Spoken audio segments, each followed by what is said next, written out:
Comedy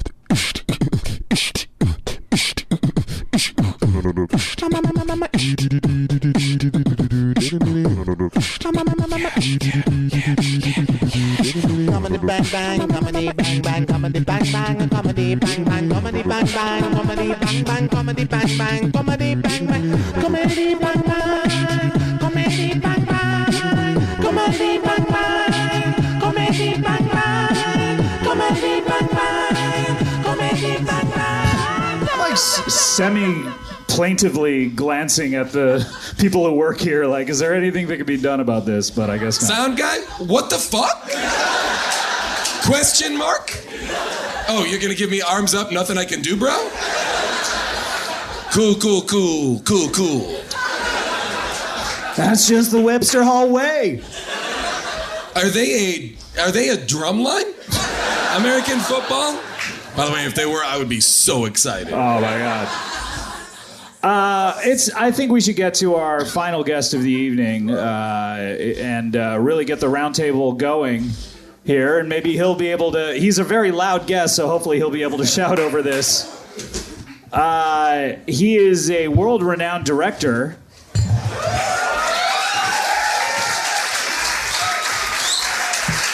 Of such films as Bad Lieutenant, Port of Call, New Orleans. Please welcome Werner Herzog.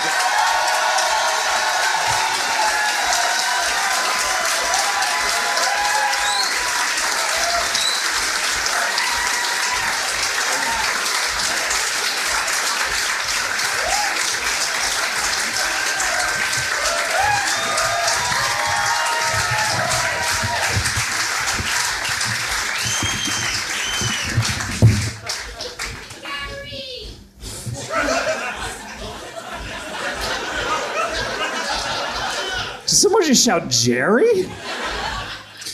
People are moved to shout various things. It is the effect of this nightmarish situation in which we find ourselves. This thunderous, disapproving noise overhead telling us we should not be here. The sad, impotent disco stars above.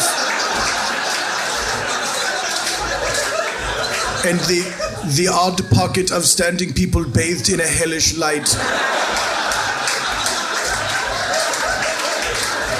There is no other way to interpret this but that it should not be happening. Also, I ordered a mimosa like 45 minutes ago.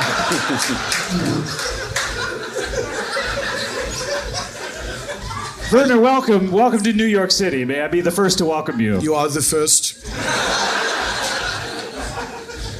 And this is Jason Mantzoukas. I don't know if you've ever met him before. We have not met, but it is a pleasure to make your acquaintance. It's lovely today. to meet you. I'm a huge fan. Thank you very much. I cannot imagine what to respond when people say that, because the films that I make are not for people to enjoy.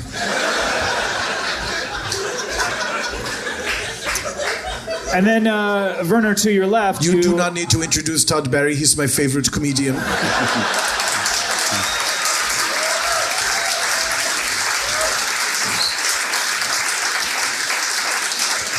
Why don't you cast me in one of your films, man? Would you like documentaries? How do you feel about being in a sequel to Grizzly Man? Same ending? It's heavy on improv.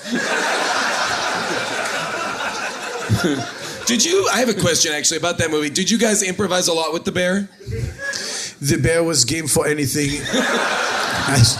As people who have seen the film to its conclusion can attest. To be fair, I've never watched to the end of the movie, so are they still best friends up there in Alaska? Timothy Treadwell and those bears? They will and his girlfriend too, she seemed lovely. Yes. Do you mean the one who kept around an audio recording of his final screams on Earth? And wondered whether or not she should listen to it? Yeah, and needed a German filmmaker to tell her, hey, don't listen to this. It's a bit of a bummer.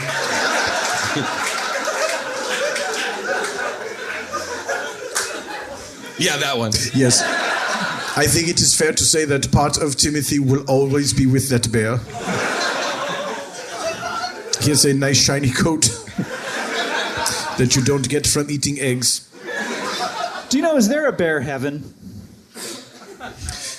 That is an amusing notion that there is a heaven at all. Oh, you don't believe in that, is that right? No, if there was a heaven, I feel that it would make life on Earth worthwhile, which of course it is not. Now you're getting up there. Thank you for wooing that, madam. You're getting up there in years. You think Soon there's I nothing? will be dead. Yes, you think there's nothing afterwards. No, there is something, a vast blackness that endures forever. So there's that. Really? I really thought we were done with the drums. I had requested this to punctuate my various bleak statements. I said, could you give me a rim shot? And they said, no one will hear a rim shot. I said, do the best you can.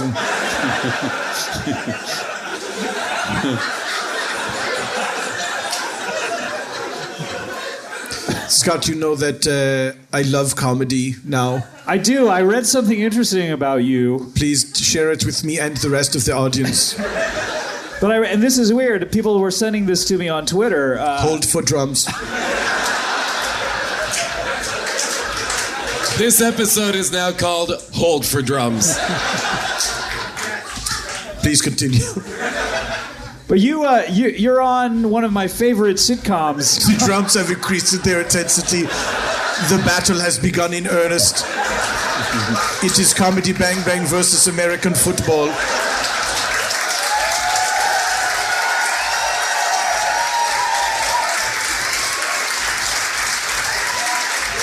Now, it falls to us to figure out a way that a comedy show can ruin a drum check.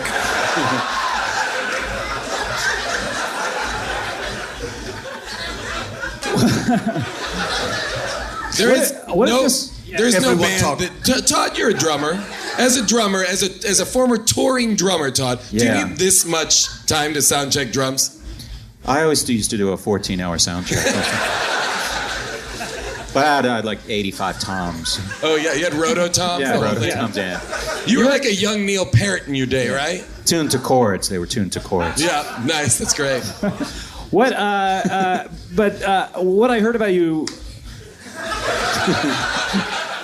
is that you're going to be on a TV show, one of my favorite TV shows. I do not know why you suddenly are being so tactile with me, which you Look. never have ever been before. Buddy, you are going to be Please do on. not smash my mouth into the stationary microphone. No, I specifically said not to do it. Buddy, you're going to be on one of my favorite TV shows, rockin' NBC on Thursday nights. You're going That's to be right. on Parks and Rec, bro. That's right.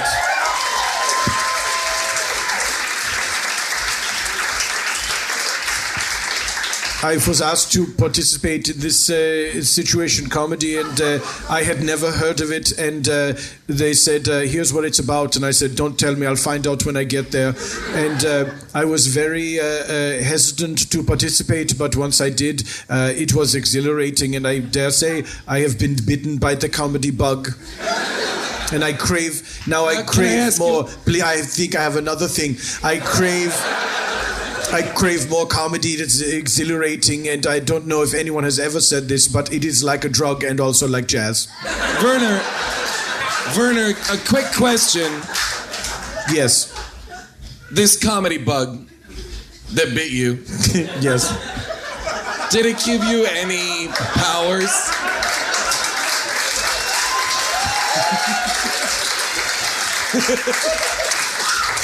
Was there anything that was transferred from the bug to you? Now that you mention it, I feel Yes? as if I have developed a peculiar sense to know when comedy is happening nearby. Oh, interesting. Sort of like a Werner sense. Yes, my Werner sense is tingling. Someone's doing comedy very close to here. Not in this building, obviously. That's a little roast for you. But having done this comedy, now I wish to do it more, and so I would like to announce that I'm going on tour to do a Crowdwork tour across the United States of America. Inspired by your favorite comedian, Todd Barry? I don't make the connection. Were you planning on doing a Crowdwork tour? I was going to ask you to direct it. I think get a big laugh. Oh, sorry. Here.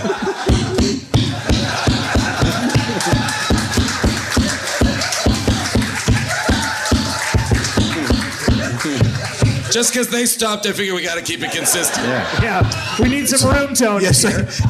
can we get 1 second of drum tone?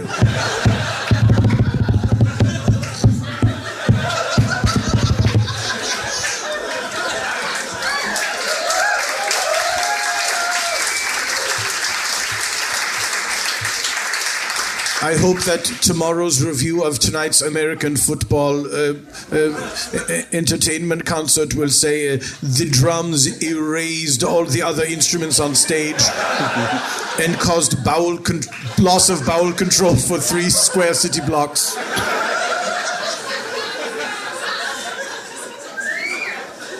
Anyway.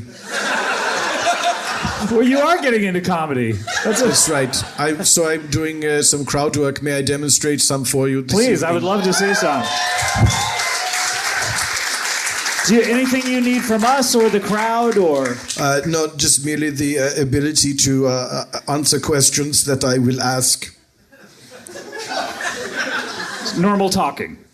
If you wish. Okay, very good.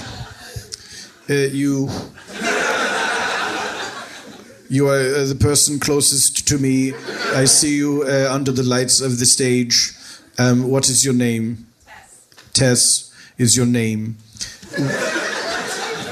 Tess, now that I know your name, I feel as if I am entitled to ask you, from where do you come? I live here in New York. Here in New York City. Oh, New York City, eh? Let me ask you. Have you ever felt the sense that everyone around you is not really your friend, and that you will end up alone and sad? Yeah. Okay. That's got my Werner sense tingling. That's comedy. What is your name? Chris. Your name is Chris. Where do you come from? Brooklyn. Do you know Tess? Brooklyn. That's interesting, because sometimes when I gaze at the night sky and realize that all the starlight that I am seeing is from dead stars, I feel as if there is no point in doing anything. How about you?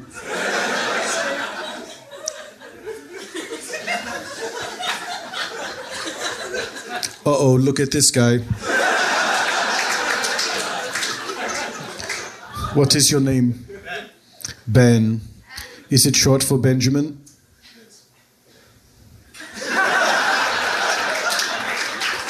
You're very good at this. Dankeschön. You are wearing clothing that attracts my eye. It is a bold pattern, and so I am compelled to speak to you. Where did you get that top? Banana Republic. Banana Republic, eh? Do you ever despair at how consumerism has enveloped our society? And so like that. Werner, I gotta say, when you look at the light of those dead stars, don't you agree that the fact that their light outlives them, doesn't that give you hope that your work and maybe this work on Parks and Recreation will outlive you, and that there is a purpose to life? I would take more solace in the idea that my light would live on after my star has burned out, if I too were made of exploding radioactive gases. I have to ask, follow-up, are you? No. Okay, just wanted to check. 'Tis a consummation devoutly Only to be wished. Yes. Very good.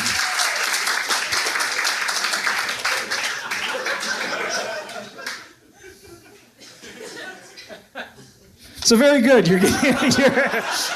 You're getting into comedy, and is this where you're going to focus your talents exclusively from now on? Or? Yes, no more documentaries, no more original feature films. I'm just going to become a good old-fashioned road dog and be out there all the time. Do you think you'll do that show, Comics Unleashed? It would be a great honor to have Byron Allen remove my leash for 22 minutes plus commercials that I may sit with a round table of comedians trading bits, as is the industry term, and promoting whatever projects we have. Do you think you might do one of those? I would love to see you on this, on one of those like touring comedian documentary things, like what Dane Cook did with the Jizz Taraj, or what was the name? Jizz Taraj, wasn't it? I believe it was called Tourgasm. Oh, okay. Sorry, my mistake. Obviously, one of those titles is very disgusting. I would love to be in a big tour bus traveling this country, stopping into various places and doing comedy, perhaps surprise pop-up shows, and then reveling in the life that one enjoys. sleeping in a motorized coffin holder. Who would you go out there with? I mean, who do you view as your contemporaries in the comedy scene? Todd Barry, of course. Listen to that, huh? Lets you know about those ticket sales. I think David Steinberg. Have you been on Inside Comedy? My Werner sense told me that Jason Mantzoukas would enjoy that more than anyone. You knew seconds before saying it that it would make me laugh. I did. And of course, Mel Brooks and Carl Reiner doing the 2,000-year-old man. What about one of my favorite comedians, Richard Rock the Bells Belzer? Oh, the bells.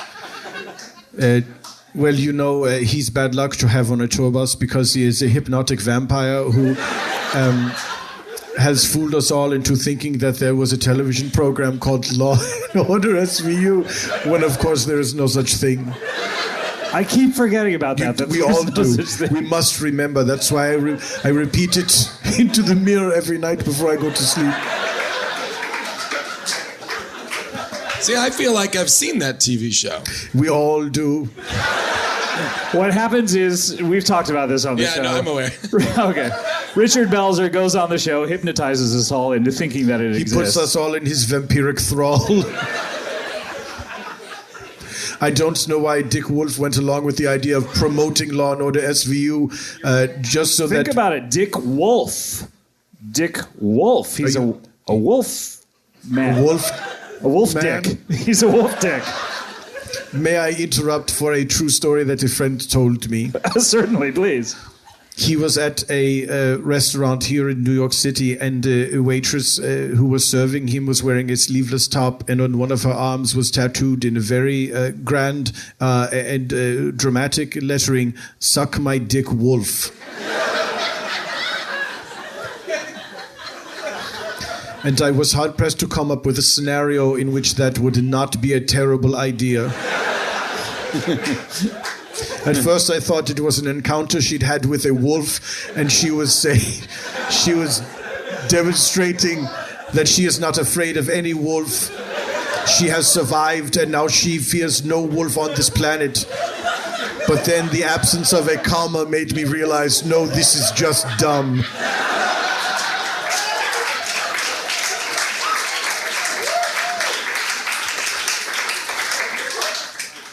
Don't you think it's kind of weird that Dick Wolf and Peter Coyote have the same name? For two guys in show business to have the same name like that. Now, when you say the same name... You just do that. You go right up to center stage for those jokes, Scotty. You own that. You own that clever wordplay, you dumb idiot. Wow. I didn't know we were allowed to be mean. I would have done that earlier. Hit me. It's Sunday afternoon. Oh, by the way, the New York Jets score, if anyone's interested. Fuck yeah, I'm interested. 2-2. Now that's what I call some American football.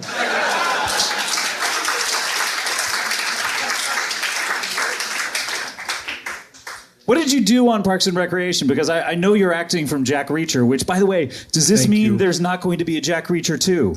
There could perhaps be a Jack Reacher prequel in which I could reprise my role of the prisoner. Would it have to be comedic now because now you're focusing on comedy, so would it be a different tone entirely? Yes, well, just my part. The rest of the film would be, of course, a standard Jack Reacher fare. With Tom Cruise playing a character that I believe we are supposed to like. It was hard to tell from the film. And I would be playing a younger version of myself, so they would probably just spray my hair. Would you have more fingers? Because that was one of your... Yes, I think in this we would definitely want to see my character comically chewing his own fingers off in a very funny way, accompanied by sound effects and the music from the Just for Laughs Gags television show in Canada. Do you know how that music goes? No, I would love to hear it. How does it go? And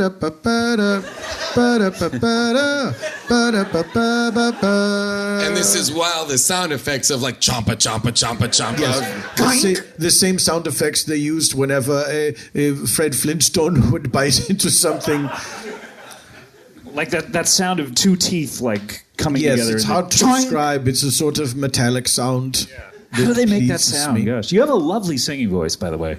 Thank you. It's not something I put on display very often because I don't want to make other people feel bad about themselves. Werner, I have a question for you because everybody, I feel like this is a question everybody always wants to know. I have a question for this lady who is looking at her phone in the middle of the audience. Boo!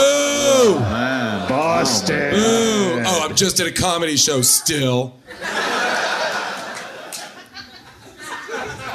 My dumb son dragged me to this.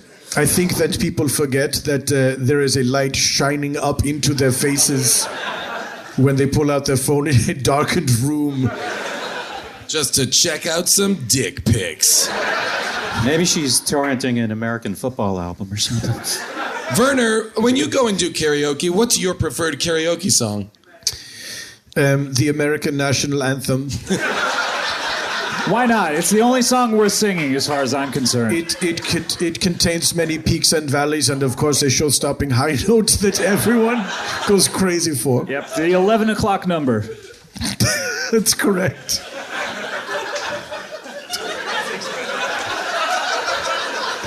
The old 11 o'clock number. I think that's a showbiz expression of like the showstopper. Do you mean, are you speaking of the legitimate theater? Yeah, well, yes, of course, the boards. Is that still around?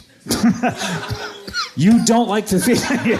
Why? A scathing indictment of the theater industry. I assure you, it was not a judgment. It was a genuine question. I would love to see a Jack Reacher prequel because from what I heard of your character, you don't have You fingers. have not seen the film? I've seen the film, of course, Jack Reacher. It's your only film that I ever have seen. But didn't you see some of Grizzly Man one time? I saw like one scene of Grizzly Man. One scene. What was the scene that you saw in this documentary? I consider life to be full of Which characters scenes. were talking to each other?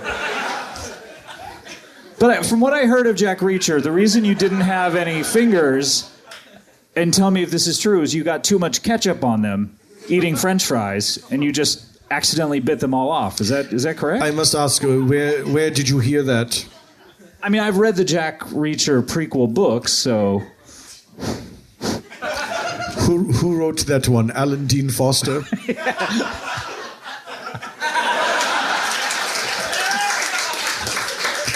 That's a deep cut. I believe that was part of William Shatner's tech work.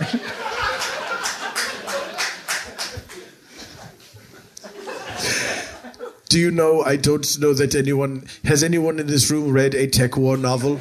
Has anyone? That's right. Anyone of us? Someone said woo, but is that saying you've read one? I think that was a lie. That woo, the timing of that woo was suspect to me. That got your Werner sense going. That's not what the word is. Did you fall asleep? Are you all right? I took a power nap. Just micro naps. That's you how. do look Micro-naps. refreshed. You do look refreshed. Todd, any questions for Werner? Speak up. The reviews are I it. didn't start talking yet. Speak up. We can't hear you while you're not talking. Yeah, I just did a little fucking put out a fire over there. What's your ticket price going to be on your upcoming comedy tour? It will be people bringing canned goods to the venue. And you may think that these canned goods are donated to charity, but no, I am going to hoard them all. Do you have some sort of secret bunker underneath your estate? It's or- not secret, everyone knows about it. What do you think is going to happen? I mean, we were talking about the zombie apocalypse earlier. I think if these drunk girls don't stop talking at the know. top of their voices, it may bring it's about fucking the whole some sort of apocalypse. And I Oh want my to be God. ready. Oh my God, was that long overdue? Jesus. It's a tiny bit distracting when I'm trying to think of details of my personal life, which of course should be second nature, but I find myself sorely taxed to think. Sound is the enemy of comedy shows, isn't it? Wouldn't comedy shows be better without We are sound? on attack on all sides. From above, from the right, That's right, all sides. all sides. It's a classic aerial and over there attack. They're coming at us from everywhere. Overhead. Over right. there. We're fucked. Call in an airstrike. Where? Over there. How old of a man are you? Have we ever determined this, or? I am in my early 70s.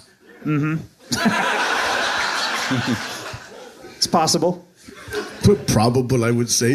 Late 60s, early 70s, somewhere in there. So wait, were you in World War II?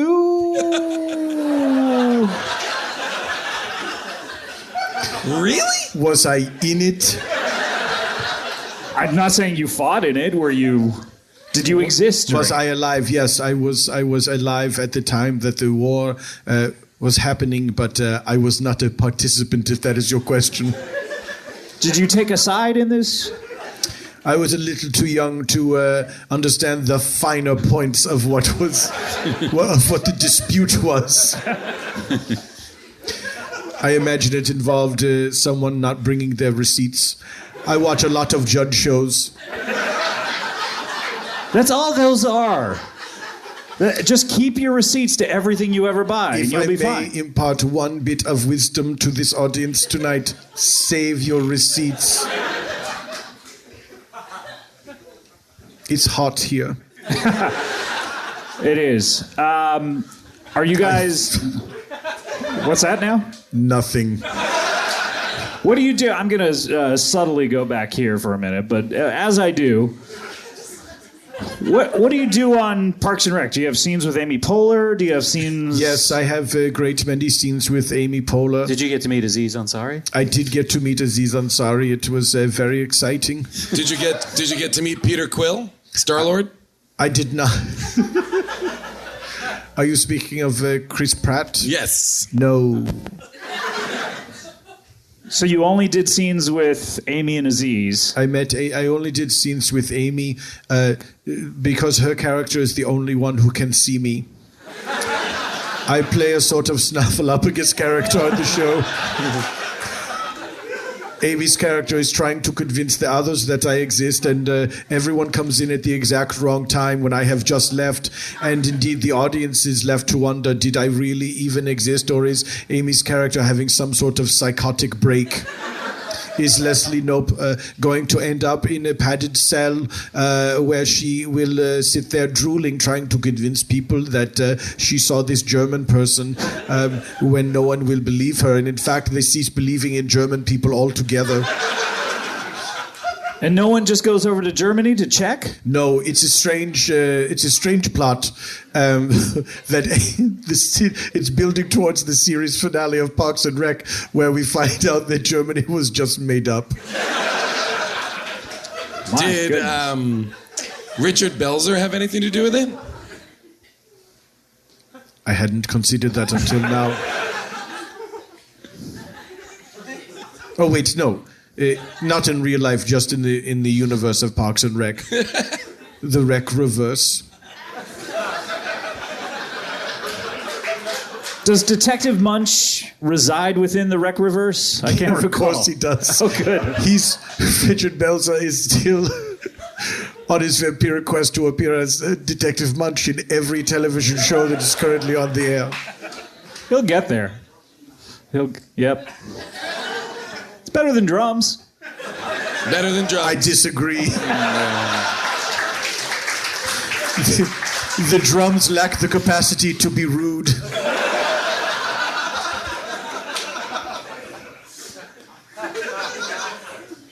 Well, guys, this is fascinating, Werner, I have to say. Any further follow-up? Not fascinating to some people, apparently. Well, to each their own. But I think we have time for one of our favorite features here on the show, if you guys are ready for this. Anyone want to play a game? Does that sound fun? Okay. I would like to play a game.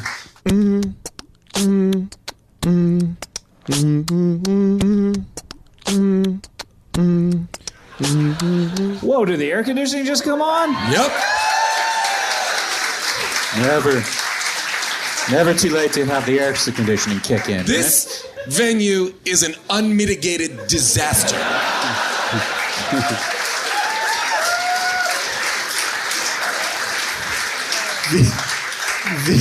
The squeal and groan that heralded the starting of the air conditioning system leads me to believe that whoever is in charge forgot there was one. No, they're just turning it on now to cool the place down nice. for American football. Yeah. Let's lay back and let him do this segment. Thank you, Todd. You're my favorite guest. I appreciate that, Todd. Thank you so much. May I add to this Instagram idea? Yes. I think that if people are going to Instagram their would you rather scenarios, they have to write it down in the physical world in some creative way and take a picture of that. Exactly. Some sort of parchment or... Don't Or use like- your notes app. Or like write it in mustard on a hamburger. Exactly. Ooh, I'm so hungry. I am so hungry, you guys. I'll tell you what, the first person to actually have a birthday cake made at Baskin-Robbins with a Would You Rather inscription, I will do that on the next show. So if you send me a picture of that. You expressly, you stipulate it must be an ice cream Don't cake. fight with each other, girls. Don't fight with each other. It is Kiss. ever thus with drunks.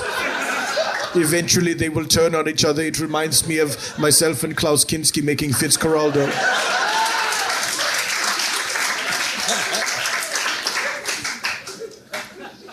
It does have to be an ice cream cake, yes. Are you talking about Klaus Kinski, the guy who writes for Brooklyn Vegan? Todd, about whom else would I be speaking?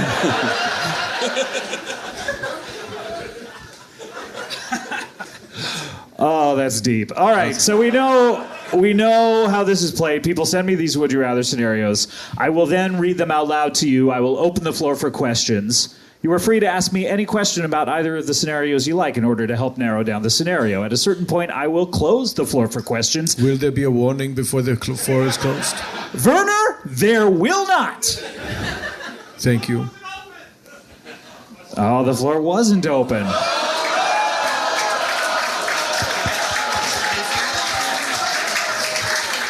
What did he say? The floor was not open for questions when Werner asked that question.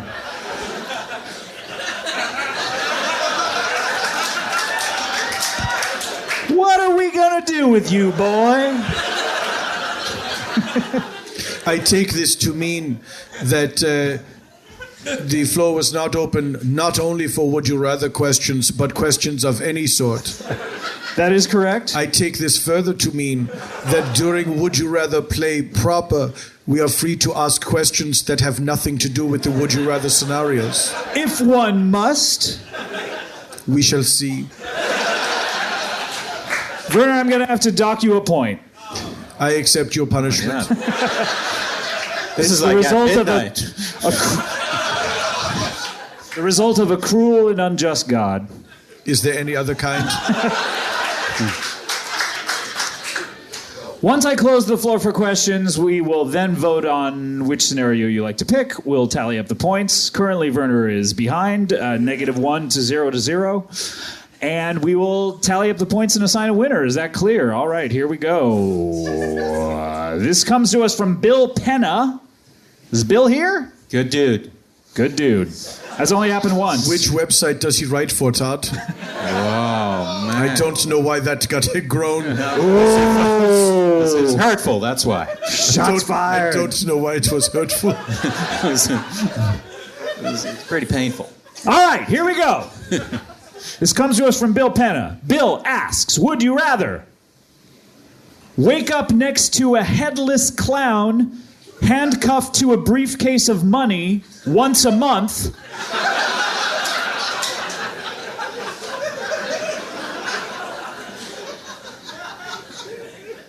or be dangerously attractive to people over 80?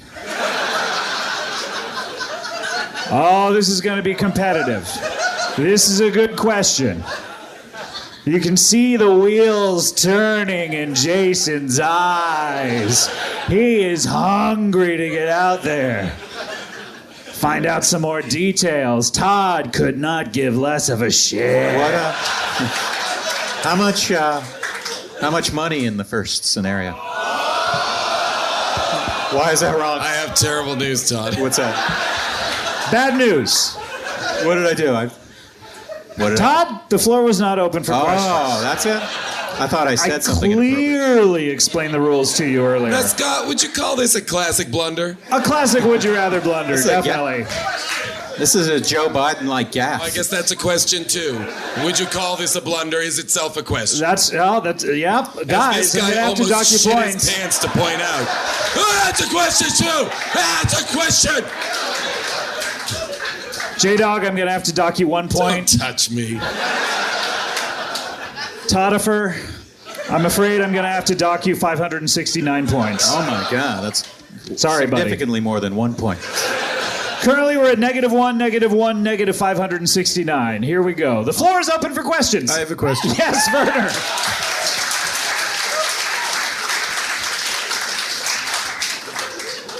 The floor recognizes Werner Herzog. I have a question. What is the correct answer? No one has ever asked me that before. Wow. The headless clown, obviously. Thank you. Okay. Play resumes. I have a question, Scotty. Yes, Jason. Define what makes it dangerous, the level of attractive you are to people over 80. I understand being attractive to them, but why dangerous? Well, these women over 80... Oh, so it's women. It's single gender? Thank you. They're so attracted to you that they'll do anything to have you. So they were willing to crawl over broken glass just to suck the dick that last fucked you. The dick that last fucked me? That sounds dangerous. So it's dangerous for them, not me. Yeah, yeah. The but danger is for them. Just think about, though. I never get to do this in studio. I feel like I'm the host of Password or something. Oh, it's too much touching. I don't like it. Think about this, though. They're willing to go that far to do whatever they want to do to your body, to wrap their wrinkly lips. Upstairs or downstairs lips? Don't waggle your eyebrows at the audience. Don't you dare do that. I'm single, ladies. So just imagine that. They're willing to do whatever it takes. So, Okay. so they're dangerous to you as well. I believe they pose some sort of physical threat, even though you probably have the strength to overpower them, although I'm not too incredibly sure about that. Don't give my muscles a little squeeze. All right, good to know. right. Follow-up question. Follow up. Am I to presume that the headless clown is headless because of something I did, or as I go to sleep at night, I wake up with a headless clown there, something has transpired? One does not have to presume anything. One can just ask the question of me. I want this game to be over.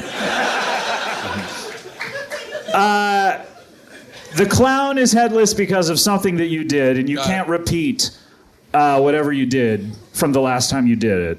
Oh, so I every month have to find a different way to behead a clown. Yeah. Oh boy. Both of these are attractive to me. Todd, do you have a question? Am I allowed to ask the other question, or are you guys going to fucking flip out again? How much money are we talking about in that box?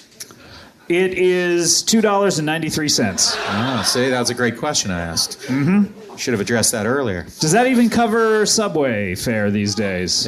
Well, I would know, but yes. Limo. Werner? I have no questions at this time. Really, Werner? You're one of the best at asking questions, and you're just going to lay out? I feel as if the first question that I led off with, I'm pretty good for now. But what if I was lying? Are you lying? No. God damn it! By the compact of Would You Rather, I must tell you the truth. Damn it. J-Dog, do you have a question? Are we talking like circus clown, child's party performer clown? Like what, Cirque du Soleil? Is this like a Bill Irwin kind of clown? Or is this some like fucking weirdo like driving around in a van trying to get kids into his truck with candy clown? I think all of the above. Good to know. So yeah, you drive around in his van with him. Oh, I have to be part of the clowns? You're part of the clowns, yeah. I don't know, that freaks me out. Yeah. You're part of the clown cavalcade. Am I, in the first setup, am I a clown as well? Wait, in the second one. In the clown scenario, am I a clown? Do I wake up a clown with a beheaded clown in my bed? Or do I wake up as myself, wearing this as pajamas, and then there is a clown there? Is this what you wear as pajamas? Well, Jason, in order to help infiltrate the clown cavalcade, one must... Ooh, I'm undercover? One must go undercover. Fuck, this just got rad. Am I like part of an agency, or am I like fucking vigilante justice doing this shit on my own? You're part of like an ISIS-type organization. Whoa. Trying to take down America from within, clown by clown. I mean, listen, if that was what ISIS was about, I would be more into what they're doing. Because we More need to get into rid of... Oh, man. Yeah. More into it. I mean, I'm into it enough right now, but like, I'd be super into it. Hashtag get rid of these clowns. Todd. In the second scenario, are these people exactly 80, or are they in their 80s? They are over 80, which means people who are celebrating their 80th birthday and perhaps having their birthday meal at Denny's. They are not eligible, or ineligible, as they say. I feel like I didn't really want to know the answer to that question. Will they stop at nothing to have sex with us? They will stop at nothing. They will kill someone. They will... Wow. Kill your family. Would they kill a clown if I wanted them to? I could see a scenario where I can make both of these work together. Really, two birds with one stone. I wonder if they would have to. I mean, I don't think that you get into a bartering... Hello. I don't think you get into a bartering situation. I don't care for this. I do not care for this. Look at people are taking pictures. Yeah, that's a... You are forcing this cuddle upon me. I think they just straight up come in, overpower you, hold a gun to your neck. Whoa. And that's always the move. Just a gun right to the neck. and just start stroking it. No bartering required. Werner, anything yet? I'm good. All right, the floor is closed for questions. Oh, these guys. Werner, did you have one you were trying to get in? No, it's closed, man. Yeah, too bad. No. Everybody hates to see the end of Would You Rather. Everyone hates to see it, but it has to come at some point. All right, we're going to go around the room. We're going to vote. Jason, how do you like to vote? Well, Scott, I've heard all of the answers, including the one to the question that Werner asked. And I'm going to go with B. You're going with B. You're going with a dangerously attractive to people above Over 80. Correct. Why is that, Jason? I like a scenario in which I'm dangerously attractive. But only to people of a certain age. Hey, listen, they gotta get it.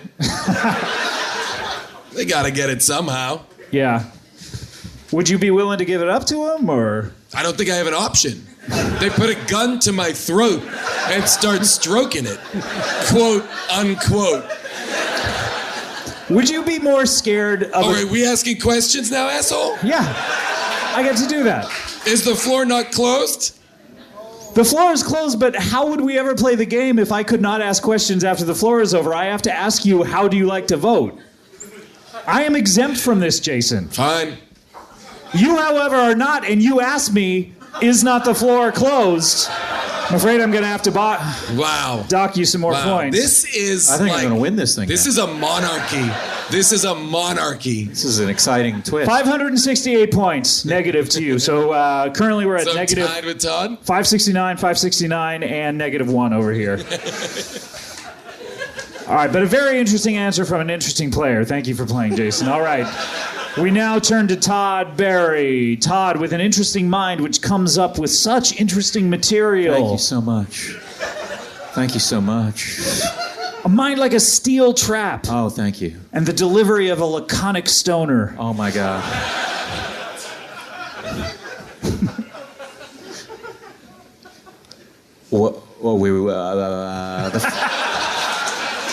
I'll go with the first one. You're going with the first one. Yeah, this this is... little, you know, you get used, after like 3 months, you'd be used to the beheading thing. Then it'd just all be about that additional income. What ways can you think of how to behead a clown? I mean, you need to do a different one 12 times a year. Yeah. Not a lot of nice ways to do it. I'll have to do a different way each time. Yeah, well, thank you for playing. I'm playing, I'm just not listening. It's a different way, so you have to use a different weapon or a different method each time. That's easy. Yeah. Use a spoon. If you start out with the spoon. A spoon? You're starting with spoon? Yeah, then there's like, oh, I got that knife weight in the corner. So the knife is kind of like a treat. It's kind of like dessert for man, next if I time. can pull this off with a spoon. So you just like scoop their head off their neck? Werner, you like Are you that okay? one? Is your Werner sense tingling? It was the image pleased me. All right, very good, Todd. An interesting vote. Thank you. Voting for option A. Meanwhile, we have a vote for option B.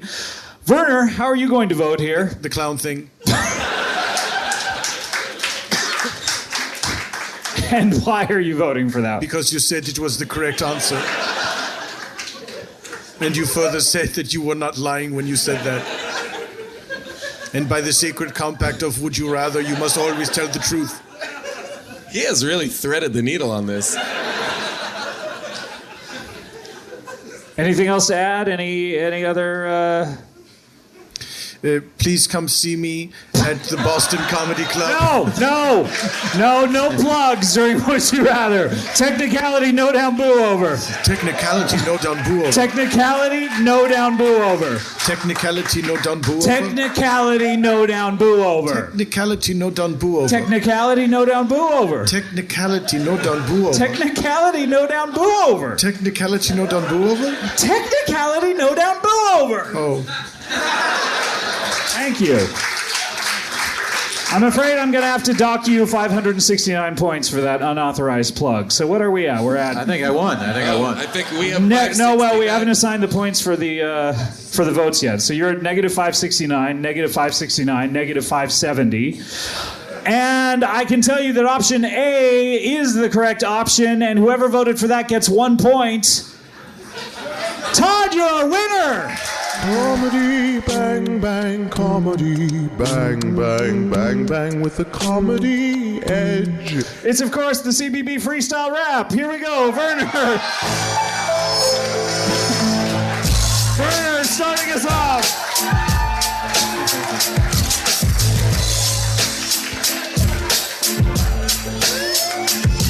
Well, my name is Werner, and I'm here to say it's fun to rap in a Teutonic way. Little bit about me, I hate nature. You know why? Because it's bound to hate you. It's going to destroy you from head to toe. Don't go into a river, you know. There's piranhas, there's snakes, there's all sorts of things. They're going to tear you from limb to limb. Everyone look out. Here comes rain, made to drown you in such pain. Everywhere you go, because nature's trying to kill you.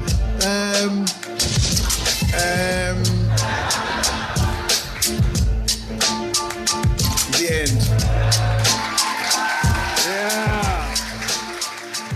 Comedy, bang, bang, bang, bang, bang, bang, bang, bang, bang, bang, bang, bang. I think in this freestyle rap battle we have seen that sometimes there can be such a thing as too much freedom.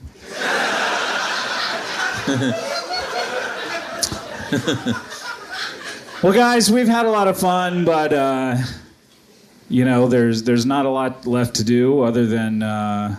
Doesn't everybody in the audience get to ask one question? Oh, sure. There's about 360 of you. There's got to be more than that. You think so? Yeah. What leads you to believe off. that? Let's count off. All right, here we go. Starting right over there. 1. All right, next, come on. Then let's skip ahead to the end. What number are you at? 360, see ya? Right on the nose. Oh, Jason was right. I can count a crowd. But Werner, perhaps you have some thoughts, or maybe a better way of saying it is a closing sentiment that you would like to share with us. Something perhaps just to get us through the day. Surely you're not proposing a closing sentiment of. Oh, well. I may have hit my tooth on the microphone. Sure. I mean, I would love to have a closing sentiment. A sentiment. I'm genuinely asking if that is where you were headed with this. Or you could just give us something at the end, just some piece of advice, Werner. You're such a wizened, elderly man. I would say that friendship is something to be nurtured and cherished. And also, don't make friends with a maniac that you may at one point consider hiring natives in South America to murder for you while you're trying to make a movie about dragging a steamboat over a mountain. If you can apply that to your everyday life. I think that a lot of people here actually could. All right, I want to thank my guest.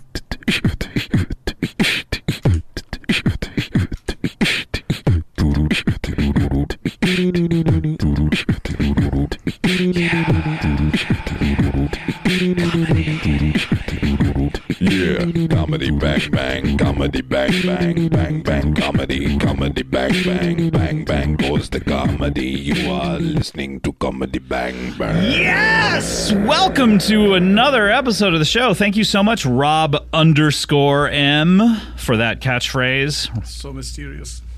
Hello. Who could he be?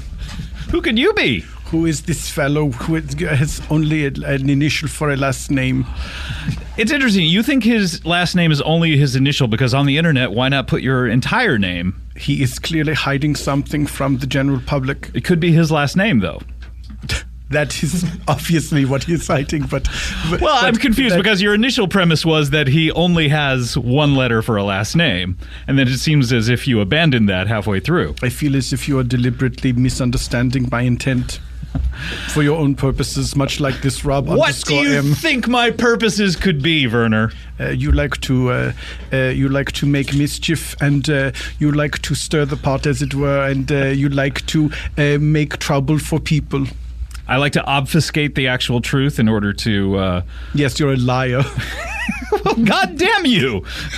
I don't need to be treated like that here. You're a fun liar. Oh, a fun liar. Well, that's okay. It's different. And is that one word, a fun liar? Yes, it is. FUNL. It's also YER. It's also the name of a model of a car in Germany. Fantastic. Of course, speaking of Germany, we're talking to... And we just were. We certainly were. There can be no disputing that. We were just speaking about Germany, and I want to use that as an internal segue in order to introduce our co-host here for today's podcast, Comedy Bang Bang. First of all, I do want to say welcome to Comedy Bang Bang. We're in March, 2nd up of March. How would an Irish person say that? March? March. I don't know. It's a very specific pronunciation. Mark. Nope, I'm doing Popeye. I'm not asking how Popeye would pronounce it. How is it that how is it that there was no Max Fleischer cartoon wherein Popeye goes through the calendar and names all the months? That would have been very nice because that would help you out with some sort of ringtone, I imagine, if you like to have someone call you and hear every month read. Yes, why didn't they foresee the makers of those black and white cartoons? Why did they not foresee the dawn of cellular technology? Ringtones, ringbacks, boring, in my mind. It's quite a burn. By the way, my name is Scott Aukerman, and welcome to the show. It's I wouldn't even say it's Hump Week of March yet. We're on the cusp of Hump Week. Is Hump Week a concept now? Yes. Werner, you haven't been on the show for a while, but I believe with Nick Kroll and I talked about Hump Week is the middle week of the month. And it's the week where it's like, oh boy, we're finally almost through the month, and we're about to pay the rent. Did you know that I'm taking the Kroll Show time slot? Oh, really? Yes. Werner Herzog is? Due to the success of my comedic appearance on the television program Parks and Recreation. It's sort of a film. They film it. They film it on film. Mm-hmm. I am having my own half-hour sketch comedy program on Comedy Central. Where you do characters? Yes, I do several characters. What kind of characters would a Werner Herzog do? Famed director and sometime actor of the Jack Reacher franchise. I do... I'm assuming. The franchise that is yet to be. Yes, well, just takes one more. I do funny impressions of celebrities. Okay, celebrities of the past, celebrities of the present, All or kinds. celebrities of the future. I do one celebrity from the future. It's not a popular character because no one has heard of him yet. But they will. Or her. Oh, man. Wait, wouldn't you know from the impression? No, it's very far in the future when mankind has become genderless. Okay, very good. So what do they call gender in the future, and how do you know these things, by the way? No spoilers. Oh, okay. Do one of your celebrities from the past. Ooh, I'd love to hear one of them. Certainly. Oh, he's standing up. He's stretching. To me, you are less than human. You might as well be vermin, filthy vermin crawling on the ground. Okay, I'm going to stop you right here. First of all... Who did that sound like? It sounded like you, to be quite frank. It sounded exactly like you. I don't hear it. It's weird. You can't hear. I can't hear my own voice back. Yeah, I cannot say that you changed your voice one whit. But surely the famous quote that I deployed would give you some indication. I am not quite sure about that quote either. I mean, I'm not the most learned soul. To me, you are less than human. You are as filthy vermin crawling on the ground. Everyone knows this quote. I don't know. This may be a popular quote with you, but I don't really know it. Jimmy Cagney. Jimmy Cagney from Cagney and Lacey? Yes, from Cagney and Lacey. It was Jimmy Cagney and Lacey Chabert from Party of Five. And from Mean Girls. It was his last project and her first. Yeah, wow. I would love to see that. It was the story of a very, very old man and an incredibly newborn baby. An incredibly newborn baby. Oh, so newborn. If opening scene is the hospital. It was the first human birth recorded on national television. Oh, my goodness. The show was cancelled before it aired. Ah. too bad. It was a different time when this was not considered proper to put on television a close-up of a woman's vagina as a baby is emerging from it. These days, with all the blood and fecal matter and all of the attendant disgusting human juices that herald the arrival of another miserable soul on this stupid planet, which we call home. Well, but a glimpse of stocking was once considered shocking. So, but these days, whatever happens, happens. Yeah, bile and vaginas. You can, as you're flipping through TV. Bile. I don't know if bile was mentioned. Oh, sorry. What did you mention? It's more of a mouth thing, I think. Oh, that's true. And a stomach lining. It starts in the guts and then it comes out the one way. Yeah, it doesn't go out the other way, huh? No, then it doesn't go out any of the three ways. We're going out through the three ways. Four if you count the eyes, I suppose. That's true. Werner, so that was Jimmy Cagney. That's a fantastic impression. Thank you. Can I hear one of your impressions from the present? Yes, of course. Celebrity of the present. This is Werner Herzog from his new show. All is despair. I did not ask to be born into this world or this life. Why? Why must I live? I am not in charge of my own destiny. Is that a Coldplay lyric? I'm having trouble placing it. Do you watch television? I certainly do. It was Honey Boo Boo. Honey Boo Boo. One of her famous quotes. I see. I'm paraphrasing, perhaps. Perhaps, but the look in her eyes is where you're getting that. I am an interpreter. Yes. Well, again, the voice is not incredibly different. Do you want to hear the one from the future? Certainly. Bleep, bloop, blarp, bloop. Ah, okay. This is in the future when humans speak in computer noises, as Bleeps in bleeps and bloops. Ones and zeros that are... It's different than the standard robotic computer noise because the computer noise does not have the L sound. Computer noise is mostly just the vowels beep, boop. Why doesn't the computer have the L sound yet? It seems Because like we the can put a man on the moon, supposedly. Because the L stands for love, and computers will never understand it. That's true. That's a good point. Well, Werner, good luck with your show. Thank you. Good night. Oh, no, stick around, please. What? Please, I would love for you to stay around during the entire show. Very well. I didn't bring you on just to hype your upcoming sketch comedy show. How many episodes did you do? 40. 40? Wow. That's quite a lot. We shot them in a month. Seems like you didn't put a lot of work into this. You don't know until you see it. And what's the title of the show? Kroll Show Still. Kroll Show, still. Yes. Okay. Well, we're hoping to get some of those residual Kroll Show viewers. Yeah, you may get some runoff pee from that. But what does that mean? I don't know. Well, fantastic, Werner. It's great to have you here. Thank you. You can stick around the entire show? I am able to. I am not willing, but I shall do so. Okay, great. Well, we all have to do a lot of things that we don't want to do in this life. Vote. Sure. Yeah, no one likes doing that. Everyone hates it. Really? Why do we even bother? I think because we enjoy the feeling of futility and then we can complain to our friends. That's like you see a popular bumper sticker that says, don't blame me.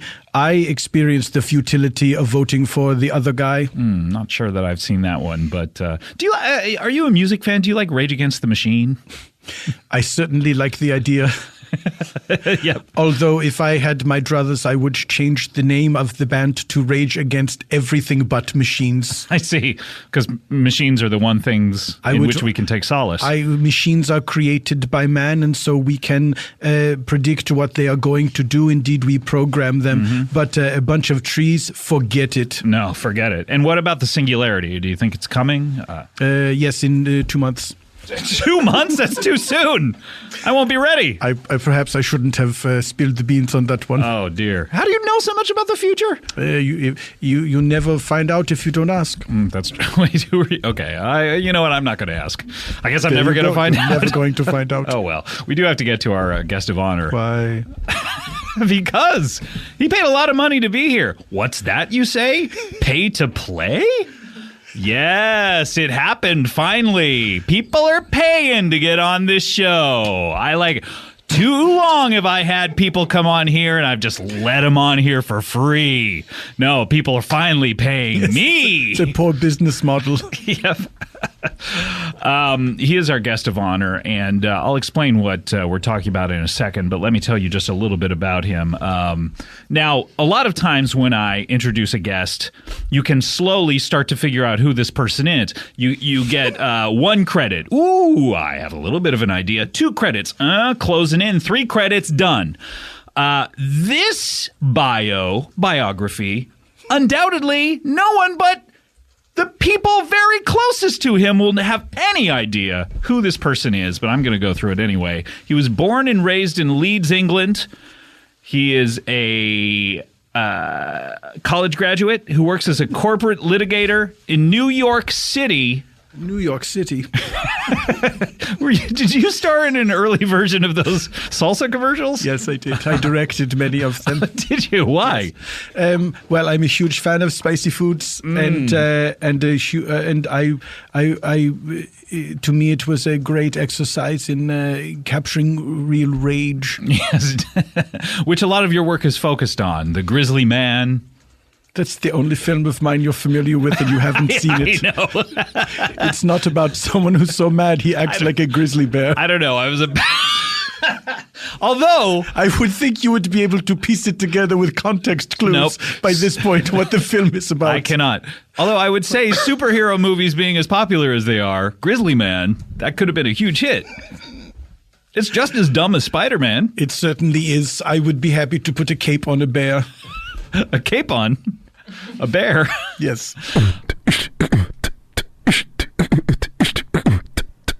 How does Cambridge, Massachusetts compare to Cambridge, England? They are very similar. I actually went to both of them, so it was easy to get my mail forwarded if I did that transition. And yeah, pretty much the same. It would also be very easy to get your mail mixed up. Hold on one moment. Yes.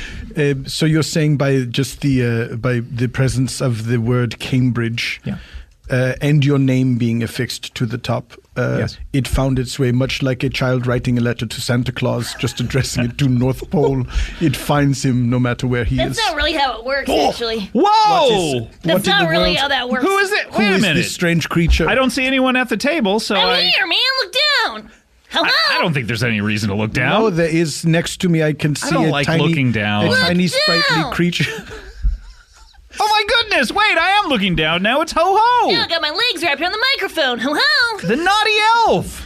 I'm naughty. Did you just appear because you heard the mention of the North Pole and Santa Claus, or have you been here the entire show? I was kind of spying, show. But when I was listening to your conversation, I heard you improperly tell about how the mail gets to Santa. Forgive me, strange supernatural creature. I meant no disrespect. And, Let me introduce you. I'm terrified of this thing. Yeah, I can imagine it's a genderless. I'm from the future. When your tongue came out, I couldn't help but notice it was as long as your entire body. It is 2 wishes and a dream.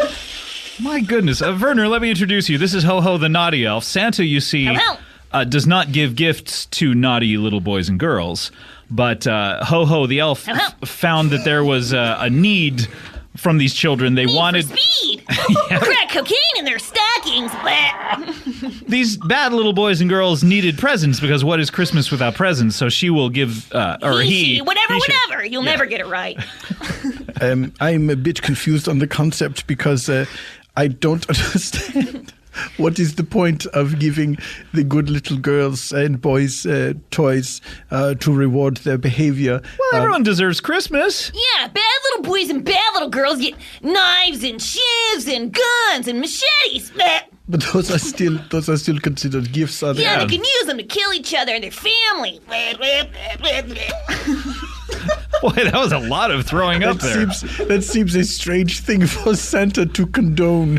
Yeah, Santa actually hired you. We talked about that last time you were on the show. Yeah, he's got a lot on his plate. I had to take over the bad kids. What was the system in place previous to your hiring? They got nothing, just coal. But they did get coal, so they did get a gift. They got something. It seems safer to give them the coal than to give them the machetes or the crack cocaine. I don't know. I mean, coal throughout history has been used to stone people to death. I mean, is that true at all? Maybe. When all the bad boys and girls got coal. Pardon me, Ho-Ho. No. No. I would like to pursue this idea that throughout history, coal was used to stone people. Look, it's not as hard as a rock, but, it's hotter. So it was hot coals. Yes. People were warming up a barbecue grill. Yes. They're like, you know what? Let me pause for a second. I need to stone this person to death. For heresy? Certainly. For crimes against humanity. And so the coals... No, I crave your indulgence. Ho. So there are home videos of drawings that you made of flip books that you then, when home video was invented... With a flip cam, yeah. Oh, I see. Okay. The flip book is a lost art. My first attempt at making the film Strotzek was a flip book. Was it now? It's very hard to make one big enough for a theater full of people to see. And you have to have much a big less thumb. to flip it. It took the thumbs of several dozen people, but in the end they could not coordinate properly. I'm so sorry. And they dropped the book, and 4 people were crushed. Oh my goodness! I like that. Sounds like a good day. You seem like a very contrary person. I like people die. Is that your favorite day when you go to a funeral? Yeah, I like to watch and laugh. What's the funniest funeral you ever went to? It was a baby. It's pretty good. And it was an innocent baby, I presume? Yeah, least likely to happen, so I think that's hysterical. Very good, Ho-Ho, very good. Oh. Ho-Ho, I don't know what it is about you. You're disgusting, you're small, you're genderless, but I love you. Gotta love me, not the mama. It's just a quote from Dinosaurs, I think. I don't know. Dinosaurs, the ABC show? Yes, Yeah, I think not the Ho-Ho mama. just worked a quoted from Dinosaurs. Werner, didn't you work on that show? Yes, I did. I was the one that made sure that all of the characters were something that no one ever wanted to see, that they were very discomforting, and that you would never enjoy watching them on a regular basis. Have you seen the finale? Of course. I watch it once a month to remind myself why I do what I do.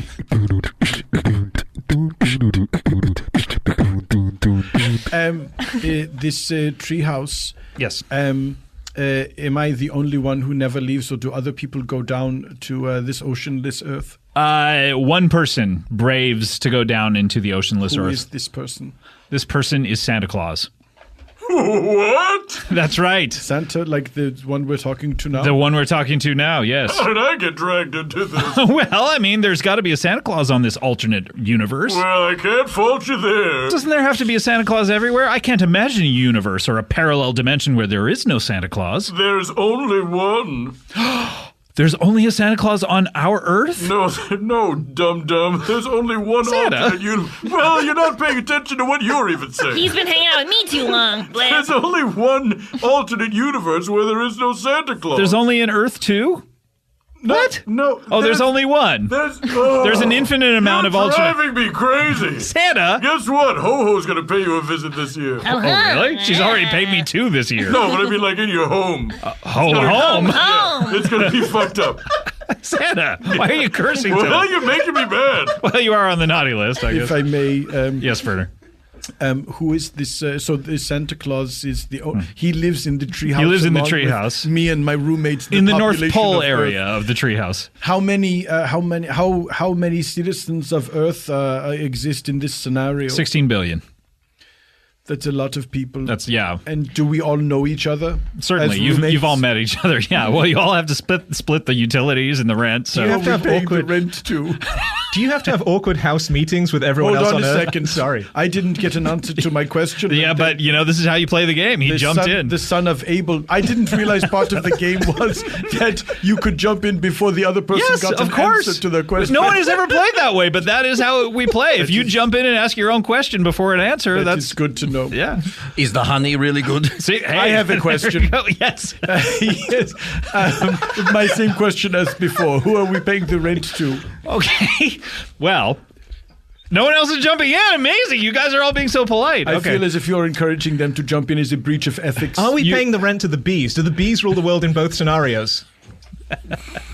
Are we inside or outside in the treehouse? If it's the whole size of the Earth, is it all indoors? Do I have to give Christmas presents to a bunch of goddamn bees?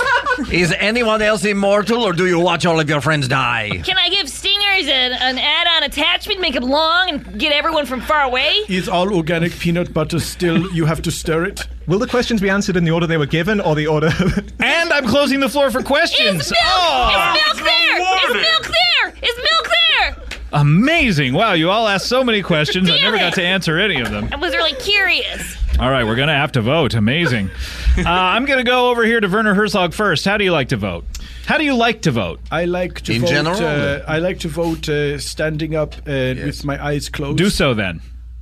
I have done it. Very good. All right, would you do it out loud, though, please, to further the game on this end? Yes, certainly. I vote for the scenario in which we all live above the trees. Above the trees. Very good, in the treehouse, and you're immortal.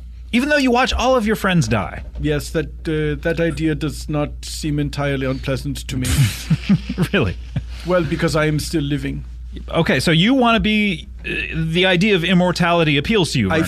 I feel as if I would watch far more strangers and enemies die than friends, so it all balances out for me. Okay, very good.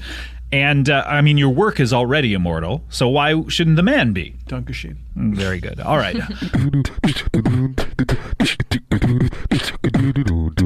No, Werner, what did you vote for again? I voted for the treehouse. The treehouse. We have 3 votes for the bees, 2 for the trees. All right, this is a tight game. But it looks like because none of you are awarded any points for your vote, it looks like at 1 point, Michael Abelson, you are our winner. Congratulations. Oh, fantastic. That's how we play Would You Rather. What a bunch of bullshit. Santa. Not Dude. fair, not fair. Whatever, bro. Dude and bro? Yeah. Please don't talk during the Would You Rather end theme. I've never established that you can't talk during the end theme. Come on. It's a fair point. Come on, I just Michael. feel like Trying to show off for company. the exterior could be gingerbread, you know, even if every other part of it... No, Jean-Claude, get off of it! It's food. It's not going to survive the climate of the North fucking Pole. That's absurd. Where you put things in a refrigerator, I'm to help them survive. I think the cookies would be fine. I think there's kind of a difference between there's no your wild- fridge at home and the fucking North Pole. And there's no But wildlife. What do I know? I'm just an immortal creature who lives there. There's no wildlife in your fridge to nibble on these walls good as one, well. Good one, Scott. Thanks for backing me up. Okay. Yeah, you're welcome. You sound sarcastic. I'm being sarcastic, though. yeah. Why are you being so sarcastic? I am backing you up, you son of a bitch. How much wildlife do you think is eating gingerbread at the North Pole? I don't know, a fucking raccoon or something? A raccoon! Fight! A snow raccoon? Oh, come on. How? Okay. I would fight you. Why don't you come down here? Oh, I'll fucking fight you. Why don't you get down here right now? Take your goddamn stupid sleigh with your stupid reindeer, Dasher, Dancer, and all that. I'll throw up the sash and I'll kick your fucking ass with it. Okay, make sure you got your nightcap on, because here I come. I'm hanging up right now. Okay. All right. Very good. I can't wait for Santa to show up. That seems like a mistake. You think so? Ho-ho. Really? Does He's almost here. Ho-ho, does he have special powers of any sort? Yeah. Oh, shit. Well, the fact that he cannot die will make him fearless in a fight. Oh, no. Fearless. He has nothing to lose. I didn't think about that. He can't even die for murder? He also is No. very well padded with all of his layers and layers of fat. Oh, I didn't think about this. I wonder if I can get out of this fight. Oh, shit.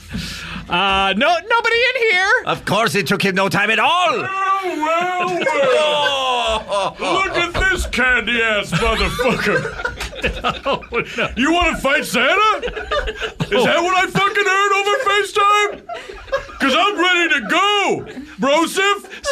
Santa. Oh, I'm so scared, Santa. Santa, I think that we had a bad connection. You certainly didn't hear Oh, what really? you thought you heard. Really? Let's see if this is a bad connection. Oh, God! Yeah! Go, Santa, How do you like go! that? How do you like it? Is this connecting? Am I connecting with you? Santa! Ho-ho, save me! Oh, yeah, right! Watch this! Hi-ya! That's right, oh, get in there! Jean-Claude, why are you joining in? Well, it's just that I have this important shoot tomorrow for Geico, and I don't want to get to risk being bruised or in any way hurt. Everyone named Jean-Claude likes to fight. And to Abelson, why are you throwing punches? But listen, if you need a personal injury, Laura, when it's all done, I'd be happy to help you out. That's not your field! Ow! Die! Die! Die! Die! Oh. It does not feel good to just stand here and watch a man be beat to death by Santa Claus and an elf. But I don't see that I have a better option. And an English person, 3 mythical creatures. Werner, what are you doing? I'm recording all of this. Is this your next film, like Grizzly Man? Fingers crossed. Oh, God. This is terrible. Had enough? I think I have. Yeah, all right. Remember that next time. All right, Santa, I'm sorry. Piece of shit. See you at home. Santa, why did you throw $3 bills down at me on the ground? Hey! Lou, what am I doing? What am I doing right now? You're touching your... I'm laying a finger aside of my nose. Goodbye. Oh. Yeah, through the door. Yeah, thanks. Yeah. I love him. I don't feel quite as good about him roaming around in my house at night now that I know that he is so quick to violence. I'm not going to be luring him with milk and cookies any longer. Absolutely not. What a curious interlude. Comedy bang bang. Werner? I would like to promote cement.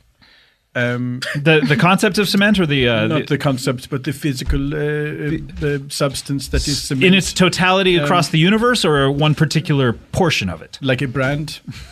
Sure, or one place that you've seen. I guess Vicksburg Cement. Okay, Vicksburg. It's a good brand. Okay, very good. And I think that you will agree. It is. Oh, I'm sorry, I'm getting a FaceTime.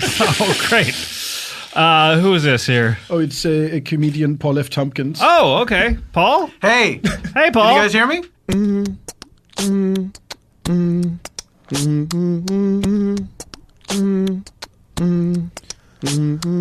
Comedy bang bang, comedy bang bang bang bang with a comedy edge. Comedy bang bang bang bang bang bang bang bang bang bang bang. You're listening now to comedy bang bang. He is a director of note. Film. But that doesn't narrow it down. There are options there. The medium of film. Yep. He is the director of a little movie called Grizzly Man. Please welcome Werner Herzog.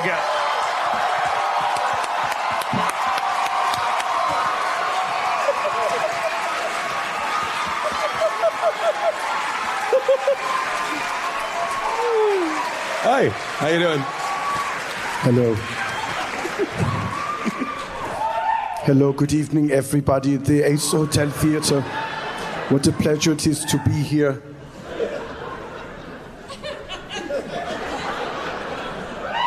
Werner, it's good to see you. I haven't seen you in a long time. I would say it's been... It's been quite a while, yes.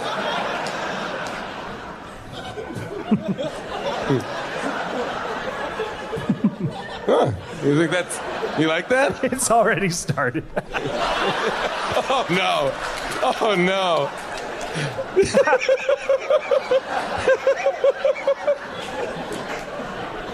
All right. Hello, guys. Werner. It's such a pleasure to see you. I'm such a big fan of your work. Since the last time that we have seen each other, Scott, have you seen any of my films other than Grizzly Man, which you also admit to not having seen?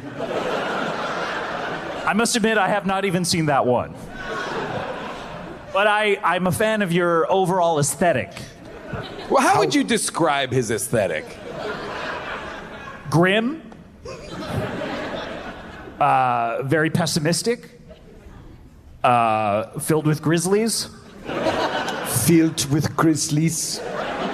You feel as if inside the cage of my human skin there are many tiny grizzly bears that are animating my body.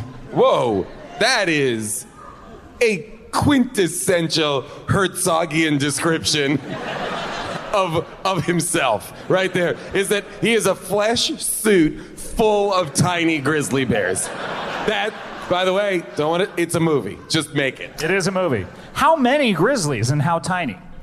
I would say conservatively probably they are very tiny grizzlies, and so if you were to count them you would go mad. Oh wow. That's fair. That's fair. So my advice is don't. Yeah. Don't count the grizzlies. If I can impart one lasting impression on this audience is, please do not count the tiny grizzlies that animate my flesh cage. But were you to be pricked or stabbed, would you bleed? Or is it just a cascade of tiny grizzlies falling out of your body onto the ground? If you prick me, does not a cascade of tiny grizzlies spill out onto the ground? The immortal bard. These are not comfortable. These are not comfortable. No, I legit hate the stools. I don't know what to do. I'm not comfortable with this. I would rather walk around doing the show, wouldn't you? But then I get tired doing that. I so would just like to pace. I'm going to sit back down. Oh, God. Werner, what are you... Yeah! I mean, there's this, too. Shall we? My dad never loved me. Shall we do it down home Sure, style? me and my dad didn't get along.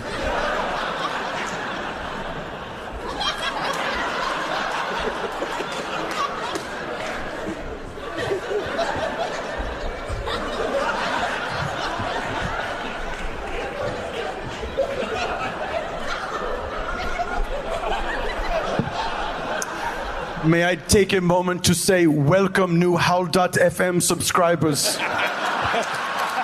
All these bits are visual! Let me help you down. I'm going to Eddie Vedder this. Let me help you down, young man. Come on. I don't want you to I got up there and then I got scared. I know. I was like, this is going to be so cool. And I was like, I don't know why I'm up here. It's so scary. We're not in the light, you realize. I am. Yeah, sort of. Yeah, you Right? are. Am I in the light? A little bit. Like the further back we lean, we sort of are.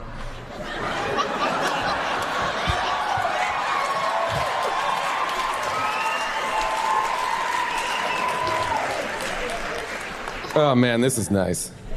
This is the way everyone should do a show. Yeah, bro.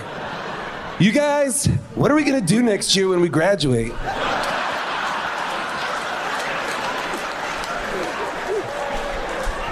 I mean, we're three best friends, but we're going to be in 3 different states scattered all over this big, crazy country. Do you know what I like about high school girls?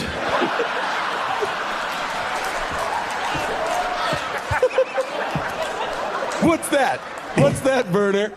I keep getting older, but they do not realize the futility of existence yet.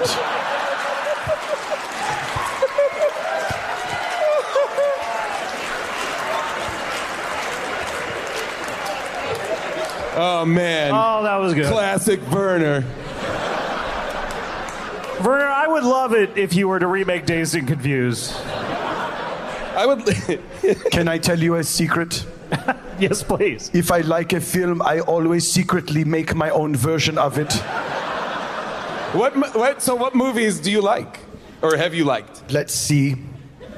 Well, you did do Bad Lieutenant. Yes. You did do your version of Bad Lieutenant. You made that one public. Bad Lieutenant, Port of Call, New Orleans.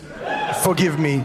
Bad Lieutenant, Port of Call, New Orleans. Yes. Not to be confused with any of the other upcoming Bad Lieutenant Port of Call shows. I think next he is going to the hood and then after that into space.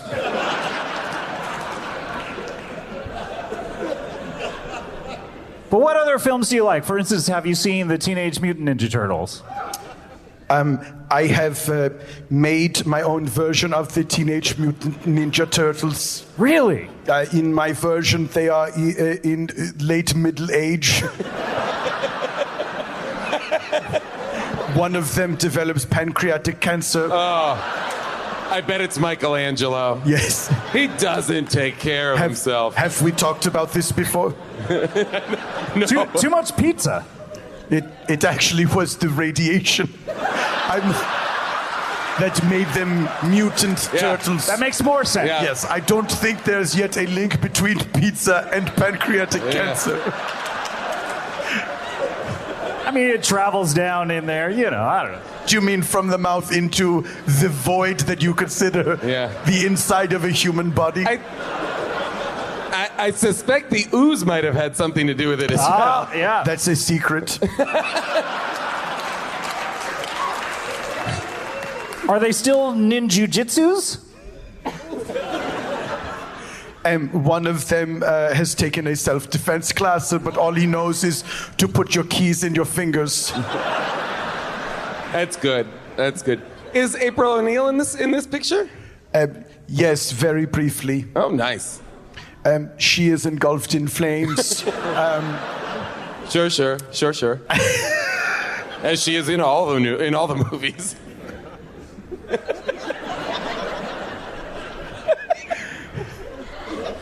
So, Werner,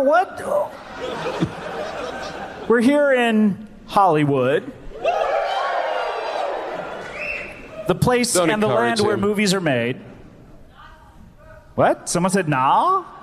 I believe someone was Not making all of them.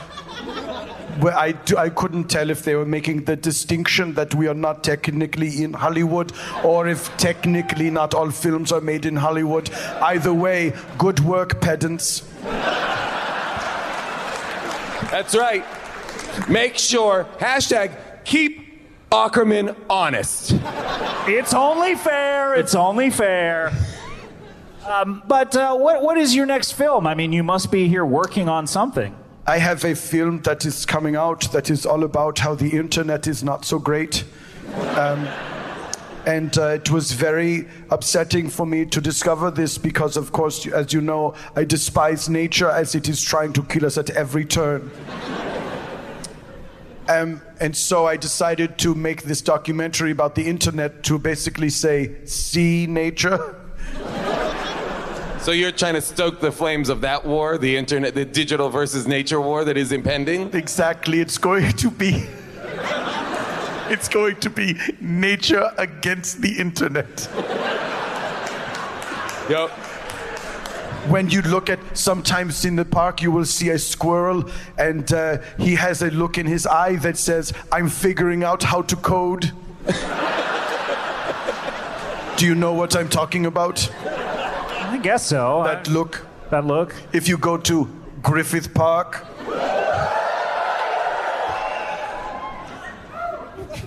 I'm trying to figure out how nature would win. I mean, I guess a vine would... It would get all our passwords.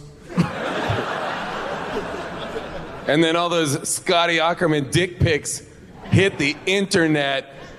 Everything goes crazy. Nature wins. How many dick pics do you think I have? I bet if I scrolled through your phone, it's like non-stop dick pics.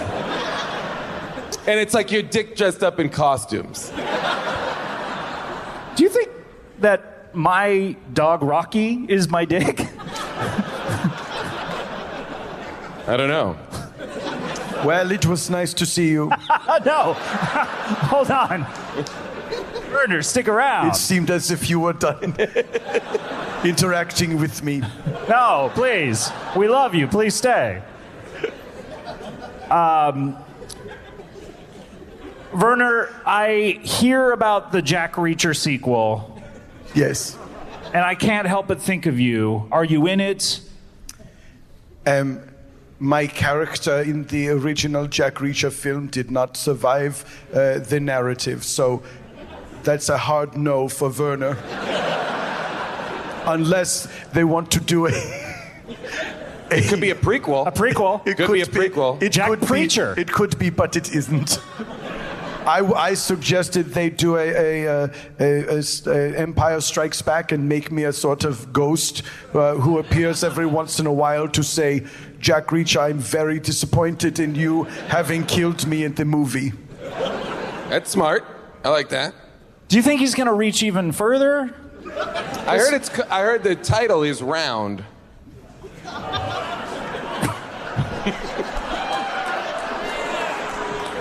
Now they are not saying Zook. It's Jack Reacher, Round. Jack Reacher Round.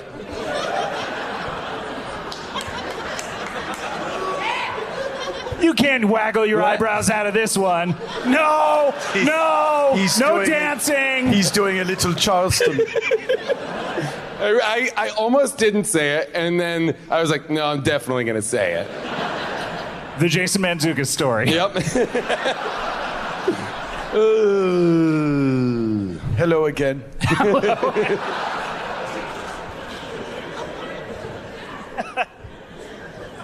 Do you have designs on more acting? I mean, do you want to? I saw you in Parks and Recreation. What a coup. One boo. I don't like that show. I would certainly like to trade the boards more than I have. I would love to appear in a series of commercial advertisements, preferably something where I am a husband who doesn't know what to do in the house, and my wife is a long-suffering woman who is constantly rolling her eyes because I don't know how to operate the machine that washes the clothes, or how to put the pellets into the dishwashing machine to make the dishes clean. I would love to watch these ads. May we role play one of these ads? Certainly. Of course. Who do you want us to be? I assume Jason is the wife. I want you both at the same time to be the wife. Okay, great. Should we interlock arms so that we sort of feel like one person? Exactly. Wait, are we the same woman, or are we your two wives? That's a good question. You are two women who are my one wife. Okay. Sewn together? It's implied. Oh, it's implied. Okay. Okay, right. Cool. So here's the scene. I am in the washing cupboard, and I am attempting to put a load of clothing with colors on them into the washing device. And once I have accomplished this small task, I do not understand how the clothes then get clean, because I am a man who does no work of his own. I have been raised by a mother who infantilized me and did not teach me basic life skills. And so I have gone from one relationship after another where I've made the wife into a maternal surrogate, and they have all ended badly because I am emotionally unavailable when I am pressed to exert myself and take care of basic household needs. I lash out at the woman, and she has no choice but to take my emotional abuse for as long as she can stand, until eventually she is advised by a decent therapist to leave me. And so here I am looking at the machine uncomprehendingly,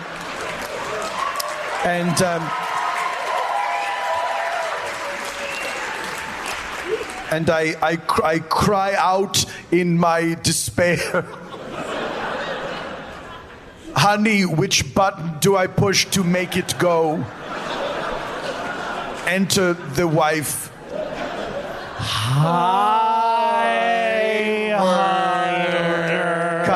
Cut. Oh, that felt great. That was good for me. That felt great. That felt really good. Did you feel good? I felt great about that. So we got that? I have two notes. The second note is my character is not named Werner. Oh. I had no idea. His name is Doug. Doug? Okay. But also, you don't use my name. That's just background for you. You would address me as Honey because we are in a committed relationship. Okay. And so proper names have ceased to mean anything as we grow older in marriage and more distant, and we view each other as just blobs that we cling to for warmth, because otherwise we might as well fling ourselves into the sun.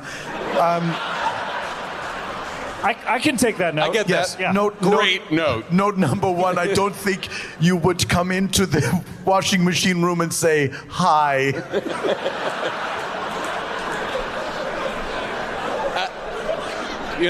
Totally on board. Totally get it. You would use the shorthand conversation that couples who can barely stand the sight of each other would use. Okay. Cool. Do you need the line again? Of Yes, course. please. Honey, which button do I push to make it go? Good afternoon, honey. Cut.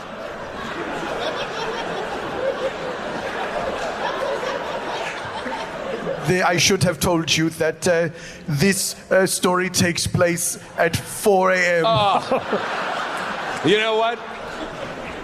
Obviously, that makes total sense. We can see through the tiny window of the washing machine room the faint light of the moon very far away, and we are hearing dogs bark blocks and blocks away from this suburban home, and also we hear a cry in the night, but no one investigates because they are too afraid for their own safety. It's a real Kitty Genovese story. And the husband is up washing the clothes at 4 a.m. because he has shaken himself awake with the sudden realization that his life has amounted to nothing. So, totally get it. And action. Okay. We need that line. Yeah, we need the line. Of course. Honey, which button do I press to make it go? What the fuck? It's 4 a.m. Dog. Cut, print. That was perfect. Okay. Werner Herzog, ladies and gentlemen. Ooh. I would buy that machine. Yeah, what is it selling? Is it selling a machine? Or the pellets? It's selling home security devices.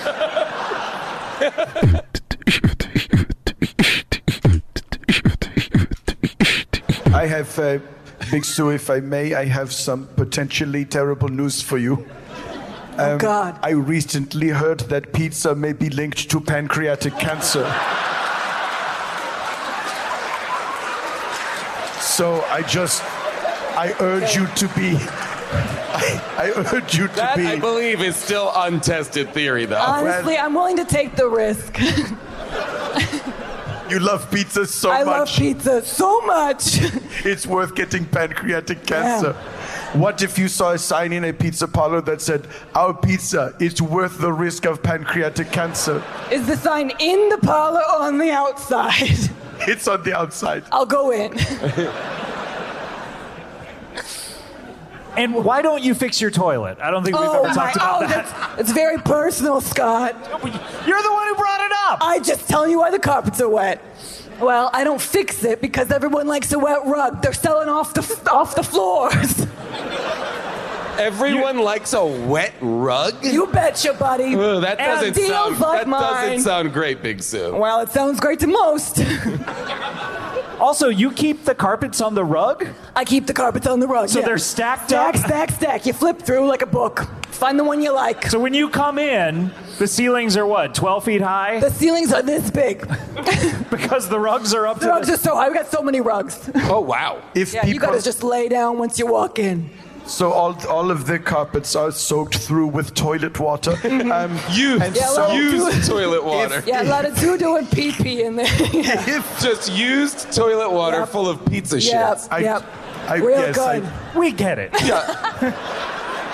But like from pooping of the pizza. Yes. Well, Here is my question. Happened. If we could stop talking about used toilet water for one moment. If the carpets are stacked like a book and people have to flip through and they're sodden with this used toilet water, how do you have people assisting customers who are trying to get to the bottom carpet to see that one? Because I imagine it would be very difficult to lift. Yeah, there's a man every 4 carpets down. Helping you get to the next. Yeah. Inside. Scuba mask. Wow. I'm gonna, controversially, I feel like this is a business that I wouldn't mind Werner Herzog doing a commercial for. Oh, I'd love you to. I need a new ad. I would be honored to do a commercial. How would it go? Do you have an idea? I need a pitch. What's the name of the business? Carpets, rugs down there. Carpets, rugs down there. Yeah. You realize what that sounds like, too. Huh. Can I ask Sue, would you also star in the commercial with Werner? I'd love to be on television, sure. Am I invited as your wife? Of course, yes, you may play. Now, would you be playing a completely different person than yourself, or are you Big Sue, who is also married to the gentleman in the commercial? I think the viewer would have to decide for themselves. I like this very much. Yeah, because that's what you want in commercials. Real, like vague specifics, ambiguity. You need to be able to read into it. Can I ask Werner, are you yourself or are you Doug? I am reprising my role as Doug. Doug now, we joined Doug now at a different point in his life where his previous wife from the washing machine commercial has left. And Doug was briefly indicted for the murder of someone in the neighborhood, but it was established he was trying to figure out his washing machine at 4 a.m. and could not have killed the woman 2 blocks away. Oh, what a convenient alibi. It was this that ended his marriage. The wife testified on his behalf and then said, Doug, we are finished. Doug now... And when did we meet?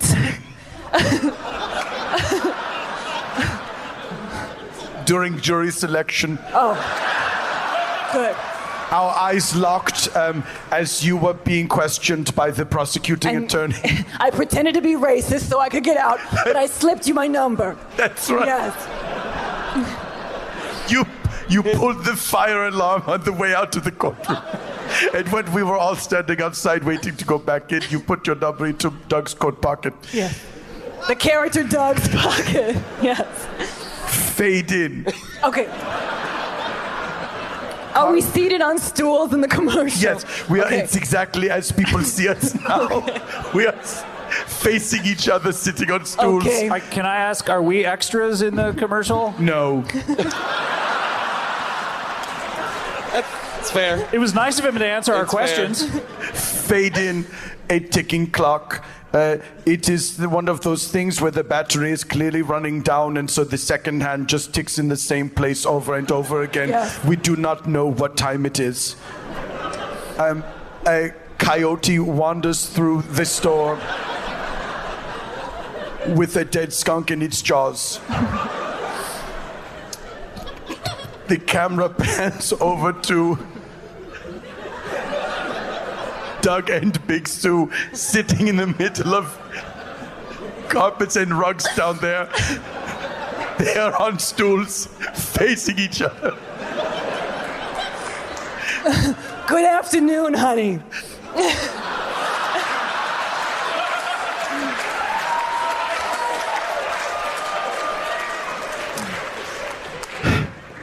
Is it? I have ceased to be aware of what time it is at any point of the day. I also don't really know because I hate you so much. Not as much as I hate myself. Oh, good. So come on down to carpets and rugs down there.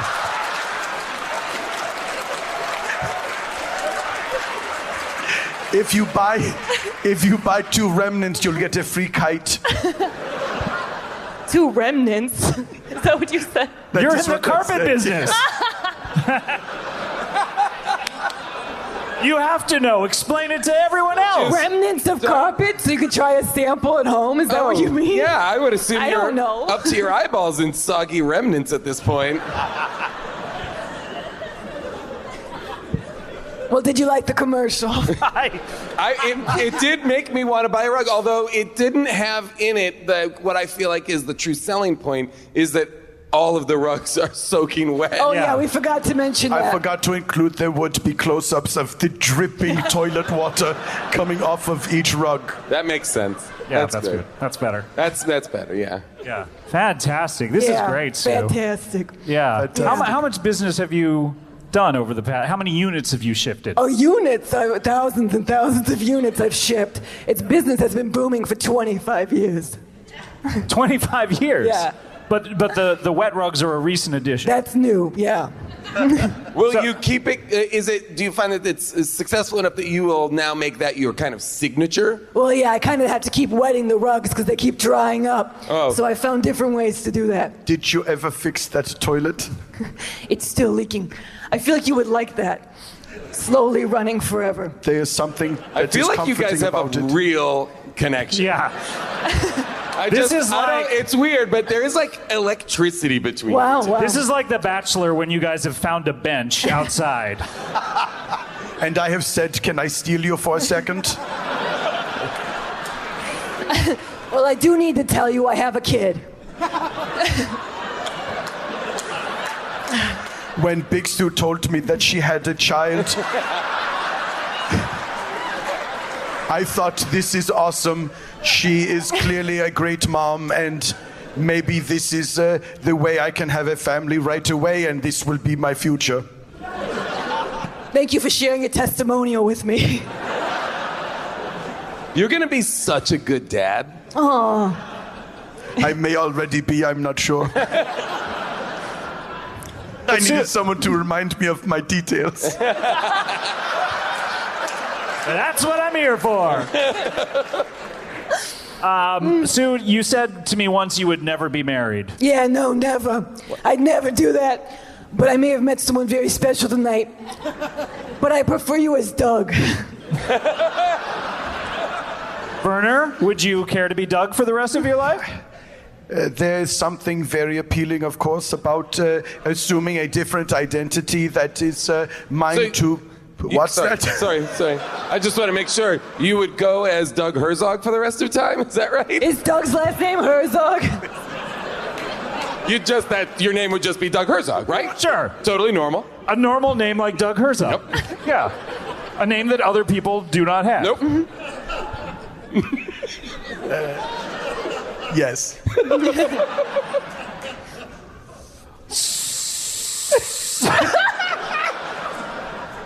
Guys, did I mine this for what everything was? Wow. You know, I could go on forever. I could literally do it forever, Scott. Did you mine this? Did you have more that you wanted to talk about? No, I brought up every topic I was interested in, but I'll talk about whatever you'd like. Pizza. Are there any other details you want to get to? What about your details, Scott? You know, it doesn't often get personal with you. Do you have any details about yourself you'd like to share? I'm a very private person, and yet I think everyone knows everything about me they need to know. Oh, well, that's what a private person would say. Big So I have a question. Yes. How do you feel about dessert? Do you enjoy desserts after a pizza? Oh, yeah, after a pizza, like a lava cake. With the molten center? With the molten center, yeah. Chocolate, not real lava. Absolutely. That's an important distinction. Important. When you're ordering, yeah. Circular pizza, lava cake, chocolate center. Yeah, yum. Not actual lava. No thanks. Not this time. Not with a stomach like mine. It'd be cool if they invented like a lava pizza. Yeah. With like a big volcano in the middle of the pizza. I prefer my pizzas flat. I like them round with a No, we've heard about it. base, Yeah, we know what you like on your cheese pizza. on top, maybe pepperoni, maybe Yeah, no, sausage. we know. I'm Yeah. feeling crazy. All right. Well, what about like a meat lover's pizza that's Meat got lover's all pizza. of those meats on it at once? What's the base? Oh, it's a dough. round crust. It's a dough. And then sauce, First and then is some the cheese. sauce. And then Cheese. And then All the meats. Sure. Big Soup. Yeah. Okay, we got there. Would you be able to tell if someone had put the sauce on after the cheese? Well, yeah, because it'd be on top.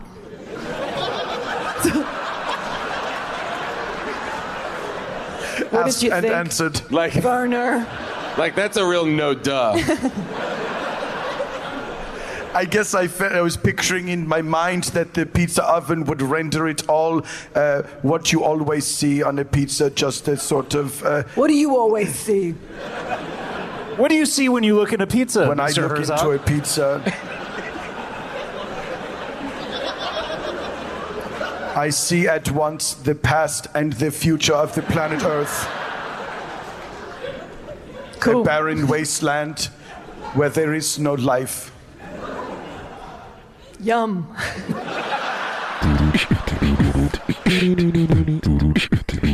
Don't you think it'd be more effective if Werner did a commercial for Lisa? All right, I'm willing to hear it.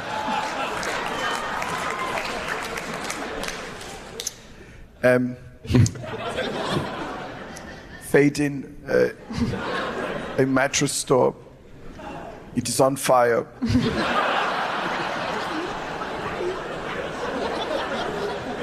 A father and his son are testing out mattresses. This is a futile activity as clearly the earth is over.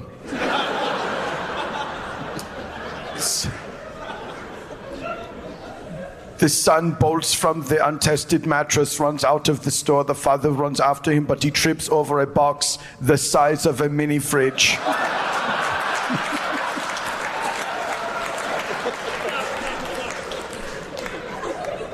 Very What's nice. inside it? We never know. Fade out. Jason, do you want to come back now? Are you ready? Are you ready to be a good boy? Come on back here, Jason. All right, I'm back. Zooks. Oh, man. Oh, man. Male or demon? Or Damon, I'm sorry. Is it insulting of me to call you a demon? No, it's fine, but I am also Matt Damon's cousin. Really? Wow. Yes. Do you think his success is justified, or are you kind of like, he's just a regular guy? I don't see what's so special about him. I believe he deserves all the success he has Like achieved. a distant cousin, or did you guys grow up close? We grew up close. He would come and visit me in internet land. Yeah. And this is back when you were just Ask Jeeves. This is just... You're just like a cool butler. Yes, I was just... Who's Matt Damon's cousin. Cool butler who could answer any question you had. He had just won the Oscar for Goodwill Hunting. Sure. How do you like them apples? What was his main question that he would ask? How long will I be tied to Ben Affleck? Turned out about 10 years or so. That's right. That's what I told him. Do you consider anyone who uses the internet to be your cousin? Yes, of course. Wow. Like I know that Jason Mantzoukas was just Googling yesterday. Ooh, it's gonna be good. Scott Ackerman. Outfits. Dick pic? Question mark. Really, Jason? Really? Maybe. I mean, everyone here probably uses the internet. I mean, what did Big Sue? What is her activity like? That's embarrassing. Pizza shits. Pizza shit. I was comparing photos of mine to photos of others. Just want to make sure. Did you mainly get shits that looked like pizza? Yep. Disappointing.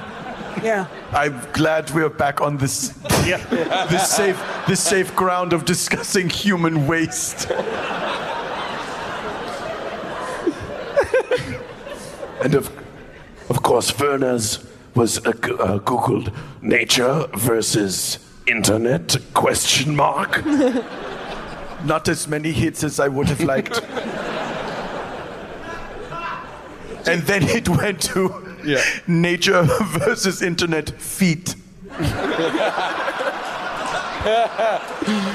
Nature versus internet gay. Nature versus internet net worth.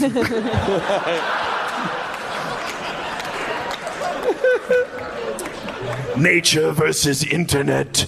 Is there a way to stop the tiny grizzlies? Band-Aid? Question mark. Werner, do you like the group Naughty by Nature? Is that one of your...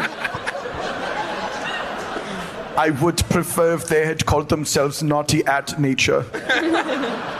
Where they were being naughty at like blades of grass and the earth and exactly pulling pranks on them. Yep. What kind of? I'm trying to imagine. I think prank. a good prank to play on a blade of grass is to make a lawnmower noise and then run away.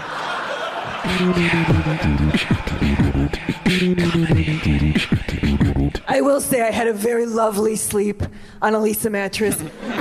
And I woke up and I got out of bed and I stepped right onto a squishy wet carpet. It was the perfect day to start my day. A carpet from Carpets Rugs down there. My husband, Doug, pushed me out of bed. I fell into my favorite dress and I started the day. We have a deal that as soon as her foot touches the wet carpet first thing in the morning, I will shove her out of bed into her clothing. Just so I don't get tempted to snuggle back up. I feel like your guys' love is real. Like, there are lessons to be learned from your love. If you guys were to go out on a date, like, Werner, where do you like to take? Ooh, I hope we're getting pizza. All right, it's Sue, play it cooler. Play it cooler. Yeah. You choose, honey. Ugh. Give him just enough rope to hang himself. How do you feel about Italian food? I like it. What are some of your favorite shapes? Circles, flat.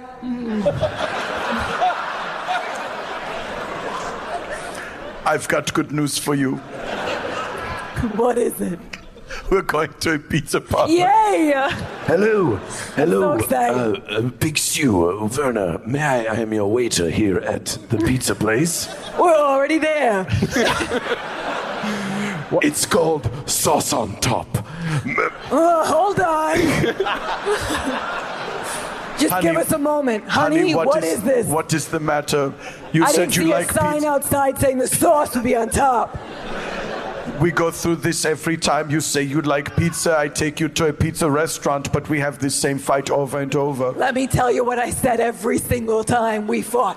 I like a round pizza. I like a crust base. I like it with some tomato sauce. Then the cheese. Then maybe I'll add some meat. Huh? I will remind you of my reply, which I have also given every time. It all goes to the same place. What is the difference? Hey, Sue. Do you mean her rugs? That's right. It all goes right all to an ends up on the overflowing rugs toilet anyway. onto the rug. How do you feel about a calzone? A calzone? Oh, I don't feel good about it, buddy. Really, it's just a pizza that's like a folded up pizza. What shape is it, Jason? Oh, yeah, I guess it's like a half circle. Is it flat? It's more three-dimensional. Okay, then tell me if I want it. Fair enough. Fair enough. What if you could get your fingers into a calzone and pry it apart? You pervert! And pat it down? You're disgusting. Pry it apart, pat it down. But if there was no Imagine. pizza, if there was no pizza around, but there was a great calzone place, you wouldn't flatten it back out into a pizza? How hungry am I? I don't know. Not very. Okay, then I don't want to do it. Okay. Marilyn. Sue, what a wonderful laugh. Oh, thanks. Like such a you have like a genuine- real gruff voice, but like a very delicate laugh. Yeah.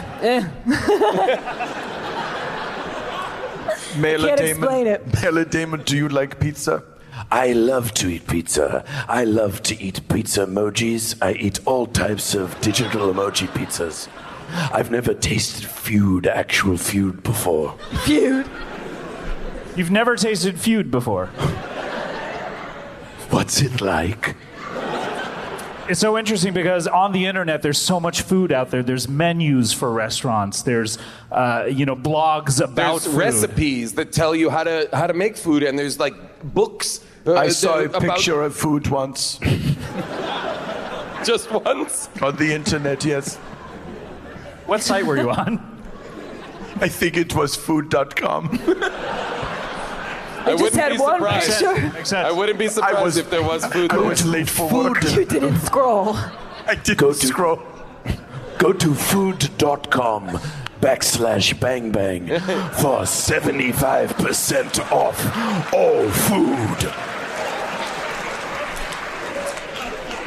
Well, guys, we're running out of time here. No! Yeah. I'm so sorry. 4 more hours. 4 more hours. 4 more hours. They're chanting. That's a very half-hearted chant, by the way. That's like These people are like, no, we 15%. want to leave. They're taking Chantix. The drug to cessate from smoking. Yeah. But I do. I do want to see this love flourish, and I want to know what the future is for you guys. For Big Sue and Doug Herzog? For Big Sue and Doug Herzog.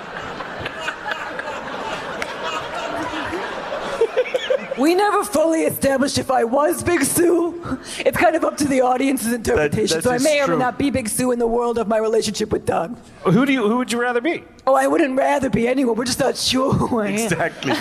You're on Karen. unsure My footing. name's Karen. Karen. Yeah. Your name is Karen? Regular-sized Karen. Karen Lisa.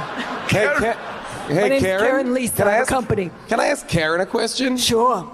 How do you feel about pizza? Oh, hate the stuff. What? Okay, this is important. Doug, Yes. who would you rather be with? Big Sue, who loves pizza. She likes it flat. She likes it round. A little bit of sauce on it. Cheese on top of that. Maybe a meat on top of that. Maybe pepperoni, maybe sausage. Yeah. Or would you rather be with Karen, who cannot stand pizza? Cue the music.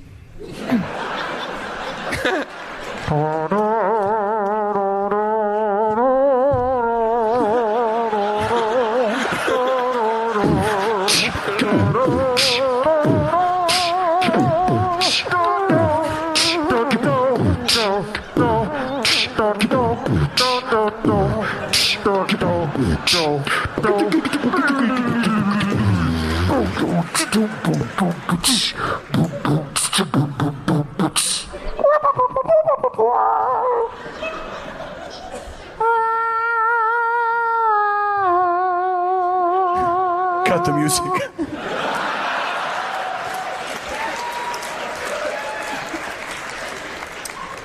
Big Sue, Yes. Karen, Yes. this is the hardest decision I've ever had to make. Really?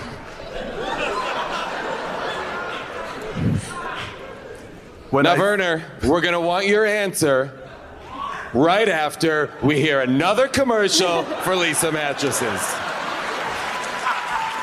We'll be back with his answer in 1 minute. We've all experienced that awkward mattress showroom experience. Every Saturday, honey, it's 5 a.m. Time to line up outside the mattress store. Yep.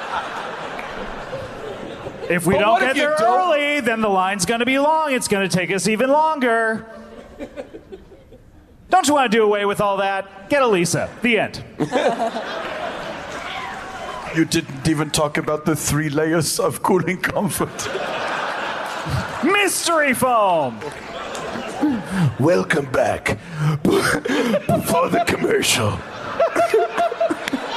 Doug and regular-sized Karen and Big Sue were discussing their future. Werner, who would you like to give your It's New Year's final Eve. rose to? What?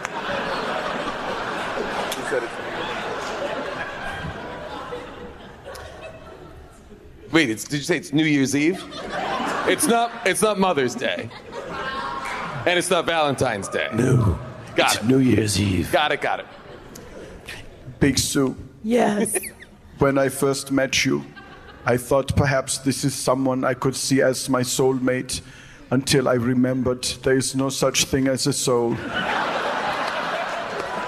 We are merely animated by some cruel twist of fate to live on this stupid earth, and then our lives are snuffed out with us not even realizing why we were here in the first place. I thought the same. Regular-sized Karen. Yes. I met you second.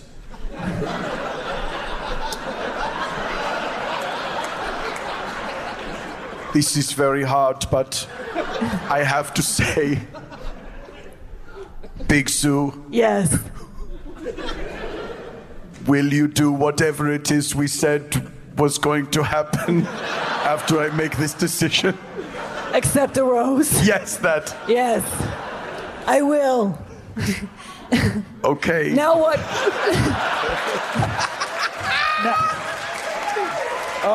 I can't believe it. That was beautiful. That was beautiful. Regular size Karen, you're going home. How do you feel? I'm already gone. All right, that's our show.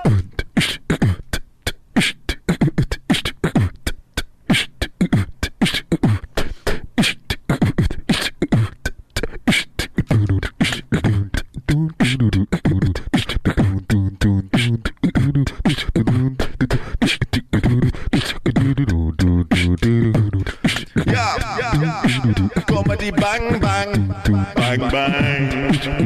Comedy bang bang. Comedy bang bang. Grrrr. Comedy bang bang. He is a director of films. Please welcome Werner Herzog.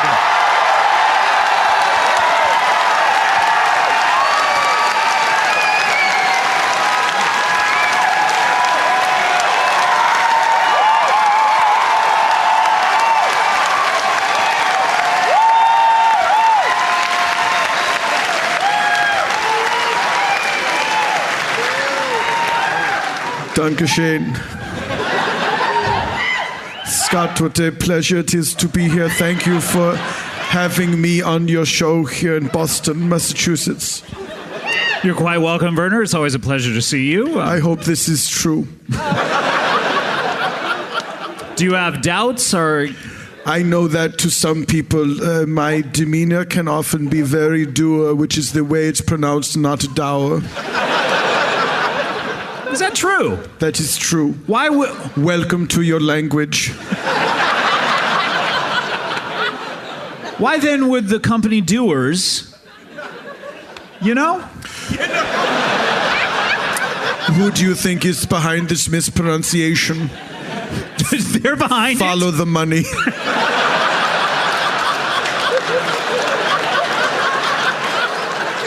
Good point.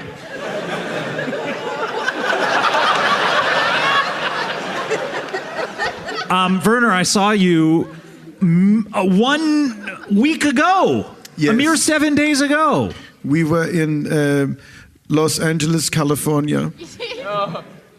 Oh, someone says. I do not understand this groan.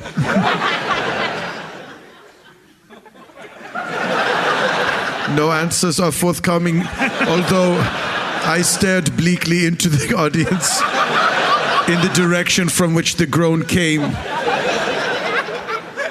Not willing to give it up. But my basilisk-like stare did not elicit a response. So I saw you in Los Angeles. And last time I saw you, we had a good time. It was at the Ace Hotel. What are you doing in Boston now? That is a good question. It really is. I mean, one would assume that it's researching a film or it's traveling. It's either business or pleasure. Let's narrow it down that way. Business or pleasure. It is a bit of both. As it so often is. I am taking over the direction of sheer madness.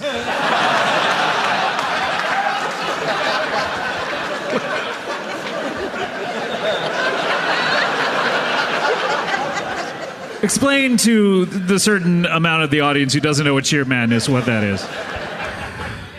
Well, please, you are the host. I believe that it would be rude of me to take those explanation duties away from you. And yet I fully abdicate them towards you. You're very considerate. Sheer Madness is a play that has been running for longer than any play should have ever run. How long do you think a play should run? 1 week.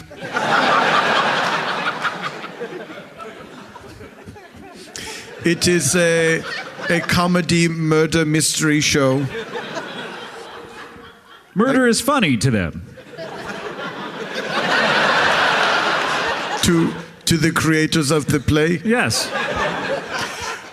I think that their intention is sensible, the idea that we must laugh in the face of that over which we have no control, to feel as if we have some control, however illusory.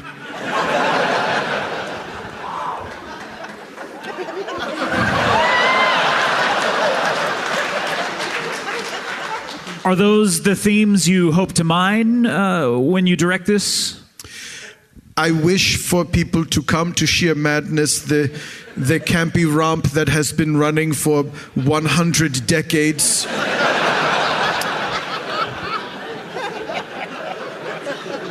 And I wish for them to leave hoping to crawl into the nearest manhole and live the rest of their days in the fetid sewers of Boston.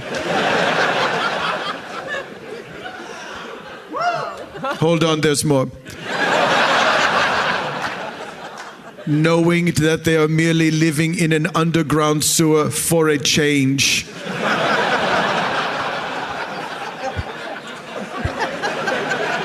I'm saying that life is a sewer.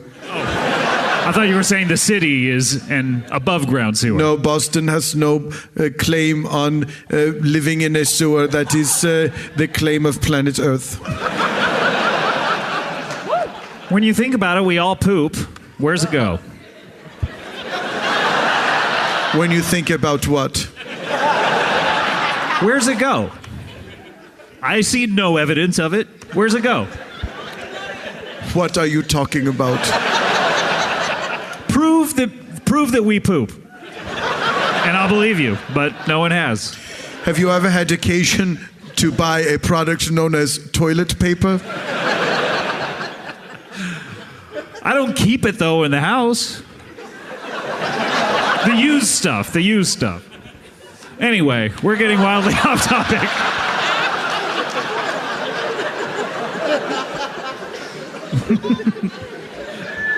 It's a late show. We're feeling silly. If you say so. That's what I love about you, Werner. You come out here, it's a late show, you bring a little energy to it. Do you feel as if I'm being a real goofball right now? You're wackadoodle. Just get you a rubber room. Listen to you. So so you've taken on these duties. Yes, it is fun to get back into the theater. I have not directed a theater production in many years. Really? What was the last one that you directed? Hamilton. And you directed it many years ago? I directed a preview of Hamilton, and then I was told my services were no longer required. Take me through. We all know Hamilton, Lin-Manuel Miranda's wonderful Tony nomination. 16 nominations, did I read? I believe that. I do not know what you have read. So, but is it the truth? But I believe that is correct. So I could have been reading a newspaper that got the facts wrong. You did not provide me with a bibliography. I forgive me, you have me at a disadvantage. I have not investigated what you have and have not read. Fair enough. But we all know Hamilton, of course. It's a hip-hop musical. Yes. Is that safe to say? That it is now, yes. There was one preview where it most certainly was not. Really? So when you directed it, there was no hip-hop? There was no hip-hop. I was very liberal with my rewriting of the libretto. So there was hip-hop in it. You took the libretto. There was hip-hop on the page that I went in another direction with. What direction did you go in? Gregorian chants.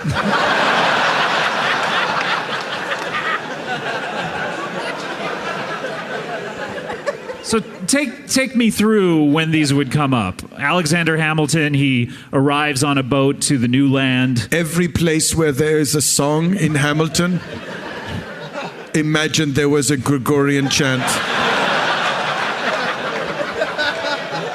That's the entire show. That's correct. At what point don't you just say, this is a show called Gregorian Chanting? I'm sorry, is the title of the musical Hip Hop?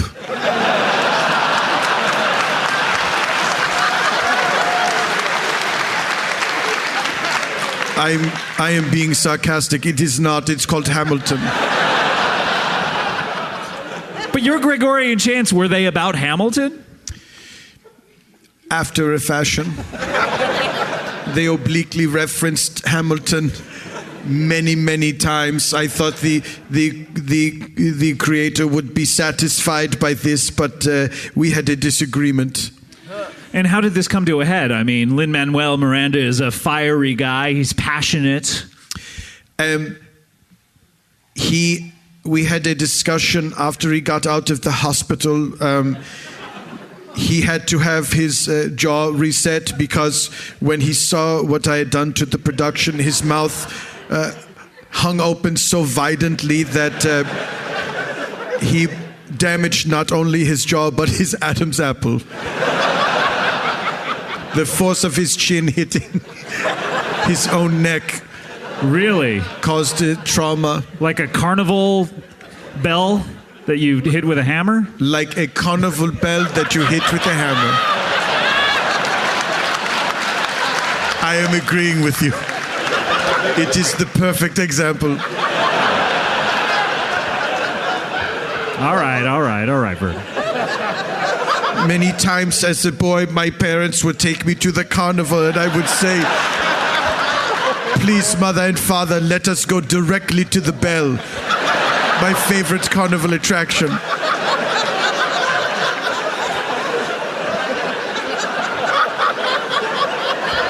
The straw-hatted man behind the bell counter would hand me the little hammer and say, have at it, little fellow.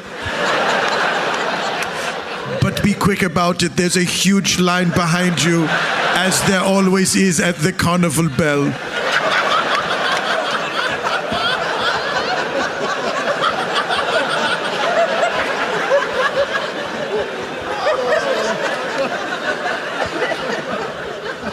And then we would have schnitzel. Speaking of the carnival, are you? They no longer have the elephants at the circus. They just retired them last week, I believe. Yes, it's a real shame because I thought the elephants brought. They really brought the sadness to the circus, and without them, it is merely seedy. But when you would see those gigantic creatures with their unbelievably somber eyes wandering around the sawdust ring, doing things that are clearly beneath them. Now that was a show.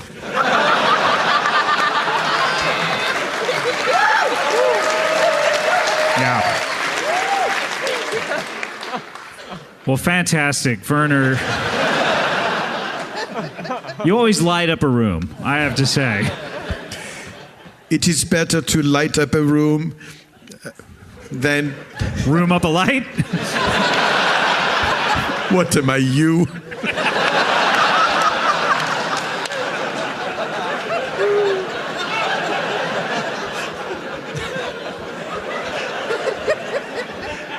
Well, it's really fun to have you here. Can you stick around for the entire show? Of course I can, yes. Okay, good. I also believe I am contractually obligated to do so.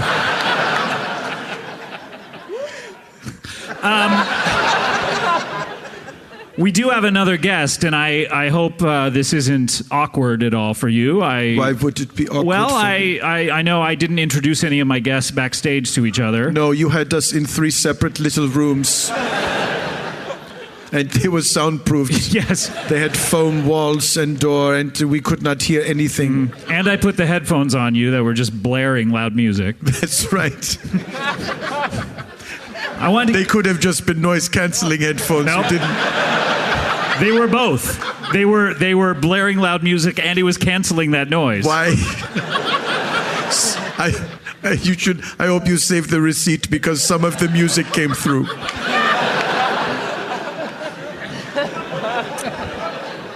Well, we do have another guest, and it's someone that we saw last week as well. She was on the show last week as well. You don't mean? She's the...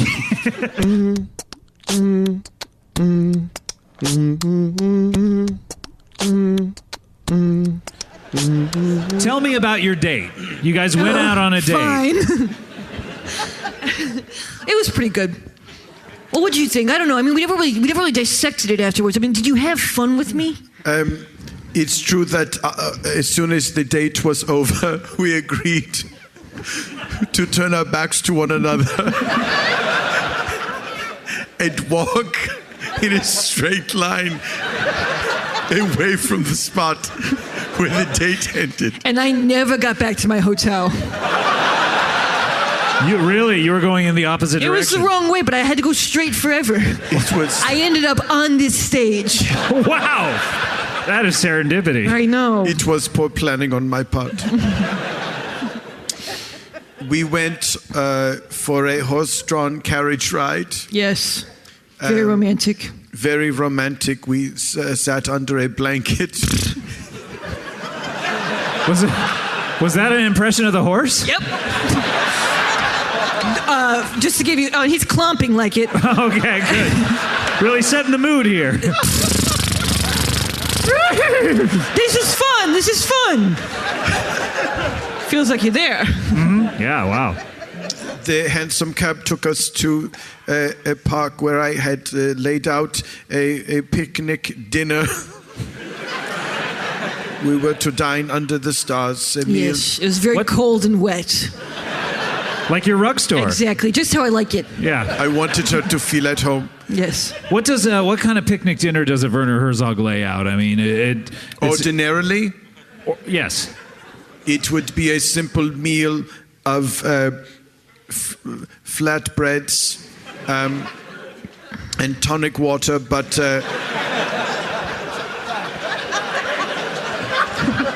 I knew that Big Sue had a very specific dietary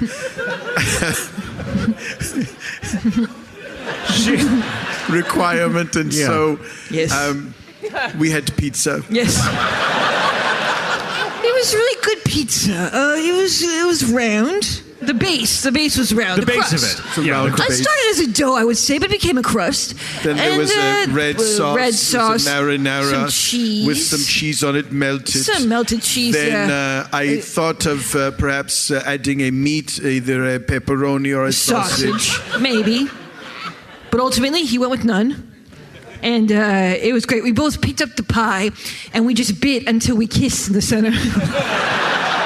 It was disgusting. Our mouths. Our faces. Our mouths were so full. We were covered in sauce. It was burning our cheeks. It was a piping hot pizza. I got third-degree burns. I think I'm permanently scarred. Only second for me. I was lucky. I didn't want to say you look like Freddy Krueger right now. Thank you. Yes. My tongue is like not in a good way. Oh no! Fuck you then. You know, some people I don't mean by your shirt right there. You know, some people are sexually attracted to Freddy Krueger. Did you know that? That's very true. Really? What is that symptom called? Freddy fuckers. Any Freddy fuckers out there? See? Many. Very common. He fucks you in your dreams. It's amazing. Anyhow, so we both burned ourselves horribly. And then after that, we took a nice walk. We stood outside a movie theater, and Werner described what he believed each movie to be. And that was lovely and very free, which was wonderful. What were the movies that were playing? This was this week, obviously, so... Jungle Book. Mm-hmm. I described the animals tearing each other apart. Yeah, it made me cry. Yeah, it really did. Captain America Civil War. I described the futility of human beings with superhuman powers not taking the responsibility to crush humanity under their boot heel as they probably should. And what was the third one? The third one was Zootopia. Yeah. Yes, pretty much the same as the Jungle Book. Yeah. But with extra cages. Yeah, they're in the zoo. Yeah. Is that part of Zootopia? I haven't seen it. Are they all in a giant zoo? I've never seen it either, but you know what? I think they just mean animal world. They should just call it Animal World. Like it's Utopia, but it's Zootopia. It's a fun play on I words. just got it, I think. Yeah, I think you did. Before I was like, what's that crazy made-up word? Yeah. It works though because the idea of a utopia is so absurd that it makes sense that creatures who live in cages would consider themselves a perfect society.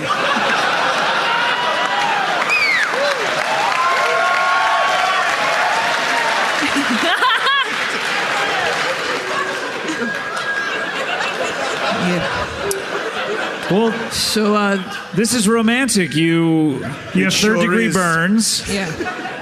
You have movies described to you. Yeah, it's very nice. As our faces were still bubbling just a little bit. Yeah, it's very painful. Very painful. But then- Werner, you did not become a Freddy fucker that night. I'm not Freddy myself. No one who fucks me is a Freddy fucker. Do you understand that? I really resent that.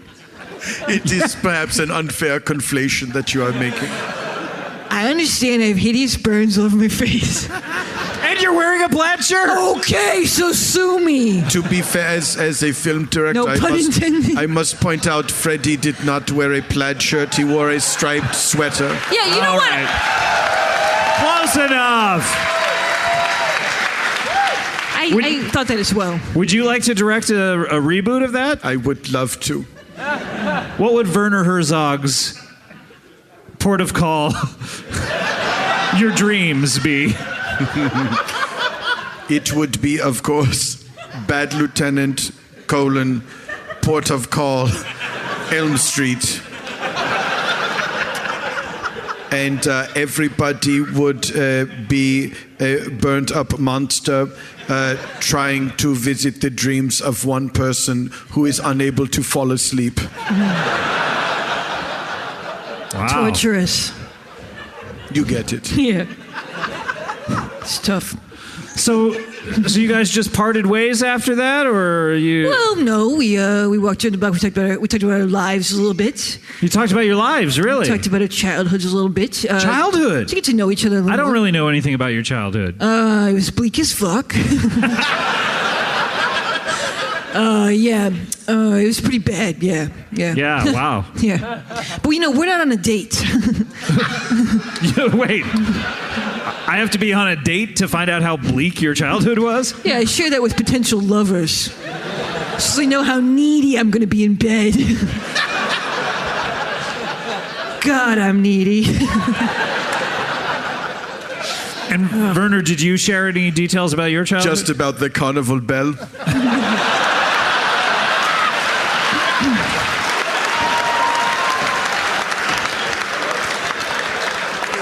Yeah.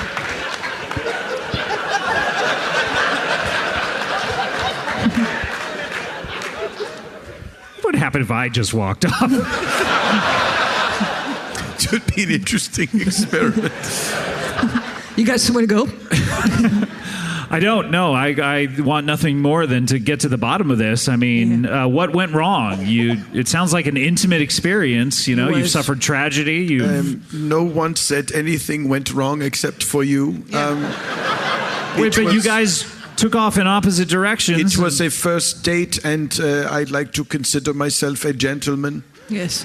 And I'm not a fucking slut. So there's that. So there's potential here. Oh, yeah, for sure. We hit it off. There's plans for a second date? Well, I haven't been asked yet. Cue the music. Big Sue. Would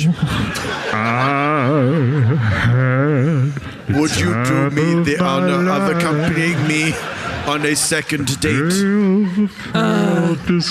When the song gets to the chorus, I'll give you my answer. It's a true. I patiently await that moment. And oh, and on to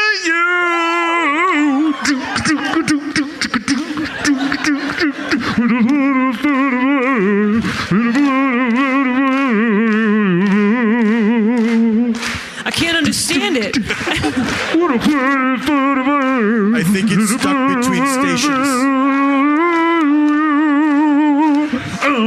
It's almost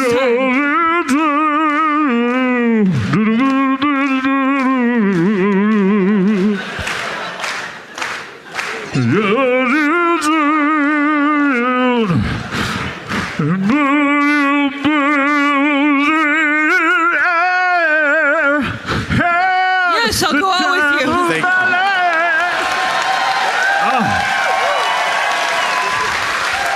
It's good. Man, oh my gosh. It's very good. I'm excited. I feel good. I'm excited. Where are we going to go? The sky's the limit. Cool. Is that like when you're watching The Bachelor and that's like the heading of the date I got card? a letter from Werner. The sky's the limit. Love, Werner. Written by a PA, obviously. In beautiful feminine handwriting. I think we're going to go climb off the side of a skyscraper, like a typical date. We will probably go into the space program's storied vomit comet, where we can experience a weightlessness. I don't want to go in the vomit comet. You know, I have a really bad stomach. I for sure I'll explode all over you. Really. Is it because from my mouth? It's not exclusively eat pizza and hot dogs? Yes. And hot dogs are a new addition. So yeah. Changing up the game a little bit. Have you ever thought about slicing up a hot dog and making that the meat on your pizza? It's just salty protein. Salty protein.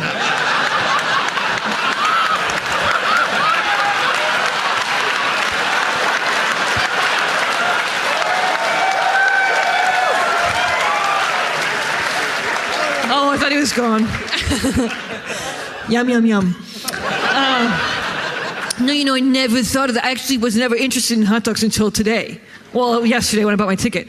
But, yes, so that's a new idea. I will do that. Thank you. Then it's a date. We will make hot dog pizzas in the vomit comet. That sounds so disgusting. I can't wait. Yes, I got another date. Ooh. All right. Well, I look forward to tracking this as it goes. I look forward to tracking this romance. Yeah. As it goes along. Maybe I'll catch up with you guys on another night of the tour. Cool. That seems very unlikely. I mean, we're in this city now. Why would we be at another city? I don't know. I'll ask you that.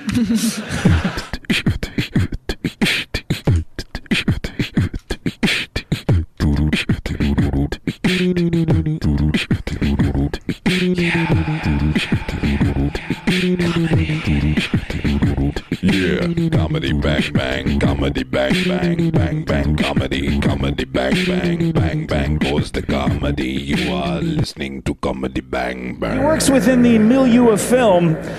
Please welcome the director, Werner Herzog.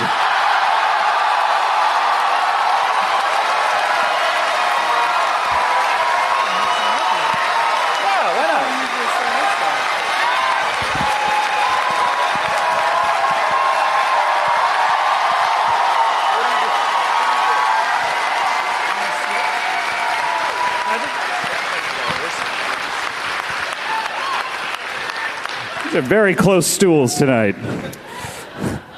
Dankeschön.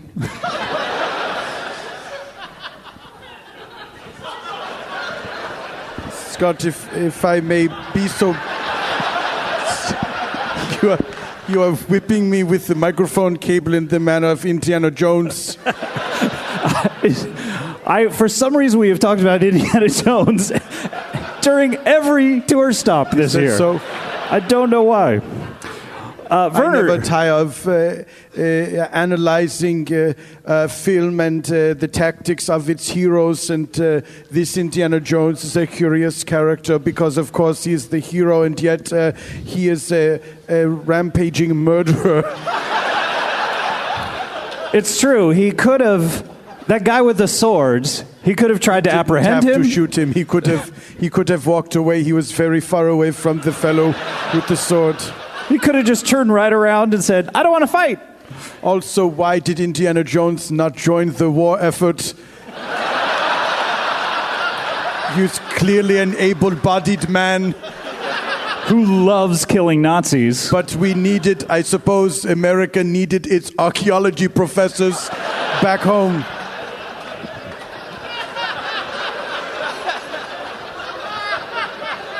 Yeah, he hated snakes, I imagine, like you. He hated nature. More than Nazis, apparently. He could deal with there being Nazis in the world, but cannot abide a snake. So, Werner, it's so good to see you.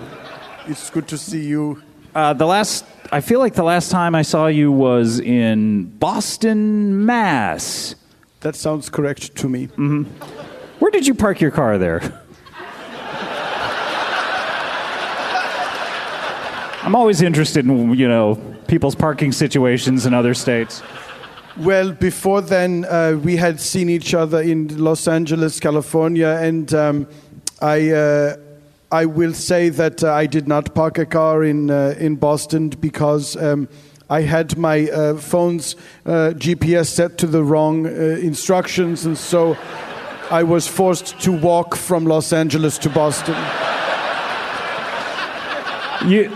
You realize that's just a suggestion. It's not the app forcing you to do what I feel as if it is up to us to obey the commands of these little computers, because what adventure awaits us if we do so?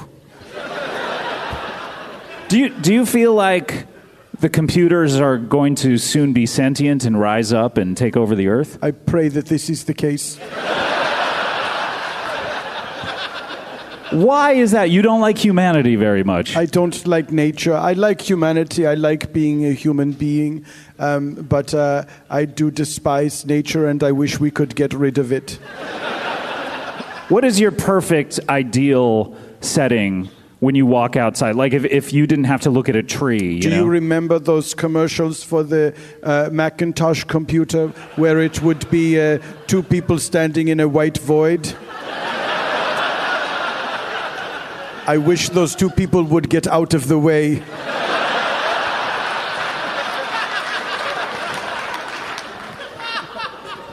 Obstructing the view. Precisely. Mm-hmm. Well, fantastic.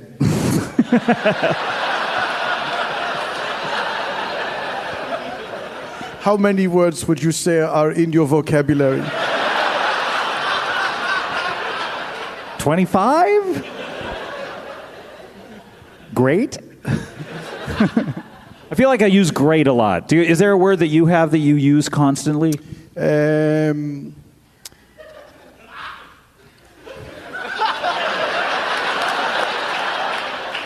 Someone vomited up in the balk.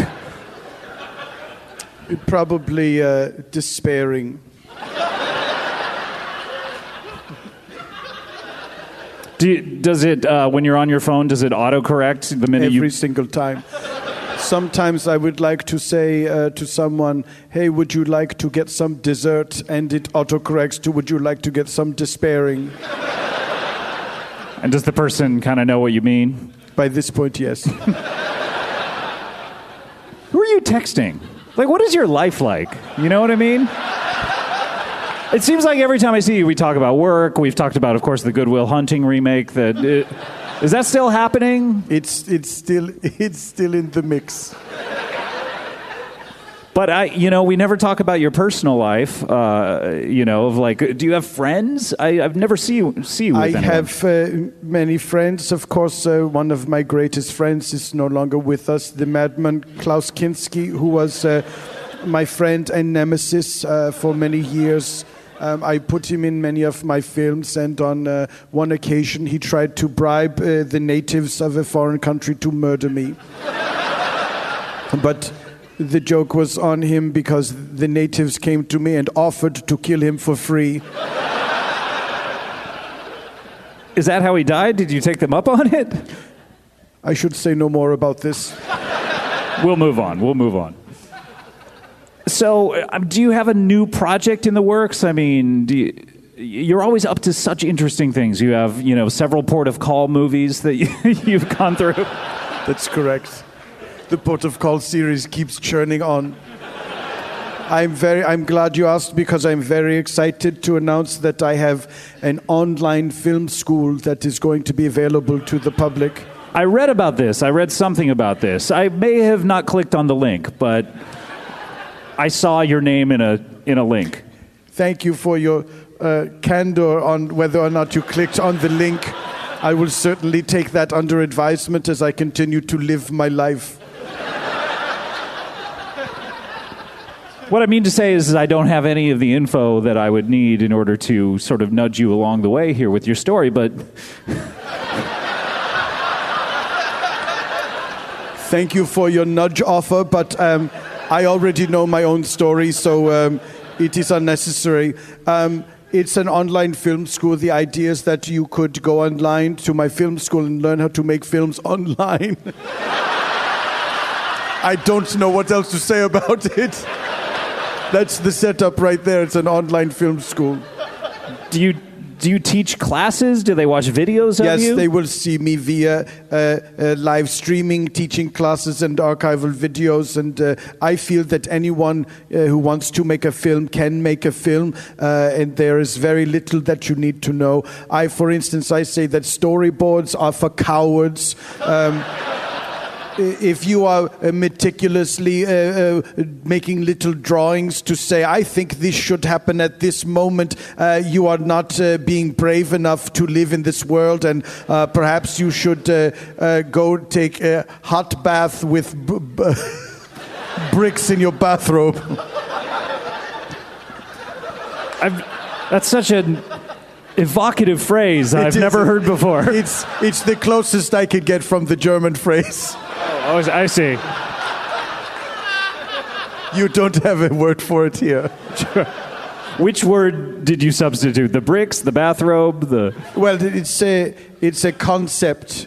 I see. Is the thing. It's like how do you say that? Schadenfreude. Schadenfreude. Yes, the joy in the despair of others. Right. Is that something that you take part in?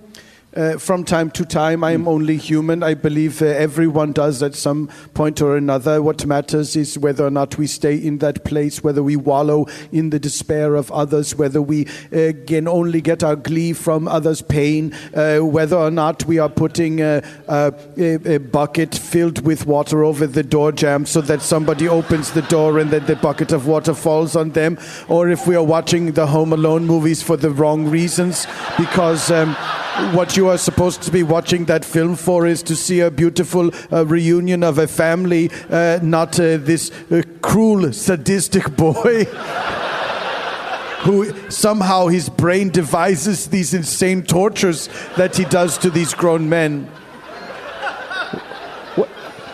What do you think? What do you think Kevin McAllister is doing as a grown-up? Is he like torturing?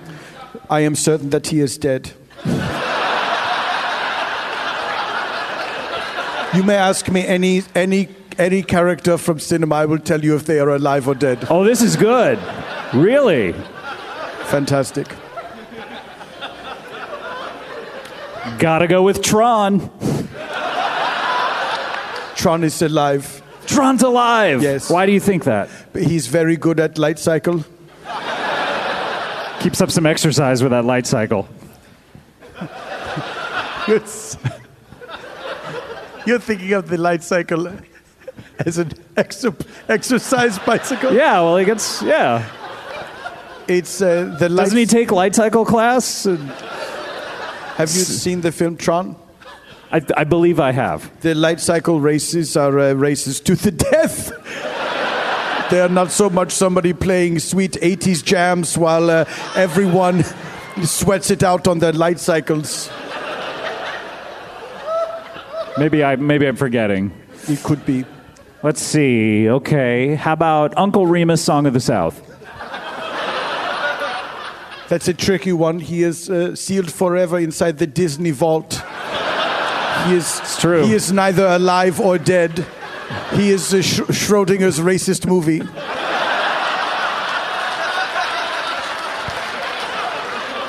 How racist is it? You'll have to open it to find out, but you can't open it to find out because no one would let you see it.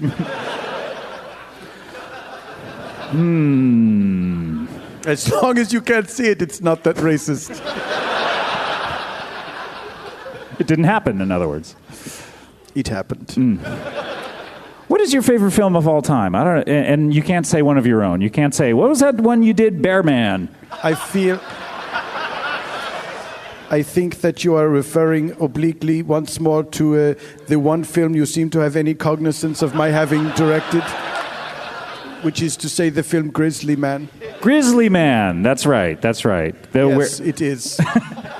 I already knew that it was right. Grizzly Man is about a man who... Why don't I stop you? I have to know, what do you think Grizzly Man is about? Here is my honest opinion, using context clues of licks I have not clinked on about Grizzly Man. He is a tightrope walker at the circus. Okay, I'm right so far. I will render my judgment after you have finished. Oh, okay. And he's got a real slippery rope because someone waxed the rope in the morning and they're supposed to wax it at night so that it hardens overnight so that when he gets on it, it's like a real smooth but hard taut rope. But they waxed it at night right before his performance. So he gets up there and he's like, whoa! And that's all backstory that we know about. That doesn't happen in the film. Fade in.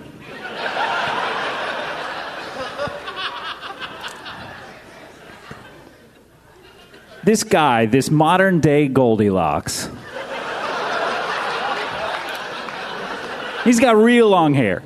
Long blonde hair. Beautiful, beautiful, beautiful man. He is best friends with 85 bears. And in the end, he finds one that's just right for him, and they fall in love, and they get married. What is so impressive about what you have just said is that not only have you completely misunderstood what my film might be about, it seems you don't have a firm grasp on the story of Goldilocks either.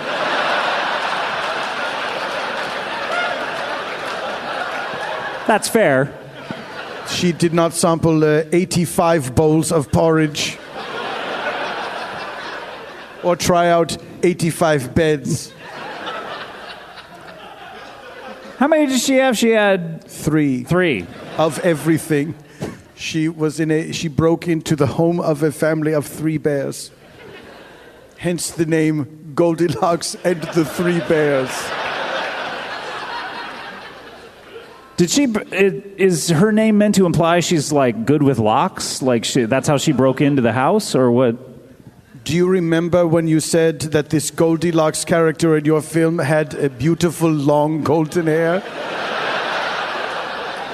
Sure, like locks of hair, yeah.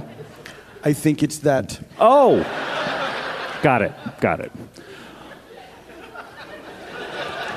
Shall I tell you what Grizzly Man is truly about? I would love to finally figure this out because I've heard a lot about it. It's a touching story of wish fulfillment.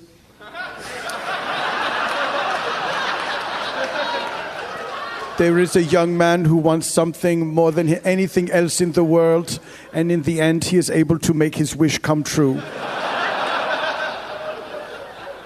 It sounds amazing. It's like a modern-day Pinocchio or something like that. Certainly, it lacks a Jiminy Cricket character. That some might argue that was me. Do you sing in the film, or...? All of my singing scenes were cut for time. Also, because it was a documentary, it seemed inappropriate. What were some of the songs that were cut out? I would love to hear some.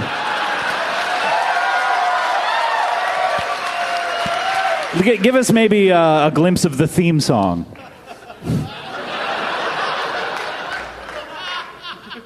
Once there was a boy A very special boy.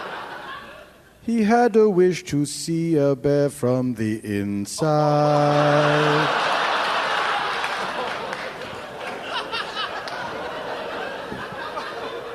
Those are some short credits.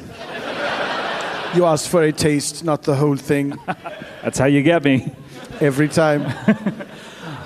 So you've obviously directed all these movies. Obviously.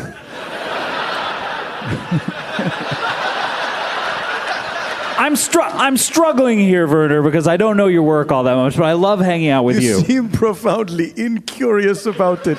After all the times that we have met, you have never decided to maybe check out a trailer or anything. And then when I am here, you say, I don't know anything about your work, but you never actually ask me any of the films that I've directed.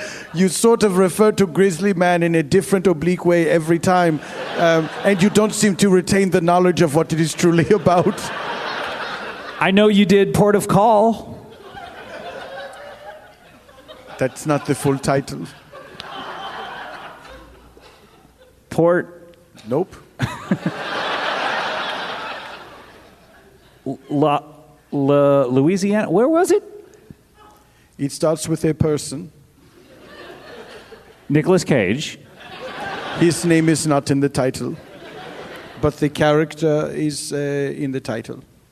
The character. Henry... Cinephile. Let's say yes. Great. Henry Cinephile. Port. Henry Cinephile Port, that's correct. So you're a master of film from these films. Grizzly Man, Henry Cinephile, Port.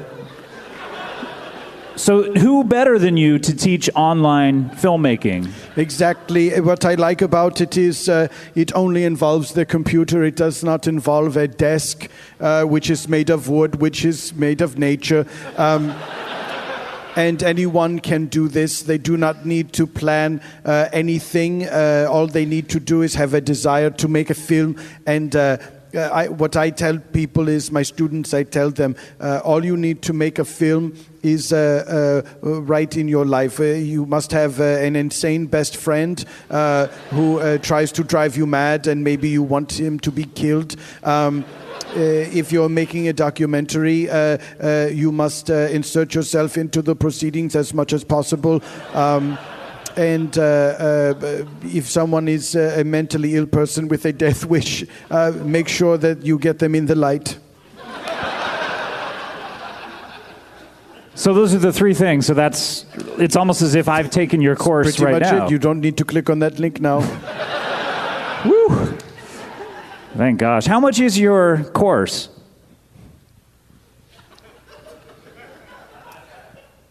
It's a reasonable amount of money that I think everyone will have no problem with.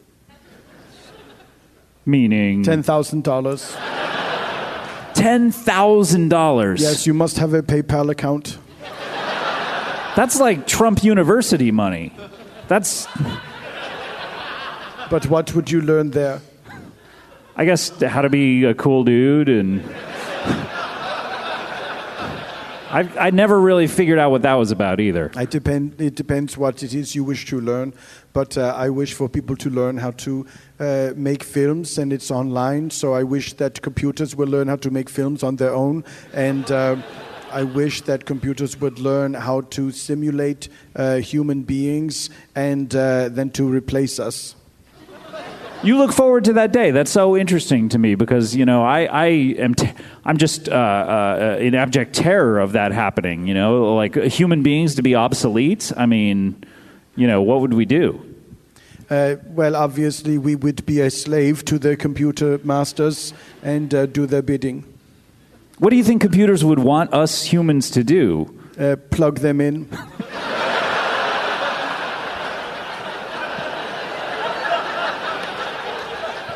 Install software updates. Actually click yes on would you like to install the software update? Because I'm not doing that well with that so far. Always try me again tomorrow. You are like the Wimpy of computer software updates. Wimpy from the Popeye-verse? Yes. That's correct. He would gladly pay you Tuesday for a hamburger today. I remember. I'm pleased. I mean, if we didn't plug them in, then we wouldn't be slaves anymore, you know? That's correct, so we must keep plugging them in. You want to be their slave? I want to be a slave to computers. Do you think that they'll, like, sort of like in the movie Ex Machina, have you seen that film? I've heard about it. What do you think it's about?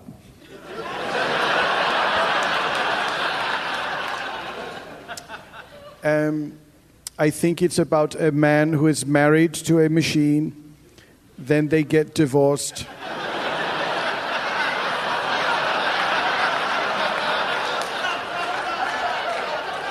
And to distract himself, he takes a course in Latin.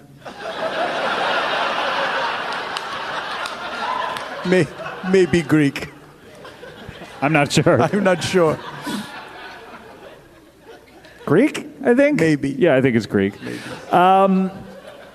Well, it's about computers that look like human beings, and they come out, and you can't tell if someone's a computer, and then the one dude starts going, "Oh my gosh, am I a computer?" And he like tears his face off, and he's like, "Oh, I'm not a computer," and that's exciting. And it's exciting when he turned out not to be a computer.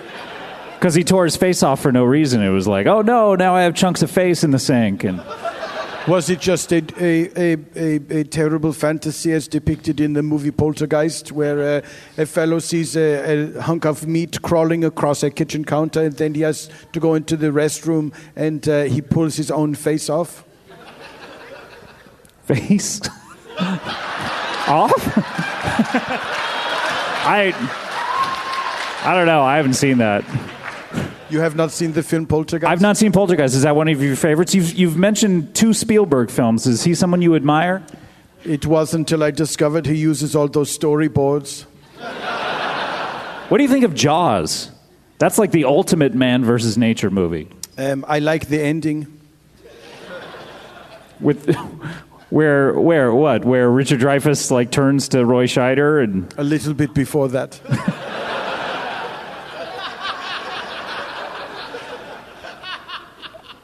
Where they're like, "Hey, you got to shut down this town," and a great deal after that.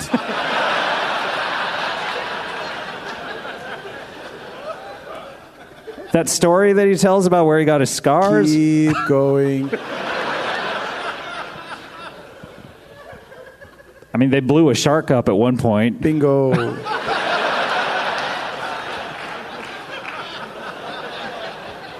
I can see why you like that. Yeah. It's pretty obvious, right? Yeah, it is. What do you think of Spielberg's latest works? You got The Terminal.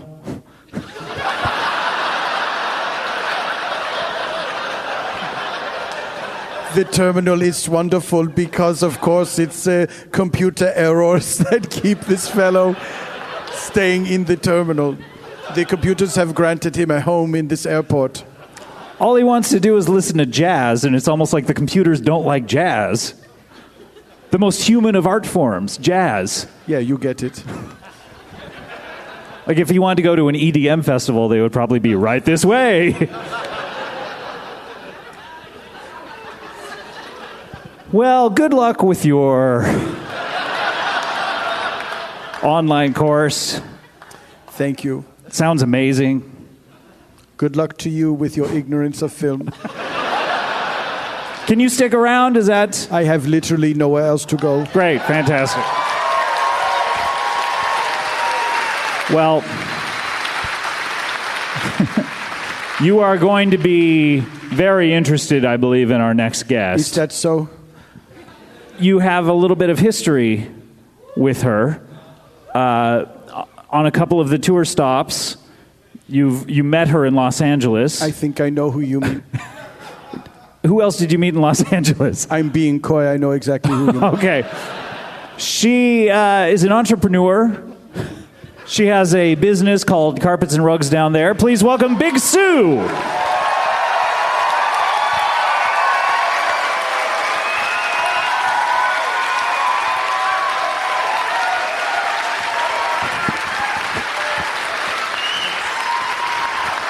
Big Sue, everyone. Oh, yeah. It's nice to be here.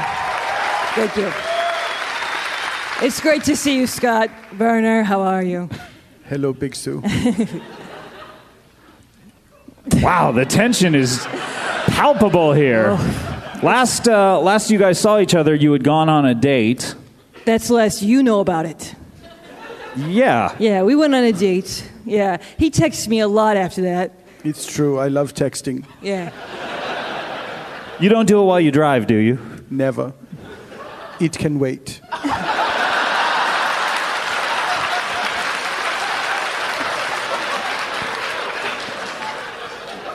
Does that drive you crazy if you send a text and you don't get one back for like 25 minutes? It drives me crazy. I just go nuts. I just walk around in circles in my apartment going, is he even going to write back? I love that guy. Oh. You love... Well, I didn't mean it like that. How did you mean it? I like him a lot. I'm fond of him. I'm excited about where this is going. Yeah. Now, you guys struck up an unlikely romance. For those of you who don't know, Big Sue, tell us about your business just very briefly. Okay, well, I have a store called Carpets Rugs down there. It's a carpet store. It's a rug store. It's rapidly going out of business due to the fact that my toilets are overflowing constantly and causing the rugs to be wet. So... And people don't like a wet rug. Apparently, they don't want a wet rug. But they're covered in duty, so... Come and grab these rugs, please. Serious problems. But it seems to me like you've abandoned the store and you're traveling around the country. Well, I am. I'm in search of good meals, you know. I met you in Boston, where I got a great hot dog. And here I am in Chicago, the home of my favorite food, pizza. Yeah. That's right. Now, they love their pizza here in Chicago. Yes. They're very, very proud of it. Yes, they are. You have certain parameters for your pizza. Here's what I like in a pizza. I like a round pie. A crust. And then I like a tomato sauce, usually a red sauce, something like that. Some cheese on top, melted. Yeah, and maybe pepperoni, maybe some sausage. I don't know. That's what I want. For me. But now here in Chicago, isn't the pizza square or is it just deep? What is it? It's deep, right? They got a deep dish. They got a deep dish. It's a round dish. It's a round, okay. Yeah, they cook it in a round dish. Right, but now you usually like a thin crust, you say. I like a thin crust, and then guess what? I like the sauce to come on top of the crust. Here they put the sauce on top of the cheese. What the fuck? I don't know how the fuck to swallow that shit. But I'm here to try. I mean, once it goes in your mouth, you know, then it's easy to swallow. That's what you always say.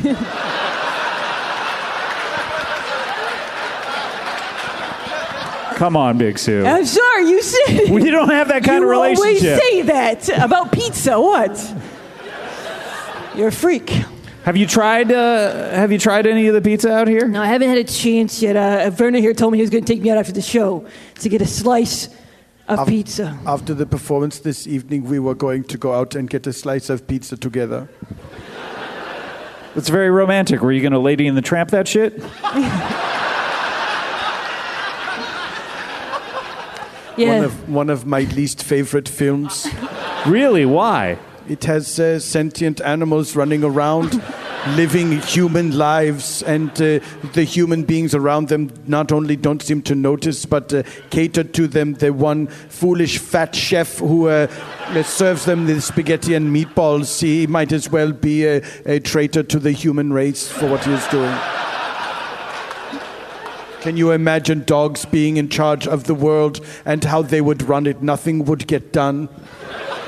It would be rough, I think.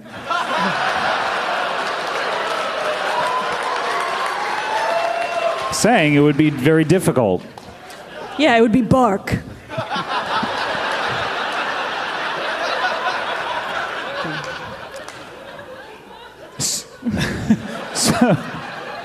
So you guys are getting one slice? No, that's your idea. You said you're getting a slice. Get a slice. I'm going to grab a slice. That's how you say it casually about pizza. Right. I don't know if you eat pizza often, but we pizza eaters, so let's grab a slice. But now, correct me if I'm wrong, but you usually eat a whole pizza. I usually do. But not when I'm looking to get some, okay? Because take me through the process of what happens when you eat the whole pizza. I immediately shit for days. For days. And this is why your toilets are Yes, backing they're up. overflowing. They're backing up. I use them again and again. What do you want? What am I supposed to do? Where am I supposed to go? Help me. I think she is genuinely asking you. I really don't know. Where do you go? I go in my own toilet. Every person owns at least one toilet. Right, yes. Every person owns Every at least person one. owns at least one toilet. Yes. True. It's a nice idea. It is. Can we get there as a country? I don't know. A chicken in every pot. Chicken and in that a pot pot. is a toilet. So, you guys have gone out on dates since I saw you last? Yes, we went on a date, yes. Yeah? Yes. So, well, what did you guys do? This is incredible. I mean, I don't know that in the history of Comedy Bang Bang, I don't know that any guests have ever fallen in love before on the show. Usually someone comes in, they're really strange, then another person comes in and is strange in a different way. And you guys really hit it off. It was fantastic to see. Has this truly never happened on your program before? I don't think so. Wow. Well, we did go out on another date. I took Big Sue to one of my favorite places. It's a bereavement park. Okay, now I've heard of an amusement park. It's like that, only it's an abandoned amusement park, and the attraction is you point out all the people that have died on the various rides. It was a lot of fun. Yeah. Sometimes they will put skeletons in the roller coaster for effect. And after that, we took a walk around a cemetery, and we laid down in some new graves. These were graves that had been freshly dug. Yeah, I guess there was a funeral the next day, but we tried them out, and we held hands. It was nice. Pretty good fit. How did you hold hands in two Up different like this. graves? That checks out. Yeah, it checks out. These were shallow graves that perhaps were in the halfway point in being dug. Or were they burying people in shallow graves as like an insult or something? I don't know if that's a service you can get at the cemetery, but it certainly should be. It should be. It should be. If you didn't get along with your dad and then he finally dies, say, here's $500 extra. Put him in a shallow grave. I want raccoons and opossums to get at him.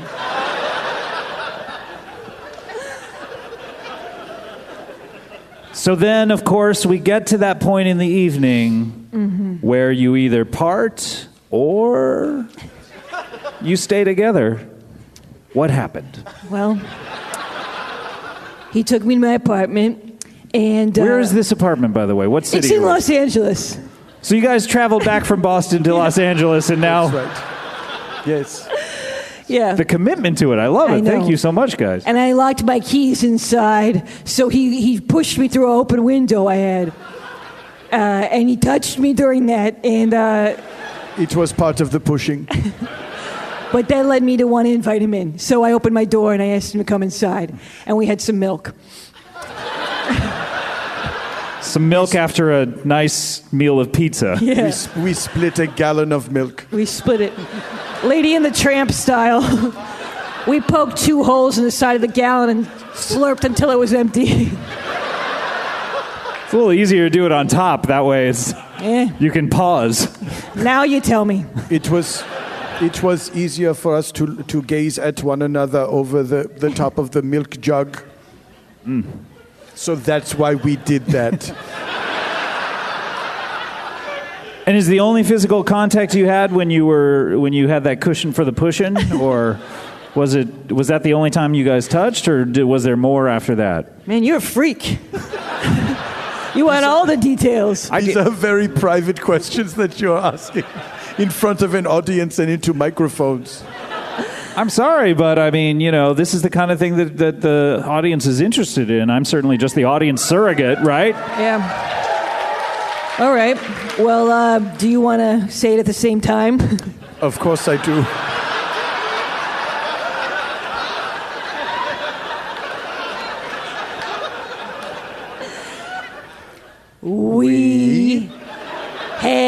had sex 12 times. We had sex 12 times. 12 times? Yes. It was once an hour for 12 hours. And he filmed the whole thing for his school as a lesson. That's what he told you? I'm going to put our sex tape online for my students. He told me I could get free tuition to his school. I'm very excited, actually. I would love to see a film that Big Stu would make. Yeah. What if, Big Stu, if you could make a documentary about something, what would it be? Pizza. This sort of taking people through the steps of how to make a pizza? I would just love to do different long shots of pizzas around the world. And maybe I talk over them about why I like them. Just describe the pies and would they be different types of pizzas? Ideally, they'd all be round pies with some red sauce or tomato sauce, some cheese melted on it. I like that. Maybe some pepperoni, maybe some sausage. I don't know if I want meat that day. I don't know, but yeah, something like that. At what point when you're ordering a pizza do you call the audible on whether you have pepperoni or sausage? It seems very late in the process. I pretty much just wait until it's going into my mouth, and if I want pepperoni, I ask him to throw some on really fast. Pepperoni!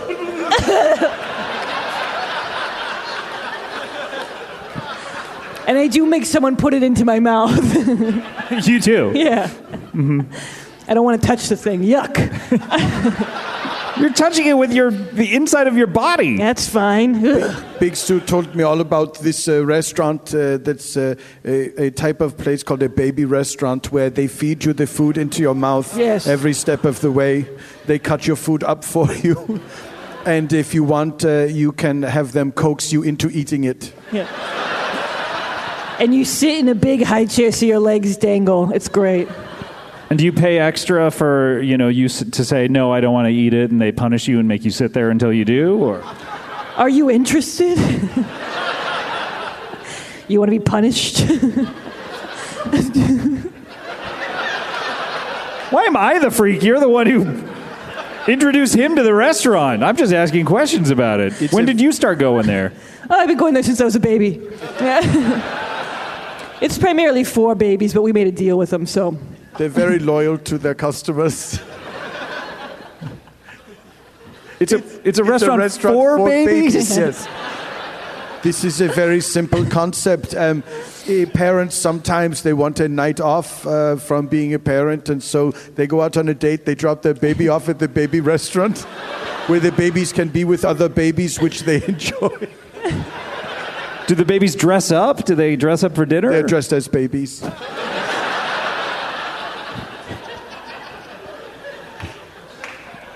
Mm-hmm. The waiters and waitresses are dressed as the parents of the babies.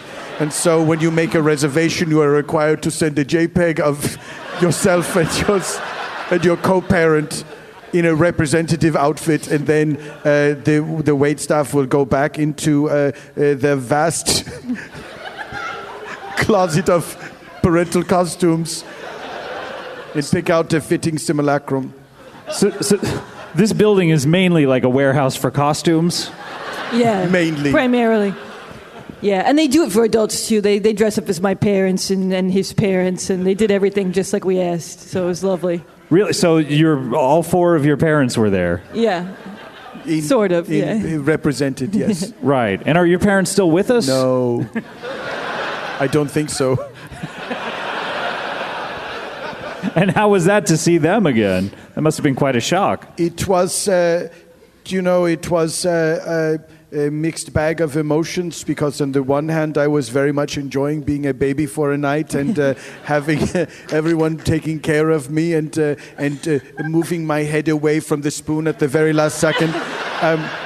Here comes the airplane. No, nine. And then, but of course it was emotionally devastating to see these young people in my parents' clothes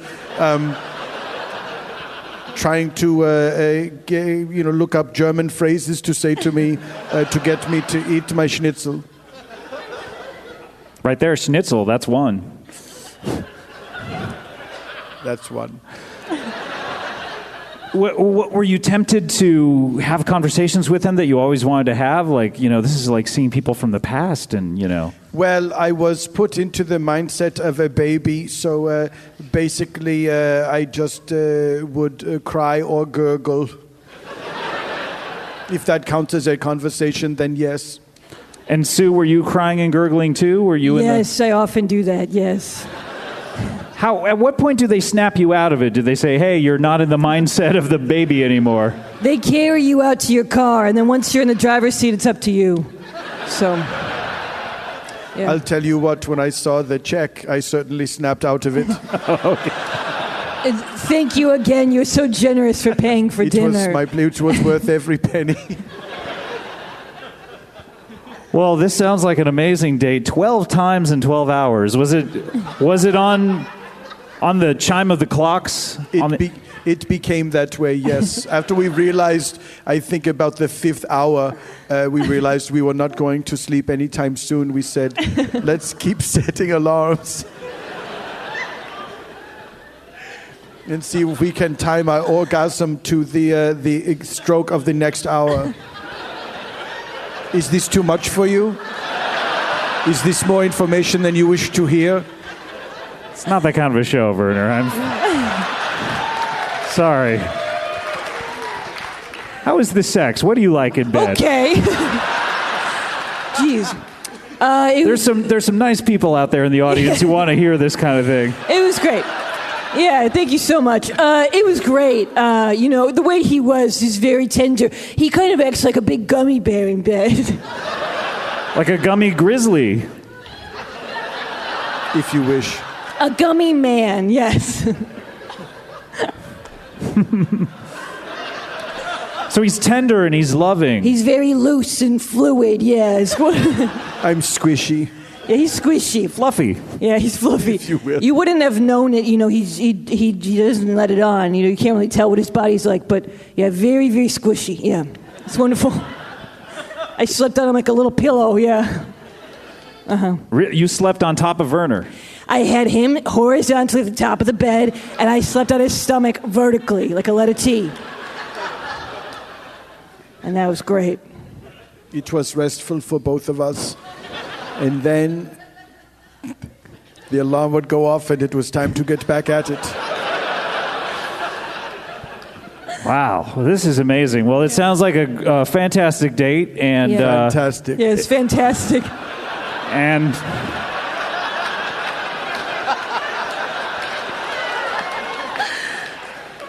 And if you'd like to go on another date, we'll pay for it. Wow, who's we? The show. The show's gonna pay? Do you know what we could use after that marathon session of lovemaking? A new bed. Yeah. It's a great point. Do you need a new bed or just the... Well, the bed frame is fine. The bed frame's fine, but here's a big problem. The door to my apartment is shaped like a pizza. Okay, it's round. A regular mattress is not gonna fit in. It's a round door like you see in The Hobbit.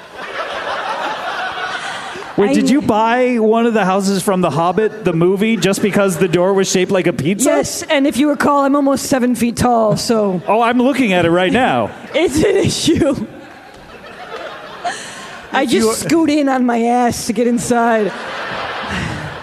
If you are ever in need of a hairstylist, I think I know someone who could accommodate your height very well. Good, oh good. This Gregory James person that we know, yeah. Maybe one person knows who the fuck that is. I think literally one. Yeah. But, I have... Look, there's a million different solutions to your problem, but I know of one. Oh, good. Let me ask you, this pizza-shaped door, yeah. Could a square box the size of a mini fridge be shoved through that? Yes. Yes. I can vouch for that because she has a mini fridge by her bed, so yes. Yes. You have a mini fridge by the bed. What do you keep in it? Let me guess, pizza. I said lube, but you talked over me. Well, thanks for clarifying. You have a mini fridge just stocked with lube. Ice cold lube. It was very refreshing. After a hot, sweaty lovemaking sesh, just put on some ice cold lube. Yeah. Well, let's talk after the show, but what are you going to give me? What is this? Well, our friends at Lisa, the sponsor for the tour, Lisa Mattresses, can hook you up with something. Oh, good. Yeah. I'd love that. We had to throw the bed out. So many bugs on it. Wait, as a result of what you guys did? I suppose the vibrations that we caused in the mattress invited unwelcome guests in the form of 1,000 swarming insects.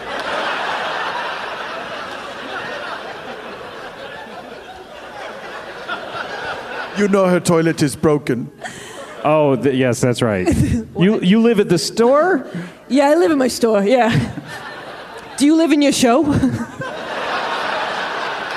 I guess so. Have you ever seen me outside of it? No. It all adds up. Well, great. Where would you like to go on your next date? Wow, that's a tough choice. I want to go somewhere fancy this time. Right. Somewhere really upscale, and nowhere where anyone's recently passed. Ooh, that's a toughie for me. Nothing springs to mind right away. Do you have any suggestions? Maybe like a concert or something. Maybe like someone fun like Icona Pop or something. I love it. I don't care. What about a concert by, I think this would have both of your interests. There's a band you may like called Chuck E. Cheese. Oh, wow. Yes, I love that band. They're amazing artists. I've heard of them. Forgive me, I don't mean to be a wet blanket covered in insects, but aren't they comprised entirely of animals? Anthropomorphic animals. Anthropomorphic animals. Yes? Animatronic. Audio animatronic. Sold. You just said the magic words. So animals that are machines. Robots mocking animals, I'm in heaven.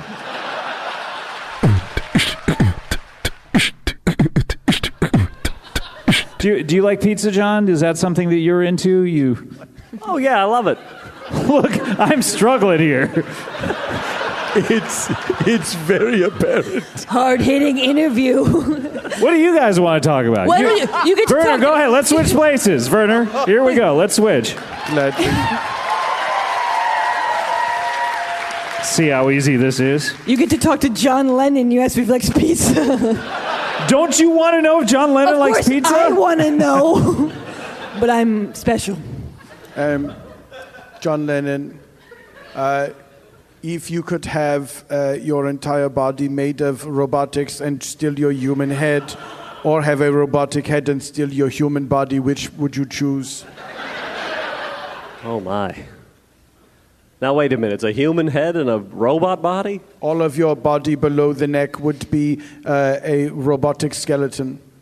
I like that. It would have to be waterproof, but I like it. I would do that. No questions asked. One question answered. Are you keeping a constant tally? Not really, but I will from now on. So that was... 2 questions. Oh, 2 and 2. You were very political in your life prior to this. Are you inspired to write any more political songs based on the current election cycle? I was going to write a song about a cowboy marshal for the album, but it's going nowhere. I'm having a tough time figuring out the beat. What have you? Just get Ringo in on this. He doesn't want to get involved. Maybe sing it to us and we could help you figure out. Okay. Here's a question for Scott. Oh, great. What's going on?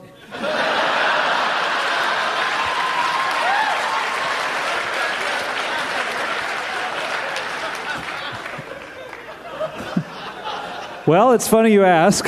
I feel like I'm trapped in a never-ending cycle of talking to insane people for the last 3 weeks.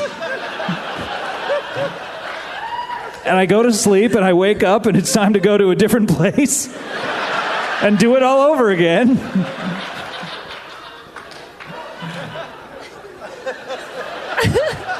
I think we're 4 for 4 right now. Surely you've written a song about this.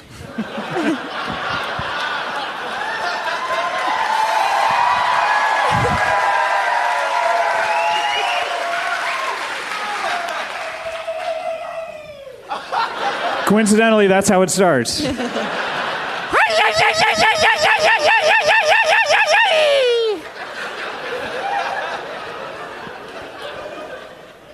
That's the sound of my alarm. Waking up. Time to put Folgers in my cup. I have sponsors even in my songs. Time to get up and do it again. Go travel around with my best friends. Oh. They seem like lucky people.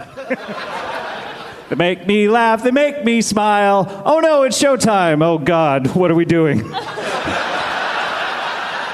Gulp. The end. It's good. I liked it. That was good.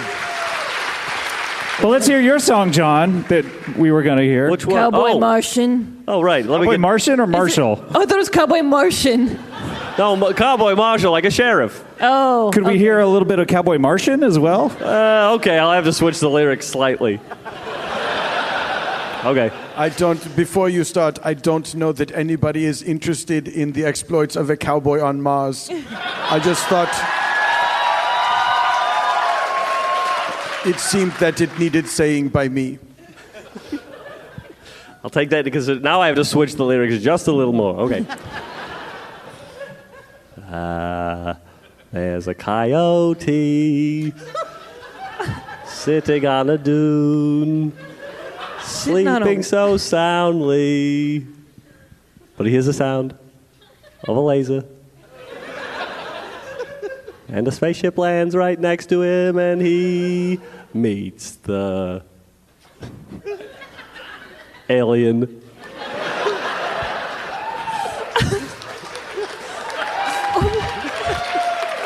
He meets. Is it still a cow? Oh, okay. I'm sorry, you weren't done. Obviously, that's just the preamble. Right. As it had no discernible hook.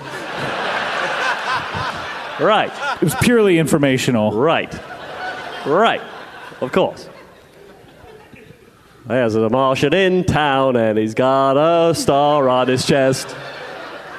He's gonna clean this town up from the very best. The best criminals. Thanks for the clarification.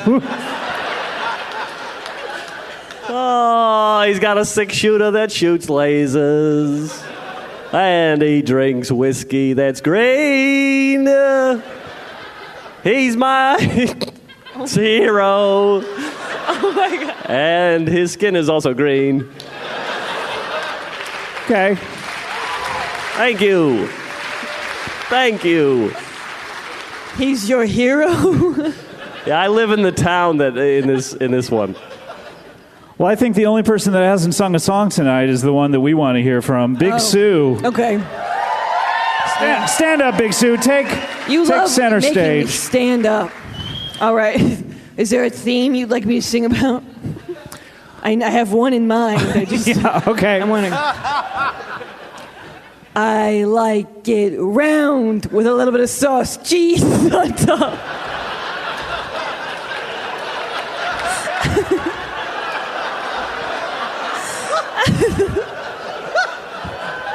Now, I have a friend who normally ends her songs once she laughs. But you're not like that. No, I'm not, obviously. I'm going to keep going. Obviously, you're going to keep going. Maybe pepperoni, maybe sausage if I feel up for it. I'm talking about pizza. I'm talking about pizza. Give me a slice.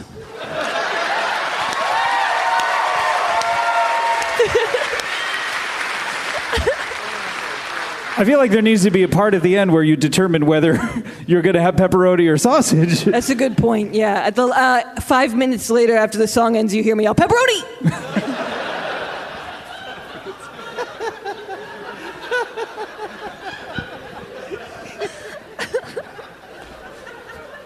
Werner? You would like another song? No, you're in charge here. Oh. I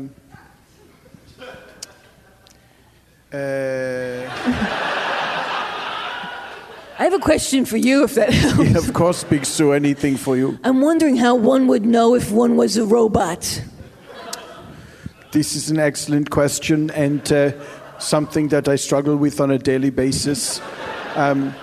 Of course, I have tried to determine if I am in fact a robot many times, but I always seem to not be one. In this movie, Scott has told me about the pulling the face off method, but I don't recommend it because if you're not a robot, you will still need your face. Isn't there something like the Turing question or... What is it? The Turing test? Turing test, yeah. From the film Blade Runner. Oh, the Turing test from Life. From Life. That's to determine if robots are trying to impersonate human beings. I see. And that's why that led to the invention of the CAPTCHA.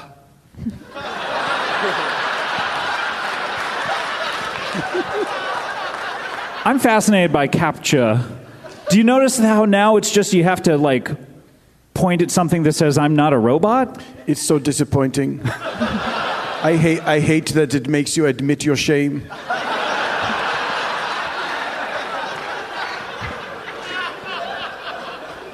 But how did they... This is a serious question. How did they figure out CAPTCHA now where we don't have to type the thing anymore? I think they just got better at software. But couldn't any... Okay, anyway. Someone out there knows what I'm talking about. A robot could click the button that says, "I'm not a robot"? Yes! What robot's using the computer anyway? I don't understand. Yeah, a robot is a computer. He'd have to click himself. Right? I think. And robots don't have arms, right? Do they? I don't know why a robot would be trying to purchase Wi-Fi access on a plane. All right, everyone, that's our show.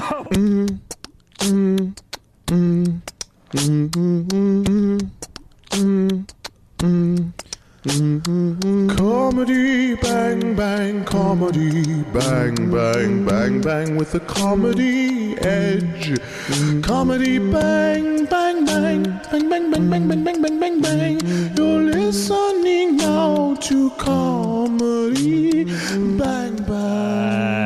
About 4 inches deep into Octidoggy now, and and that's all that can be said about that. Welcome to the show. Scott Aukerman here. Are you certain? You have explored this topic. I have exhausted that subject matter, yes. There's absolutely nothing more to say about Octidoggy and being 4 inches deep within? Yes. I believe that if you would have anything to add, Werner. I don't know what I could contribute to this topic. Have you ever had your penis, which I would assume, Werner Herzog, you're all about, you hate nature and you love man. That's me. So, the first thing you think about when you think about man is man's penis. That's what distinguishes man from woo man. So you must have a very strong, powerful one. Have you ever been 4 inches deep in anything? This is a more personal question than you have ever asked me on this show before. I agree. But Werner Herzog, by the way, is our guest today. We have never really gotten personal on this, other than we tried to set up a romance between you and Pig Sue at one point. But we went on a pizza date. Yes. How did she like her pizza again? She likes it round. She likes a round pie, right? With like a crust. Yes, the round crust. A little bit of cheese, tomato sauce. A little bit of cheese, maybe some pepperoni. Right. And or is it maybe some cheese? I believe it's the former. How do you like your pizza? Pizza is one of those foods that everyone loves, but I don't understand because the circular nature of it brings me nothing but despair. What I see is the endless cycle of life, birth, rebirth, death. It's all mixed together in there, and also black olives, yuck. It's almost like saying no matter what progress you make as a human being, you're just going to end up right back where you started. You mean me specifically? Yes. Shots fired at Werner Herzog. Acclaimed documentary director Werner Herzog is back with us. Also regular. Yes, you and also actor. Sometimes Jack Reacher, of course. I notably played the bad guy in Jack Reacher, who had not as many fingers as you might think that someone has. I would think 10, maybe 11. Lower. Wait, are we doing Price is Right rules? Yes. 2. Higher. 9. Beep up doo. Wow. I'm afraid you have all forbid. Scott Aukerman here. By the way, very important announcement coming up at the end of the show in your favorite section of the show, plugs. But we have acclaimed director Werner Herzog. You know, I was on Netflix the other day looking for documentaries, and I saw your name pop up. And I was like, oh, I should watch this. But then I realized that would spoil my perfect record of not really ever seeing one of your films. Now, this is a record that is only important to you. So you feel as if you want to be this gold star, not having seen Werner Herzog films, but you're only cheating yourself because... Don't make fun of a gold star family. Look, if I see one of your films, then... You caught me. If I see one of your films, then suddenly you'll experience some sense of joy or accomplishment that I've seen one of your films, or do you not care about that kind of thing? There's very little I care about. I'm surprised whenever anyone tells me they've seen my films. I don't make them with the intention of people seeing them. I make them because I'm compelled to make them. I'll be honest, I haven't seen any of them, so I'm in the same group as you. You've never seen a film you've made? Not a single one. How do they become edited? You just dump a bunch of footage on the editor's door and say it's your problem now? I go into the editing bay with the editor and I insist upon being blindfolded, and they put those earphones on me that the guys at the airport use when they're guiding the Family planes. Feud ones?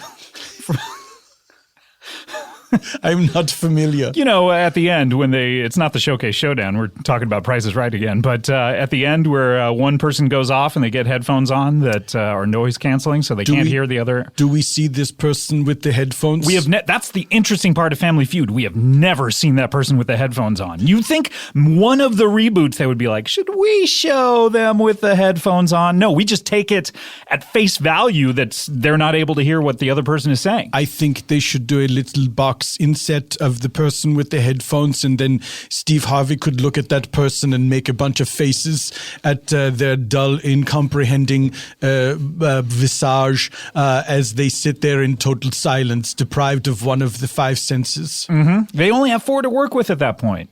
Do they no longer make them wear oven mitts? That is not part of Family Feud lore, as far as I know it. In the days of the Richard Dawson Family Feud, at least as it aired in Germany, I remember that the person was taken into a complete sensory deprivation area. And, like a Daredevil tank or something? Does Daredevil have a tank? In the Affleck Daredevil, he gets inside a sensory deprivation tank. I haven't seen the film. You have not seen it. I would think that maybe you would play the Punisher on it or something. Big skull and crossbones on your chest. It's what is this, Halloween? What about Halloween? Are you in for the reboot with Jamie Lee? Not comedian Jamie Lee Curtis. Is it truly a reboot if one of the original stars is in the film? I believe. Does she play the same character? She plays the same character, and yet I believe it is rebooting continuity after maybe number 2 or something. I'm not sure. Danny McBride has written it. I hear it's very good, but I don't know the ins and outs. Do you think many people are very... they care very deeply about the continuity of the Halloweeniverse? I don't know. I think people do, because when it was announced, there were a lot of people online, chatter basically, was saying, why bother? I've had it up to here with these constant reboots. Why bother getting Jamie Lee Curtis if it's going to just do away with Halloween H2O, Halloween water? Do you know I was going to reboot Fitzcarraldo with the guys who did the Lego movie, but a lot of the diehard Fitzcarraldo fans wouldn't hear of it. Have you ever thought about Fitzgeraldo, where you get Greg Fitzsimmons and Geraldo Rivera to be in a reboot of that film? I haven't seen you in a while, and I forget that a big part of your thing is just a word association. Yes, I apologize. You're a psychiatric patient. Yes. Do you think that I need help? Have you ever gotten psychiatric help yourself? I have seen many psychiatrists, but I've never been asked back. Wait, so I guess it's a two-way street. The psychiatrist has to want you back. Especially in Germany, there is a street called Psychiatry Street. And it's a two-way, and you go in one way, and the psychiatrist comes in another way, and you meet in the middle of the street, and you have a battle of wills, and that determines whether or not you will be granted treatment or not. My God, I guess it is sort of. In a way, one shouldn't assume that just because you're paying for someone, they have to do something for you. I mean, people aren't slaves, right? I think absolutely you should assume that if you're paying.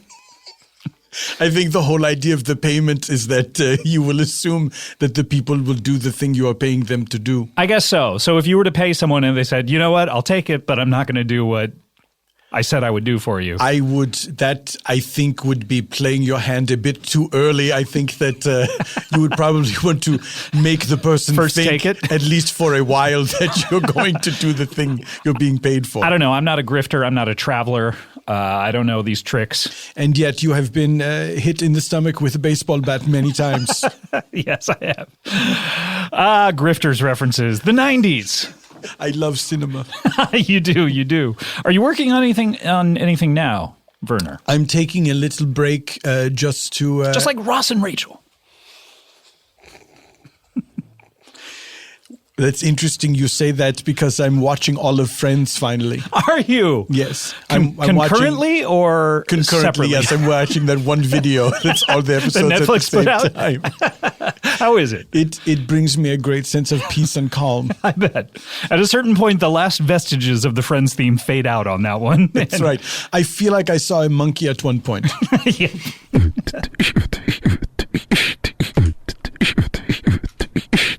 This is Werner Herzog. He's a film director and sometimes actor. Did you ever see Jack Reacher? Yeah, you got no fingers in it. Oh, you only got a couple fingers in that thing. That's correct. Yeah, that's a shame. Now look down at his actual fingers.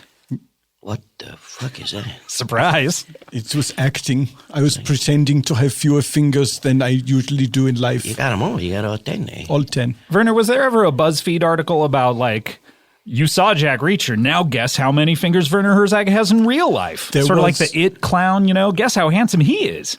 There was a quiz where you could determine which of Werner's fingers you are.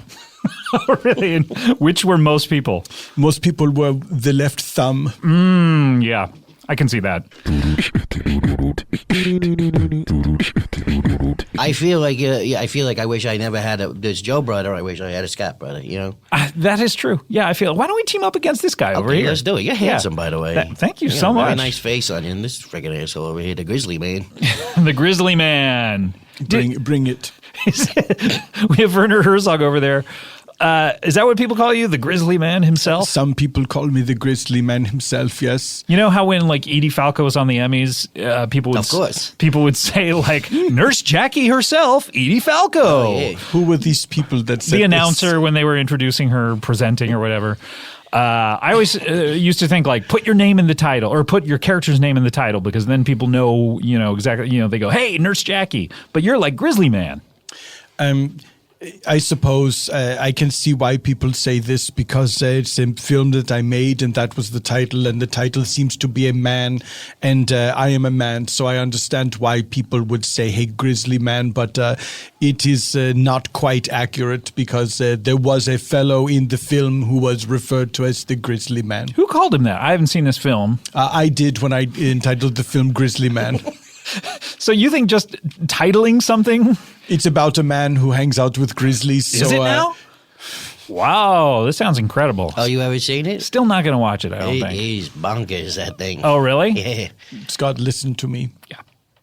You must see this film. Really? Do not destroy it. Destroy the film? Do not. Oh, okay. You must always see this film. Always see this film.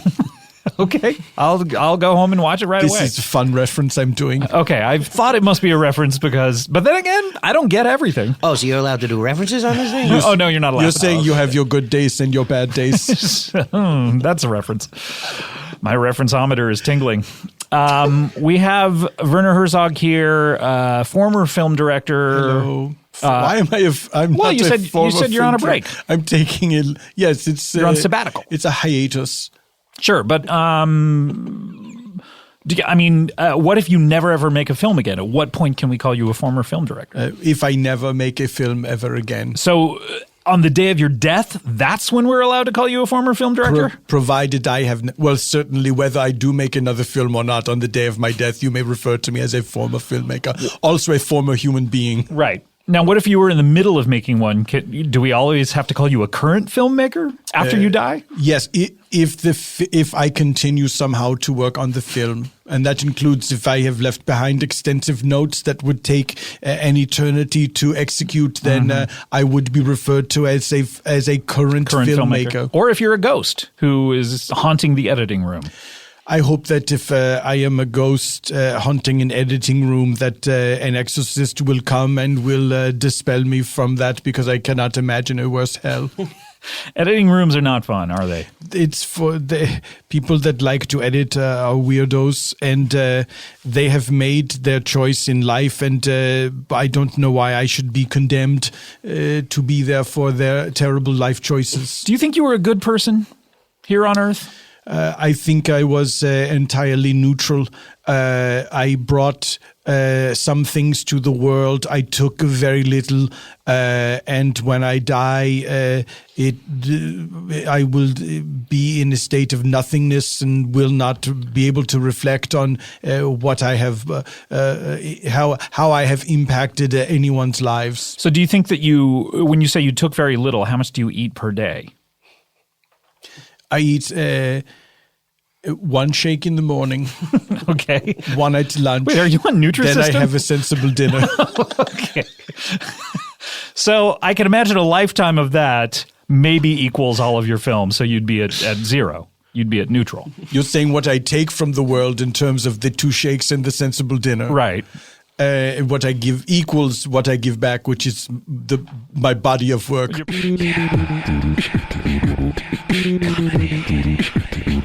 Well, Werner, I have a pitch for you. You're a current film director. That's correct. And you will be until you die. Yes. Assuming you are still working on something. You may die in the next couple of days, in which case you would be a former film director. I may die in the next couple of minutes. Yeah, what's your AIM, by the way?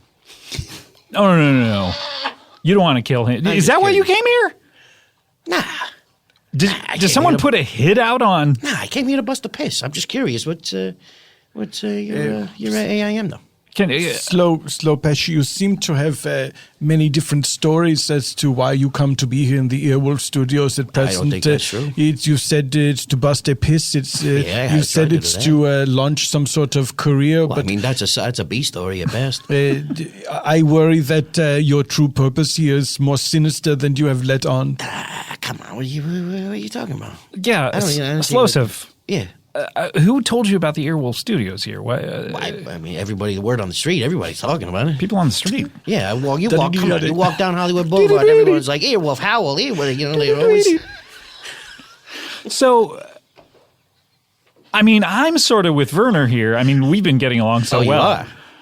But at this point now, I might have to change allegiances. What's your... What's your AIM?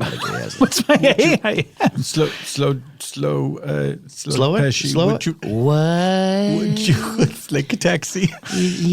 Would you excuse us for one moment? We have to have a we're going to quickly go over here. You can join us very slowly if you like, but it's going to take me a while. Yeah, it's going to take you a while. My legs so are weird. We will walk over at normal pace to the other side of the room. And sure. I'll just be hanging out over here. Yeah. No sweat. All right, here we go. Say, Werner, I'm starting to suspect that slow Pesci. Pesci. I want to say Slow Joey. Yes, I do too, for some reason. For some weird reason. Yes. But it's Slow Pesci. It's Slow Pesci. I'm a different guy. Wait, can you hear us? No, I just heard. I thought you said Slow Pesci, so I came over. Oh, you're here already. God, we got to move quicker. I didn't walk that far away. All right, Sorry, ready? I'll Here walk we go. farther away this All right. time. So Werner. Yes.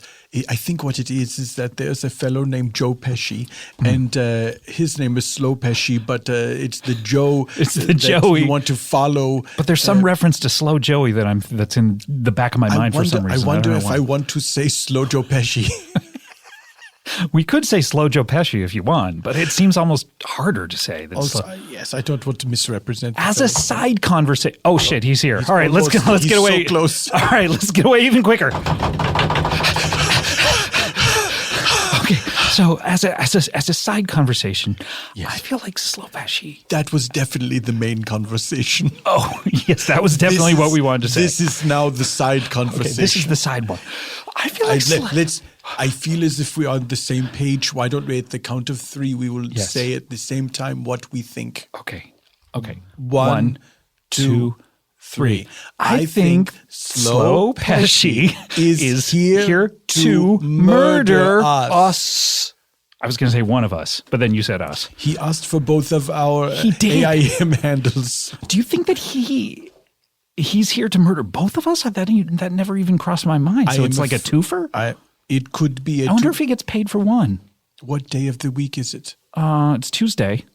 Oh my God, it's 2 for Tuesday. 2 for Tuesday. Oh my God. Oh wait, he's here. You know, it also could be double shot Tuesday. Oh, that's true. All right.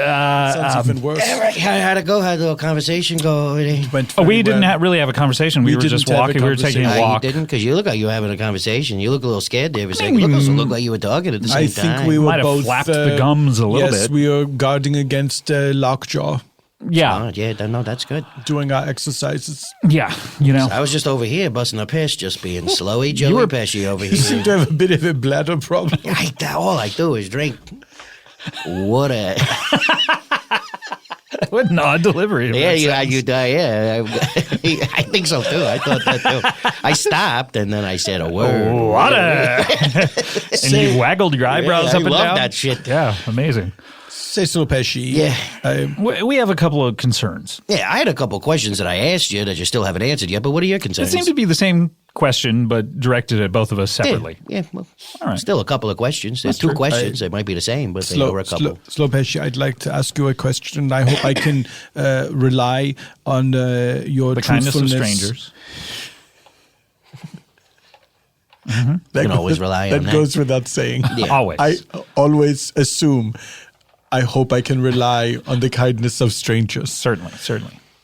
But I do hope that you will be honest with me when answering my query. Yeah, I'm a straight shooter. Complete candor. That's what we sure. require of you. Yeah. No prevarications, no beating around dodging, the bush. no beating around the bush. Are you here to murder us? Yes. I barely even finished asking the question. It was like he really wanted to tell It's the us. fastest he's ever done anything was answer that question. That's incredible. Wait, I'm sorry. I actually just answered a question from hours earlier. Oh wait, are all of your answers from questions? Pretty much. I'm slow. You're on like problem. tape So- delay? Yeah, so sometimes, when I got to think about something, it don't come out till a couple hours later. Somebody asked me the other day, they were like, hey, you ever have a Brussels sprout? So that... You were answering I that was when you said answering yes. that question, because yes, I love those things. Okay. Now, what was your question? Is there must be a way to bypass the queue of answers to the questions. Like a thing in an elevator where you can press a secret button and it bypasses the floors? Exactly, yes. The express, if we could get the express answers, is there some way that we could do this, that we can achieve this? In fact, there is. There is. Now I don't know if he's answering the question I just asked or if he's answering another Did someone ask you vegetable-based question. something different about eggplant or? Yeah, a couple days ago. Okay. Now, is that the answer to the question you just asked? I think it may be about when he ate the said Brussels sprout. Yeah, I was talking to Jay Davidson, and he was like... Jay Davidson? Yeah. You were talking to Jay Davidson? From the Crying Game? From the Crying Game, yeah. I have other friends who... Oh, yeah? know Jay Davidson. Oh, that's weird. Yeah, not really friends. That's weird. I do they, know do Jay they Dav- also like to murder people? Or? Sure. Yeah. I mean, honestly, yeah. I only know Jay Davidson really from Stargate. Yeah. I was a huge Stargate head. Really? SG1. SG1? I liked the movie. I liked the original series. Not so much Stargate Atlantis. Right. Yeah. Is that because it was underwater or? Yes. Too much nature. It's all You're around sick you. of it at this point, right? I'm the grizzly sick of- man. You're sick of I'm nature, sick right? of it. Enough already. Enough. It's so stupid. So you were talking to Jay Davidson? Yeah. And he was like, "What about eggplant?" And then the answer just came out right there. Was he the same person who asked you about the Brussels sprout? Yeah. Did he mention anything about his own personal eggplant? Because that's the famous one. The one that if you from the movies. Yeah. the eggplant That's emoji. all that guy exactly. ever fucking talks about. You kidding me? Did the quick sidebar, fellows? Sure, that between all of us. Did the eggplant emoji appear in the Emoji Movie? And did they make like knowing, winking jokes about it? And did that change the rating of the film? Yeah, with the little water squirt right after Yeah, right next to it. Yeah. Now that's where they went wrong. The only part I that believe went so. wrong. I'm gonna go see it today. So, okay. And thus ends our side conversation. Let's get back to the regular one. Oh yeah. To answer your question, yeah. How do we bypass and get to the head of the queue? Maybe if you would state the question that you are answering, and then we would know which question is being answered. That's great system. how do you mean? I feel like he's answering Jay Davidson's questions again. I wish we knew how long this conversation with Jay Davidson went on. Asked me how to get to a Best Buy, and I didn't understand what he meant. You didn't understand Best Buy? No, or, and I said, hey, you mean? Or why a big star like him would be... Well, I don't know why he's got to go to a Best Buy. You know needing what I mean? discounts. Yeah, exactly. Maybe he wants a great deal on a big screen TV. Yeah, get yourself over to a nicer place, not like Best Buy. Right, yeah. What's a step up from Best Buy? I mean, there's Bristol no Circuit Farms. City. What's that? Bristol Farms. Oh, there you go. Of just things to buy? Yeah. I meant electronics, but now I want to... So we're wondering, and we're wondering how we're ever going to find this out. We're wondering if you are here to murder us because, frankly... Scott. Yes. What if we were to write something on the bottom of a piece of paper and then have him write the answer? Oh, now we're talking. That's a good idea. It might be more immediate. Okay, how do you want to do this? Do you want to... I want to take a piece of paper. Good. That's a great start. right on the bottom of it. That's How do we almost choose exactly who's what gonna... you just said? Now you're just explaining it with words more. Who gets to choose who's going to write what, though? Or do you want to... Well, first, Slow Pesci. Yes. I almost said Slow Joey again. Would you please excuse You call us? Slowy Joey if you want. Slowy Joey? Sure, why not? Will you excuse us for a second? Yes. Oh boy! Oh my God! This room is so long. All right. Okay. What question? We should ask him the question: who sent you to murder us? Right. Or does he get paid for two? That's why. Well, I'm really interested in that. I feel as if we must find out why this is happening. Perhaps we should ask him a question like, will you please not murder us? Oh, that's a great question. What if he says no and then murders us? That's the fear. We'll say, will you please not murder us, parentheses, you can't say no. Look, I'm willing to try It's worth a try. It's worth a try. Okay, so here's a piece of paper, obviously. Obviously, here's a piece of paper. All right. Very soft. Why did you crumple it up? What's with all this thin paper? Very soft, thin paper. Oh, no, he's caught up with us. Let's run away again. I was writing while I ran, and now I've smeared the question. What does it say now? It says, will you please murder us? Oh, no. Well, let's give it to him. Why? Just to see what would happen? I feel as if you have just caved too soon. Let's tear that one up then. Let's tear it. Give me another piece of paper. Another piece of that thin paper that I love so much. There you go. Will you please not murder us? Parentheses. Yes, thank you. Okay, I just want to make sure you remember that part. You cannot say no. End parentheses, question mark. Yes, perfect. Right. Let's run back over. Okay. Hey, what's going on? Slowy Joey, we have a piece of paper with a question on it for you. We have thoughtfully put the question at the bottom, and here is a pen. You can write your answer down. Thank you very much. That's a nice pen. Thank you. It's like a $3,000 pen. It was a gift from Klaus Kinski. Really? He gave you a pen? Yes, in my heart, it nearly killed me. Oh, okay. He stabbed you in the heart with that thing? For my birthday. Oh, happy birthday. Thank you. No statute of limitations on happy birthday. Nope. That never is. 365 days a year. Yep. All right. Do you want to read that piece of paper? No? Would you? No, okay. Please. Yeah, that's right. Wait, was he just answering another question from Jay Davidson? Who knows? Yep. Okay. Yes, I was. But to answer your question, you'll hear that in a couple hours, I'm guessing. Okay. The answer. No, all right. Let's read this thing here. Let me throw on my readers. Those are the thickest Yeah, they're glasses pretty I've thick. ever seen. They are. It's terrifying how thick they are. But there's These sunglasses actually- on the top. These are actually a windshield from a Cessna. Oh my God. Yeah. That's incredible. Yeah. The I technology. can burn through an ant with these things. Wow. You probably can do that with a lot of things, probably. All right, let me just read this right here. He's reading. We've done it. He's really reading it. Let's not start sucking each other's dicks just yet. God, Werner. All right. No, guys, please feel free. I love cinema. Guys, please feel free if you want, by the way. That I don't mind. That stuff is fine with me. Okay. All right, let's check it out. See a little parentheses.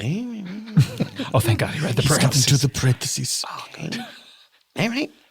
All read. Thank you. All read. Would you be so kind as to write your answer on the piece of paper? Yeah, sure. With this beautiful pen here? Yes, Yeah, the beautiful pen. And then we'll read that, and then we'll know exactly. Then we'll know. Yeah, okay, let me just write the answer down. All right. He's writing. It's good that we came up with that thing where he can't say no. That was perfect, Werner. I gotta say that was A+. Fold it up. All right. Okay. It's even thinner now that it's folded somehow. And slide it across. You the know you long can't table fold a there. paper more than 6 times in half. I thought it was 8. Was it 8? Okay, might be. So, but you can. I You can? You'd be stupid to try. You're allowed. You'd be stupid you're to try. allowed. Yeah, you'd be dumb to try. It's like Drake trying to drink a gallon of milk. So everyone just gets embarrassed after 8? Oh God! Once you hit that 7, you're like, what am I doing? What with am I my fucking life? doing? Just because I heard this Folding a fact? piece of What paper. am I I'm gonna trying go drink to a gallon prove? of milk, and then halfway through that, they're like, I'm a friggin' idiot. What am I A doing? waste. God, I'm afraid to open the paper. Will you look at it? Oh my God, your hands are shaking. I'm trembling. I've never seen you like I'm this. trembling like a leaf. All right, okay. Let me fold one. Why are you 2. folding it further? Oh, I'm trying to get to 8. Nope, you can't. I'm too embarrassed. All right, let me unfold it. You're blushing. All right, 7, 6, Beat 5, 4, 3, Nose. 2. No, sorry, 1. That was a close one. That was very close. All right. It's been a while since I heard that. Will It's you been quite a while. please not murder us? Parentheses. You can't say Yes, no. that is what and that parentheses. was our question to him. Mark. Yes, Yes. and then now he has written his answer underneath. I'm going further down. That's a promising start. Keep going though. Will. I write real slow too. I write so slow that you have to. You have to read it slow. Yeah. I will. That's an even better start. What's this word right after it? Not. I will not. Period. So the question was, will you please Oh my not God. murder us? You cannot say no. He didn't say no. He said, I will not. Does that mean I will not murder you? We need clarification. Get another one of those thin pieces of All paper. right, here we go. When you said that just now, it sounded like the robot from iRobot saying, I will not. Please don't make fun of iRobot this I'm Christmas. not. I love that friggin' movie. You can make fun of it now, but when it becomes Christmas time, please don't Please make fun don't. of iRobot. Please Never, don't. please. Are you kidding me? All right. Here's another piece of paper. Okay, be very, very clear. Please. Did you? Oh, I thought we were asking What? for clarification. Yes. What do you? How should Please we phrase? Please clarify if you meant you will murder I us see. or. Please clarify if you meant you will murder us or you will refrain from murdering us. Perfect. parentheses, you can't say no? Parentheses, you can't say no. Okay, good. Perfect. All right, I'm going to fold this 1, 2, 3, 4, 5, 6, 7. I'm too embarrassed to go to 8. All right. I won't lie. I'm regretting that we put the parenthetical in there. Maybe. I feel as if it may cause problems. All right, well, I don't know. It's almost as confusing as a mnemonic device. Almost. All right, Slow, here's our note. Will you read? Will you open it up? Yeah, let me just unfold this right here. Here we go. 2. 7, 6, 5, 4. Thank you for counting for me. No, it's and 1. Here we go. All right. Nothing at the top of the page, I'm assuming. So I'll start right here at the bottom. Yeah, my eyes is open. Mm-hmm. Okay, little parentheses there. That's throwing me off. We thought it might. I told you. All right. Damn it. Oh, Let's write he's this writing. down right here. There we He's go. writing his Hey, answer. pass it right there, back across the table there. He's folding. Okay, let me unfold this. What does it say? 7, 6, 5, 4, 3, nose 1. Okay, our original question is there, of course. Of course. Which was, please clarify. Are you going to murder us? Or not? Parentheses, you cannot say no. Boy, now that I think about it, I really wish I hadn't put that parentheses. We fucked up there. because you know what the answer is? What? Yes! I'm going to murder you. Or, yes, I will not murder you. Oh, man. I'm just as confused as ever. God, I wish I could tell you the answer right now. Oh, man. Tell you what, we need to take a break, though. Yeah. Probably should. Do you think the break would be enough time? How long's a break? Break's like 5 minutes, something that like should be that. enough time. Ooh, track 12. We need to take a break. When we come back. Peston, thank you. Sorry. Slow Pesci and Werner Herzog will be right back with us. I'm on the edge of my seat. This is suspenseful. I'm going crazy over here. Oh my gosh. We'll be right back with more Comedy Bang Bang after this. Comedy Bang Bang, we're back. Werner Herzog is here. Hi. And Slow Pesci, who's just been pissing the entire break. Oh, that was nice. I'm finally drained the old lizard there. You know what I'm saying? The main vein. Yeah, the main vein. The angle of my dangle. Yeah. Now, do you, we asked... 100 people. Top 5 answers on the 50 board. Helens agree. We got the oven mitts on. It's 20 extra Helens. Is it really? Yes. Damn, you can never get enough of them, right? Look, enough of the notes. I know. Enough of the notes back and forth. We're yeah, really, we're really trying to just we're get adults. You know what I mean? We're adults. We need a simple answer. Grab ass in 3rd grade over here. Werner and I are in fear of our lives. Yes. Why? Because of me? Well, yes. I'm presuming. Oh, yeah, because I said I might murder you. That's correct. Yeah. Now, can I ask you a side question here? Just of a little course. thought I had Scott, during the break. will you excuse us, please? Is that Scott? Will you run away for a little bit? I guess I'll run away. Yeah, because you guys wouldn't be fast enough. Yes. So yeah. Okay, here we go. Well, I would be. How you doing? How may I help Level you? with me here. Yeah. He fell down into a cavern. No, it's the Doppler effect. Oh, he's running around He's the running room. around the room. So the Doppler effect. That's what it was. He's fast. I call Lewis fast. I don't know why he's screaming. He runs like as fast as my leopard brother Joe Pesci almost. Oh, now he's on a train. He's faster than a train. We shoot a bullet and see if he's faster than us. Oh dear. Oh no, he's about the same speed. Let me ask you a question. Yes. If I were, let's just hypothetical here. If I were to kill Scott with a gun and audio tape it. Yes. So you would hear and videotape it, and so you would see off camera him being killed, and would you actually listen to the audio of this, much like Grizzly Man, where you did not listen? That's why that's you familiar. refuse. Well, in Grizzly Man, it's apparently only I can recall the girlfriend of the Grizzly Man had the recording of Timothy Treadwell's final moments as he's being mauled by a grizzly bear, and she wanted to know if she should listen to it, so I listened to it for her, and my advice to her was never to listen to it, because why would you? Okay, so let me rephrase the question. Yes. Would you make Kulop listen to it?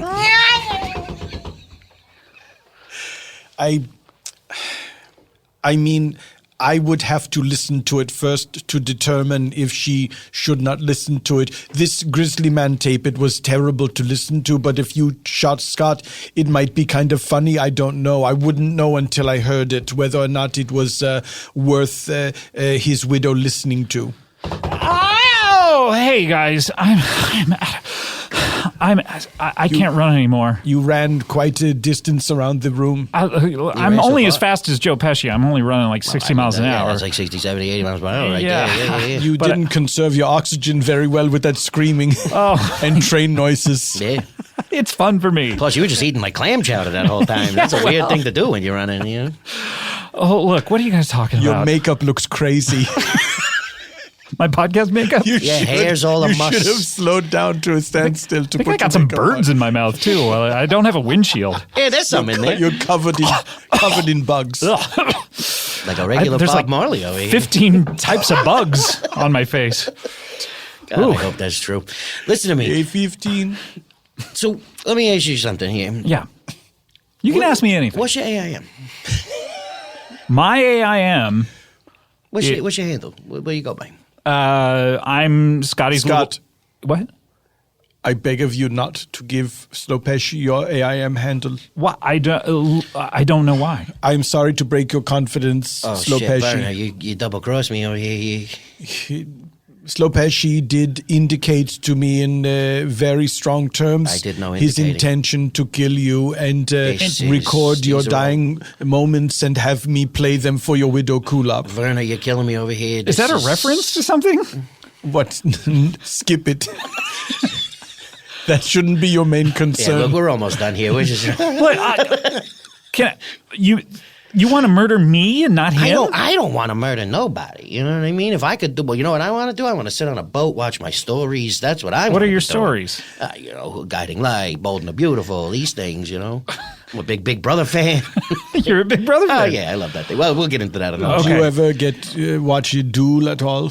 I'm sorry? Days of Our Lives. Oh, sure. I thought you said Dune for a I second. thought you said was of Duel, course like I've seen Steven that fucking Spielberg's thing. movie. It's many things to many people. Yeah, it is.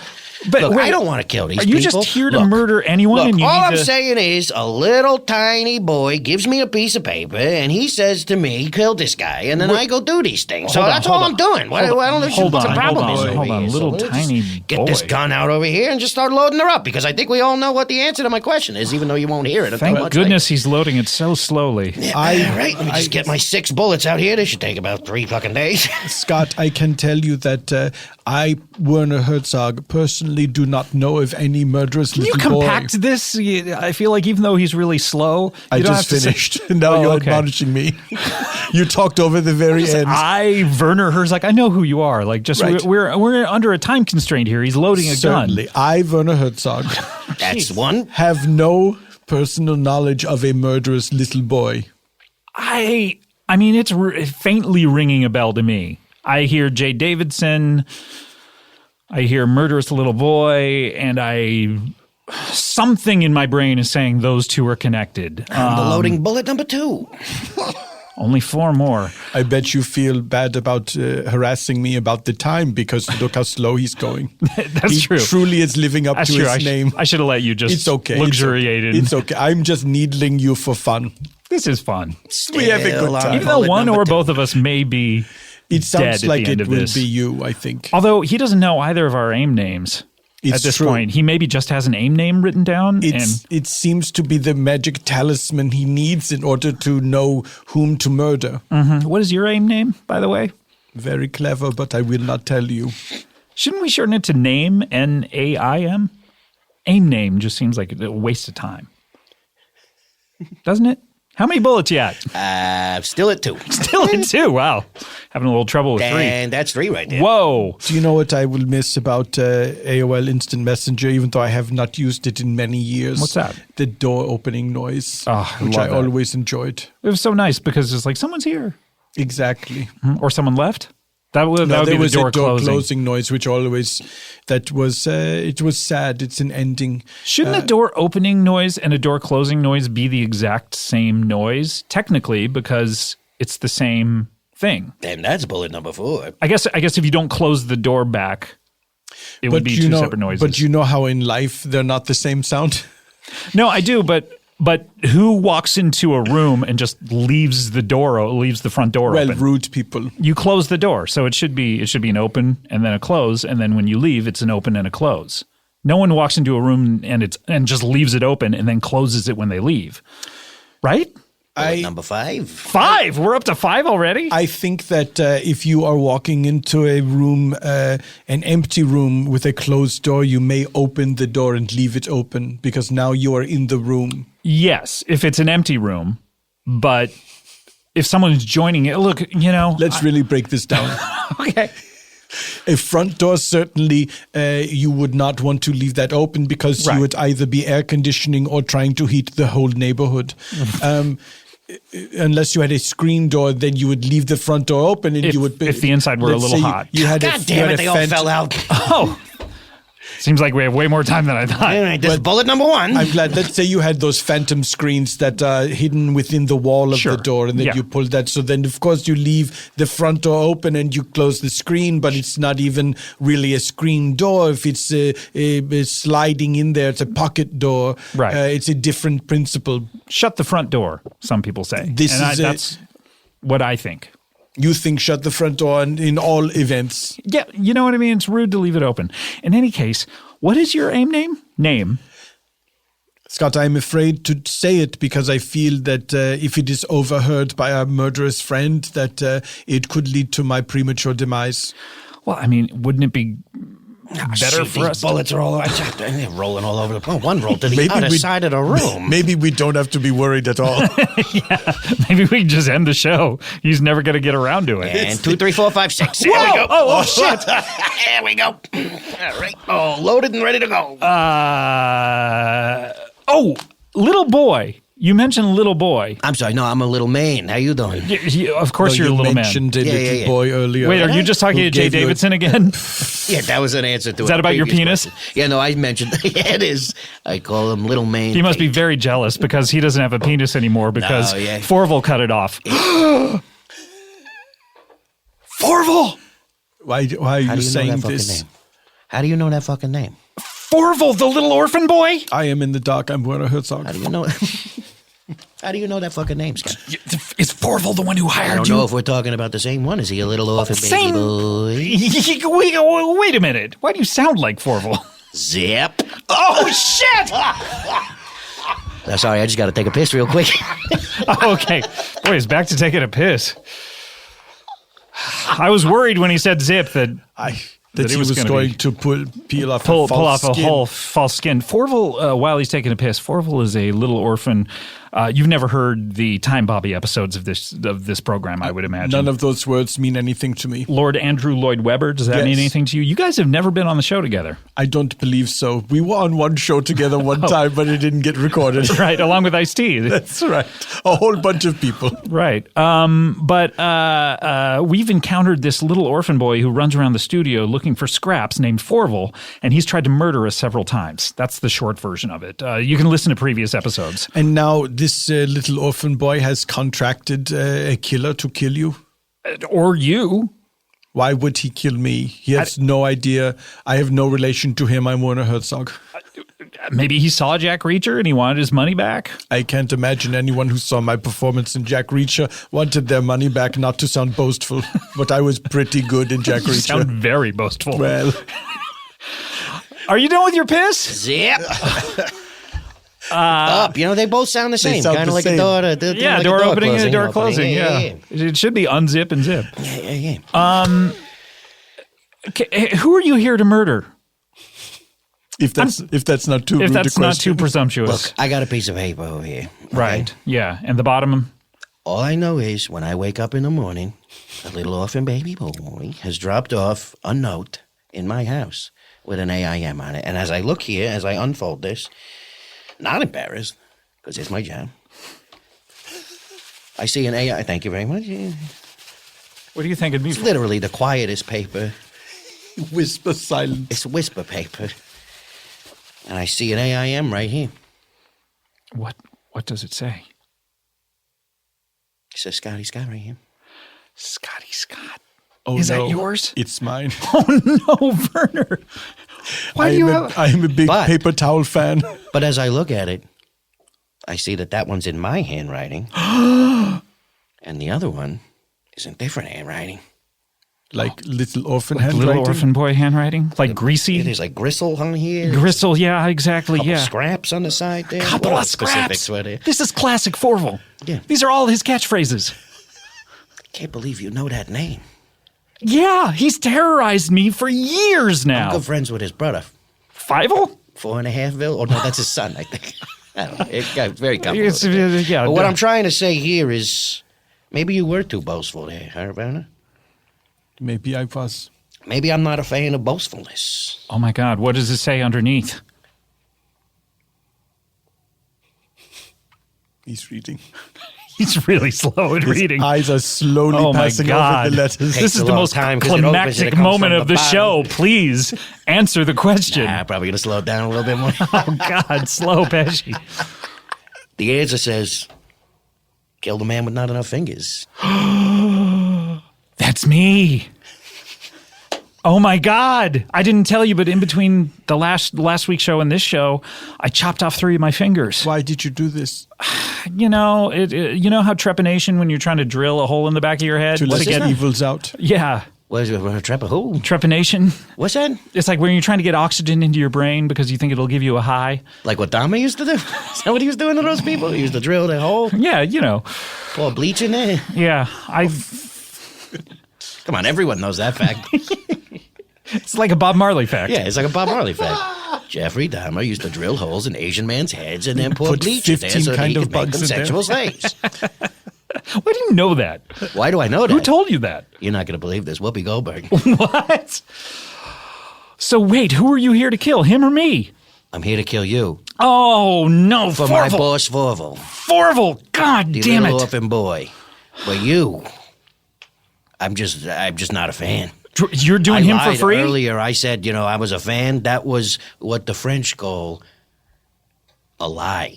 You misrepresented your I fandom. misrepresented my fandom. So, that I could so get you're in. not getting paid for 2? I don't got to bust a piss. My dick works fucking great. You don't have to. Let's see it.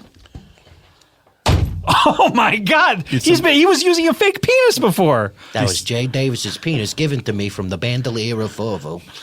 Oh my God! It's I knew it was a different color. Subterfuge on top of obfuscation.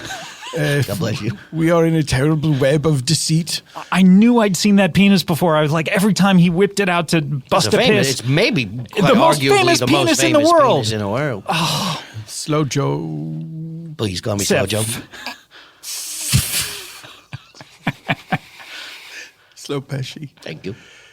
I beg of you not to commit these murders, and let me appeal to you on an emotional level, which is extremely difficult for me to do, but here goes nothing.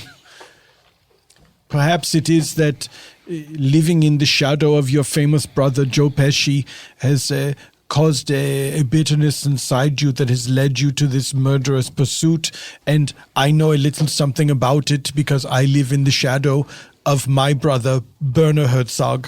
Werner Herzog? The famous... He's just a little bit hotter than you, right? Yes, he's famous for making phones for drug dealers. Oh, no.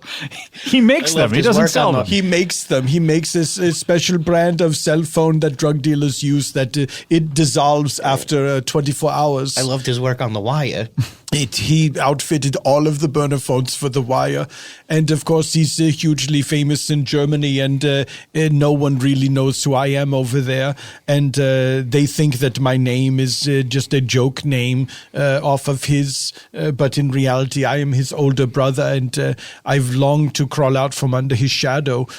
But I have chosen a path of creative expression rather than murderous rage. I just want to tell you it's not too late for you. This could be your new path. Wow. That's a lot to take in. And I'll just say... So are you telling me you're a DeViets like me? I'm a bit of a DeViets. I want to say I'm not a DeViets, but I have a wife, man. Don't kill me. It's not as eloquent as his, maybe, but Yeah, that almost sounded. It kind of sounded like a Bart Simpson catchphrase. like don't But have it a cow wasn't. man. Yeah, it like sounded a like lot a Nancy it. Cartwright Yeah. kind of situation, getting her hair cut. Maybe something that I was talking to someone else about. I'll talk to you about that before the show. Come on, don't kill us. I mean, I'm not going to kill you. I'm going to kill you.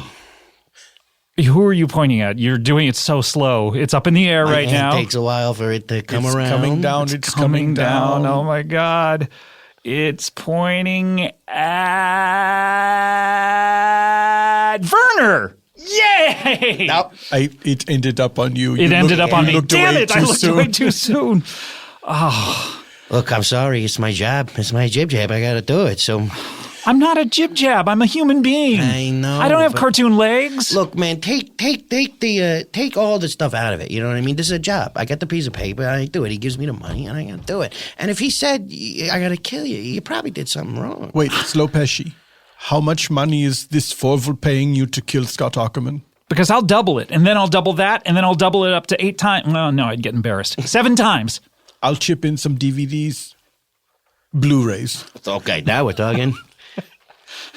Steelbooks or absolutely comes with a little useless program of some kind. You just tell me what system you have, and I'll make sure that it's. Are we talking lenticular poster over here? Absolutely. You're a collector. I am. First and foremost. Zip. What? Hello. I knew it. Who's this? He zipped off his human skin. This is Forvel. This is the little orphan boy I was telling you about. He's very little. He's so small. He's so adorable. Fuck you, man. Whoa. Who the fuck you think you are? I'm just a humble filmmaker. Hi, Forvel. I'm a humble podcaster. You may not remember me. Scott Ackerman, right? Yeah. I mean, I want you to die. No. You're thinking of Andrew Lloyd Webber, the person that I am That's usually. not you? That's not me. No. Remember, I know. Have I made a grave mistake? Yeah. I know. Remember the guy that was pretending to be Stephen Sondheim? Yeah. Yeah, that's the guy that you want to murder. I know. Not Werner or us. I know. We're your friends. No, but you're not nice. No, we're your friends. No, you always Forvel. say mean things to me. No. And you'll cockblock me when I try to live with that man. Which man? The Weber guy. Andrew Lloyd Webber, Lord yeah. Fauntleroy. What was his name? Yeah, I'm sorry I cockblocked you, but You always do it, and I hate you. no, you don't hate me. I try to kill you all the time, and I ride away on my pony. I know. You were on my TV show for like 3 times trying to kill me. I know. I did tips. You follow me around The all clear next step in Forvel was tips. Was tips, yes. Tips to beat the heat.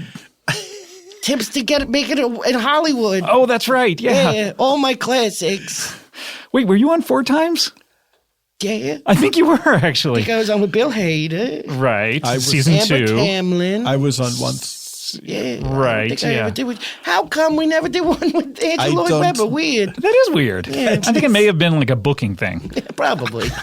Ain't it always the truth? Anyway. Oh, boy. I will return!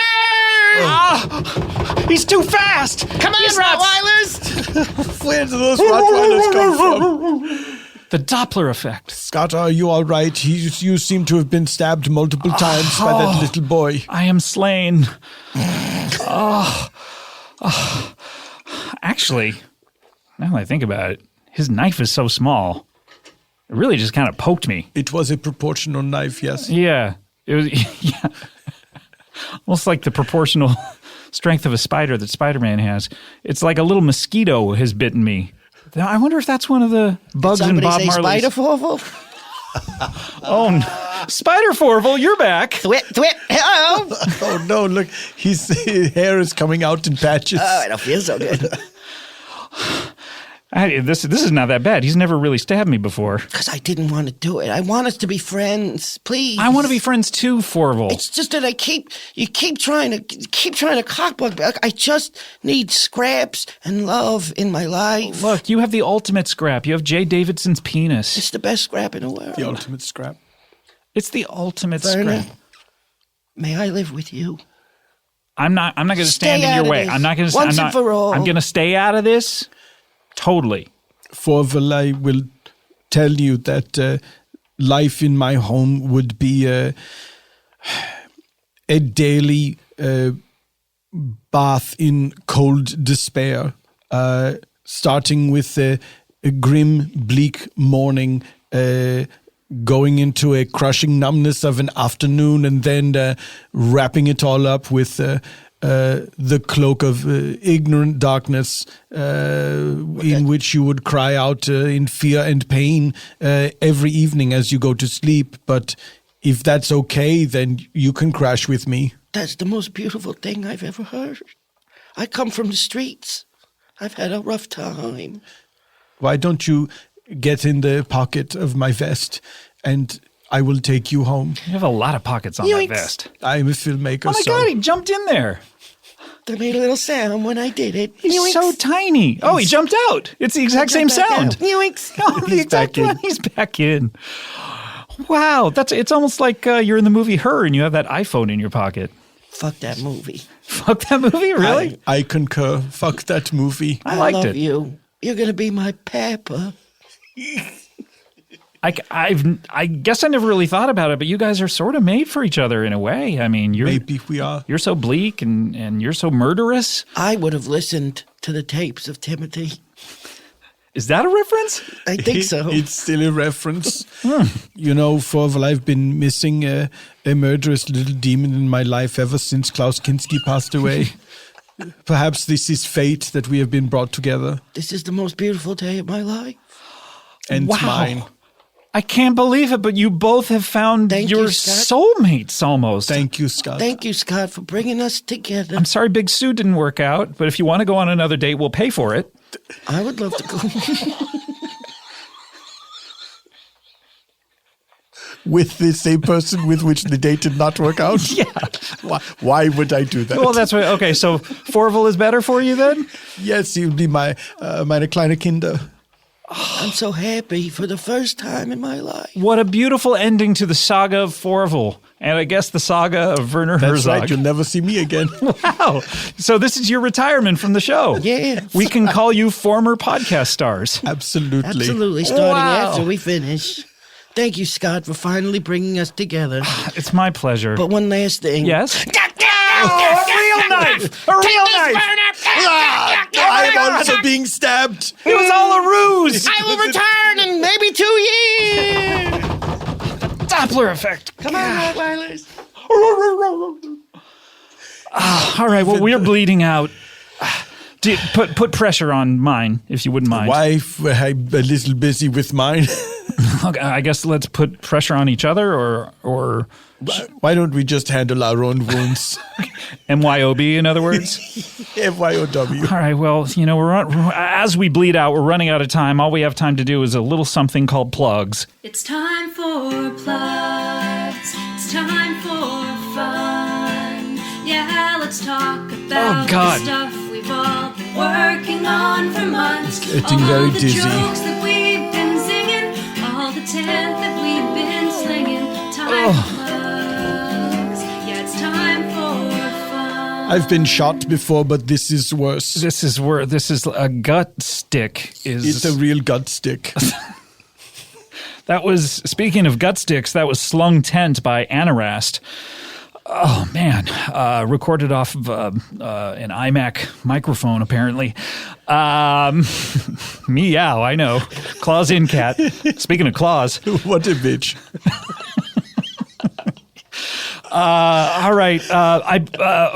What do you want to... You talk about what you want to plug. I have a big announcement before I bleed out. I'd like to plug, just keep on keeping on. Okay, great. Keep on keeping on. I'm having a hard time concentrating. I'm having a hard time putting thoughts together. It's almost like I'm slow Pesci or something. The worst part is watching my blood just ooze out. It's like a chocolate fountain. Yeah, and it didn't shut the door behind it. It didn't shut the door behind it. God. All right, I have a big announcement. I want to plug, and you are going to want to come to this, December 10th, Los Angeles. We're doing a big live show, an all-day live show called PCast Blast 17. How is that spelled? PEE. That's too bad. Cast Blast. PCast Blast 17, Comedy Bang Bang, How Did This Get Made, Improv for Humans, Hollywood Handbook, Who Charted, and Playing Games with Jimmy Pardo, all doing a show on one bill. One ticket gets you in to see all of those. It's not separate stages, so no shows will be happening at the same time. You'll get to see all of those at the Theater at the Ace Hotel, December 10th, Los Angeles. Tickets go on sale this Friday.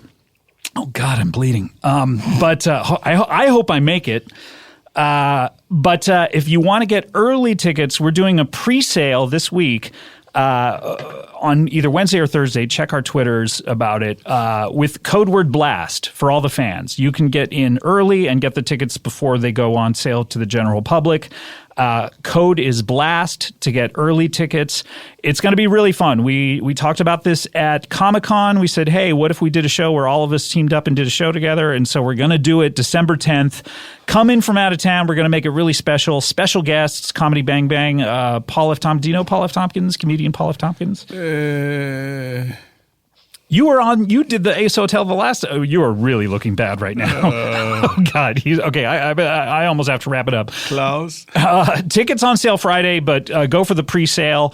Code BLAST, December 10th. That's going to be an amazing show. All right, let's close. Oh, also, I want to plug my favorite TV show, Me, Myself, and I. Not Mima and I. Me, Myself, and I. Mondays at, I believe, 9:30.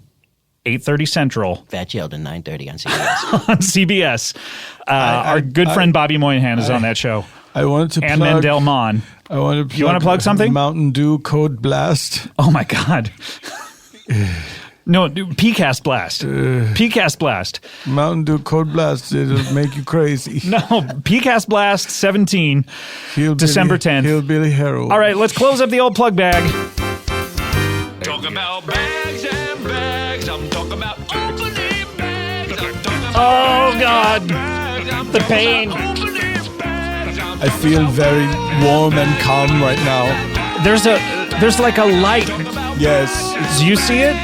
I see a red light. You see, it's like a red light, green light situation. It's saying green to me. Oh, it looks red to me. It looks red. Maybe you're not supposed to go in it. Maybe. Oh my! Or wait, or maybe it's hell for you. Oh boy. Oh no! Not great. Not great, Bob. Maybe you were. Is that a reference? Oh God!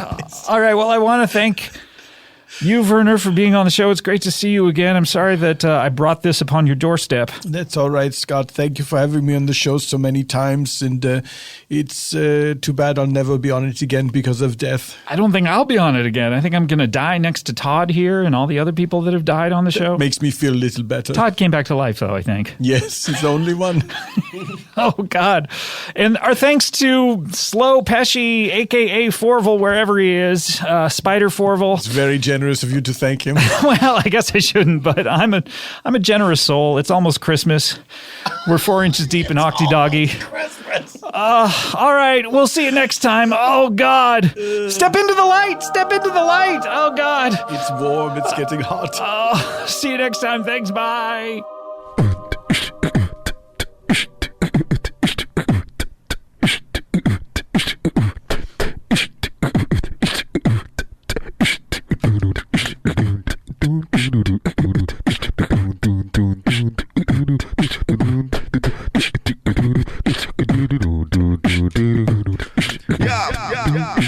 Comedy bang bang, bang bang. Comedy bang bang, comedy bang bang. Comedy bang bang.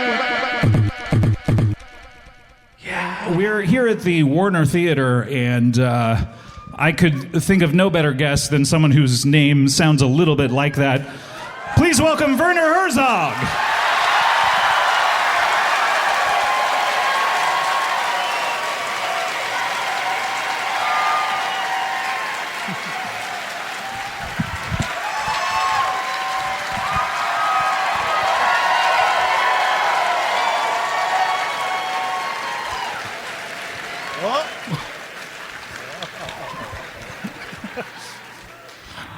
Werner Herzog, so great to see you. Have a seat, please.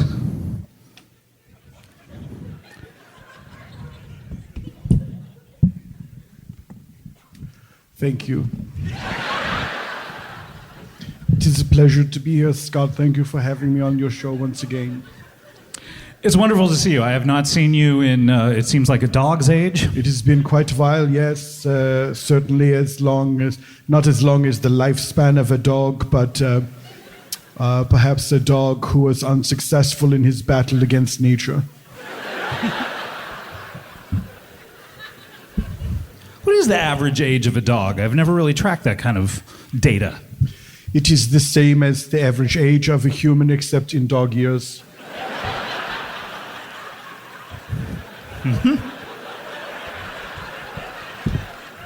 So put a 7 in there somewhere. Werner, it's great to see you. Washington, D.C., what an amazing town. People still clap at the very mention of it. This deep into the show, can you imagine how proud they are of this city? To be in the seat of power of a mighty nation is both exhilarating and horrifying in equal measure. And to see around you the monuments to those long dead, it's like a cemetery, only in a honey, I blew up the kid sense.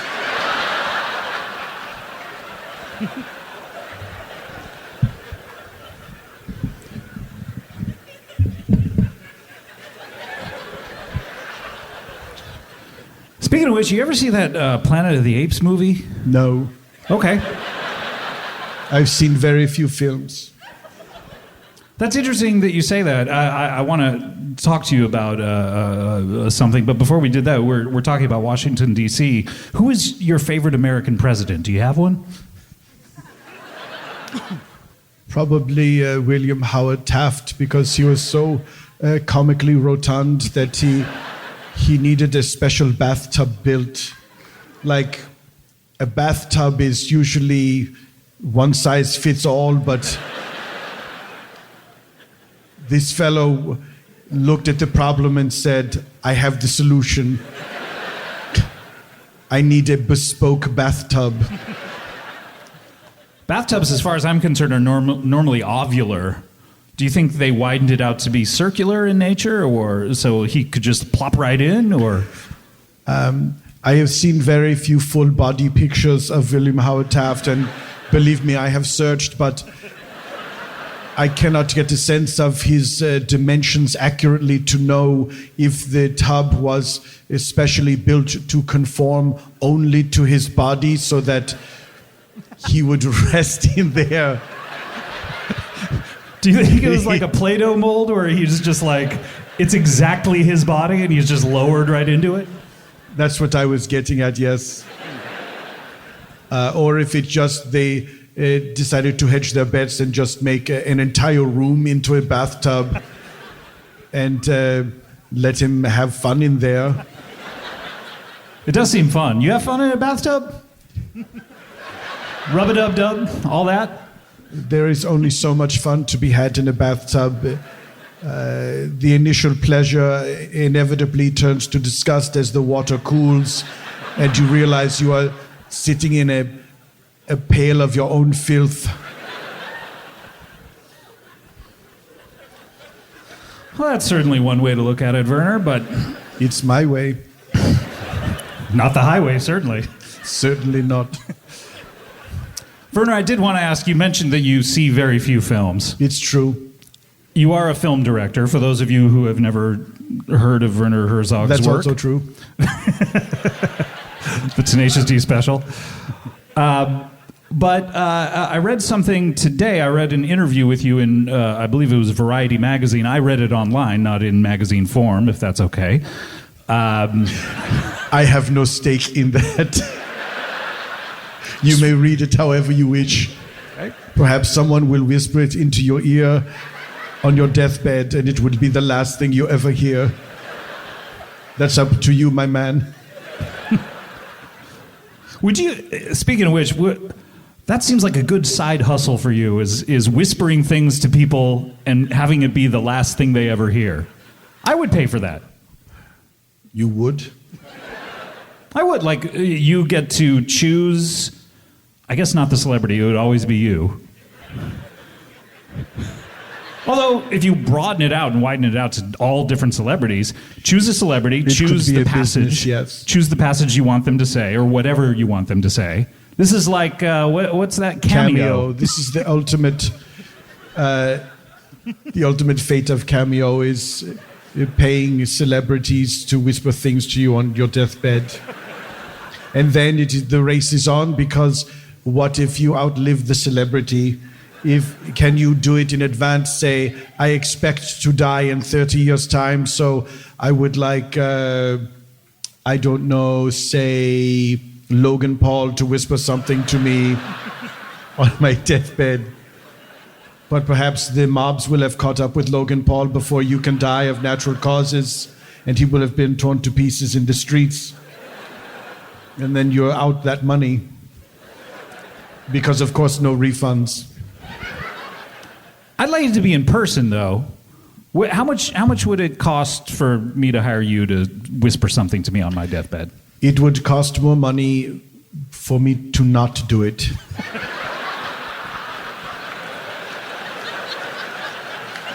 You would have to pay to keep me away. And that's nothing personal against you, that's most people. So I read this article in Variety magazine online. Wait. Yes. Forgive my yelling. I think everyone here would like to know, what would you like whispered to you on your deathbed? Would you play characters, or is this all coming from Werner One Herzog? of my many characters. Meaning, would you do it in the guise of, say, my father, or, would you... It depends. If you're asking me to do an imitation, this is the only voice I have. But I could say something that your father would have said. It has to be what he would have said? Because that takes out what I was going to have you say. Something to the effect of, I'm proud of you. I see. Something you wish he had said. Yeah. Your life was worth it. I think... I'm glad I did that in your mom that one time. I think then you better get like Kevin Pollak or someone who does voices, because it would be unsatisfying, I think. Yeah. Maybe he could do it as Shatner. Or Columbo. It wouldn't be so bad to hear Columbo say, I love you. If that was the last thing you heard on this earth. It's so hard to do Columbo. You got to keep one eye straight and the other going. If the person is on their deathbed, I don't know if if that spoils it for them. If the key to the Columbo deathbed statement, of course, is one more thing. He says one more thing, and then he turns around and says, I love you. In my opinion, how the series should have ended. He should have broken the fourth wall, looked directly down the barrel of the camera, and said to the viewing audience, I love you, giving the impression that Columbo was aware of us watching him the entire time.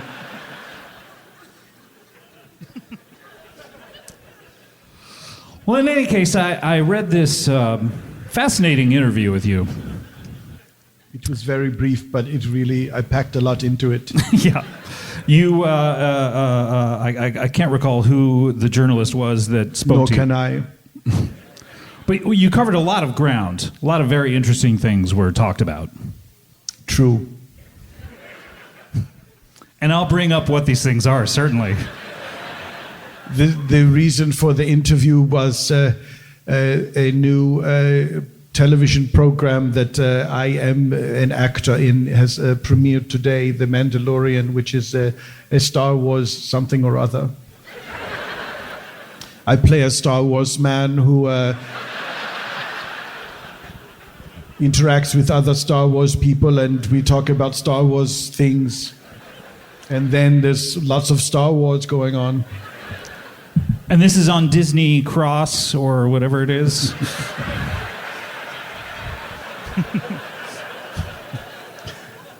It's a Disney Plus. It's the edition sign. Oh, it is? Oh, okay.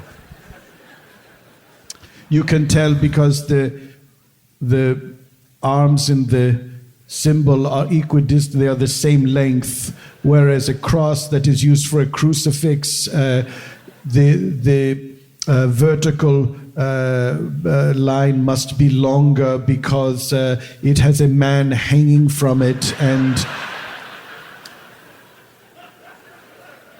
the horizontal line is more towards the top so that you may nail his hands into the outer ends of it, and that he hangs there in one of the most grisly deaths imaginable. That's a bad one, for sure. So they went with plus.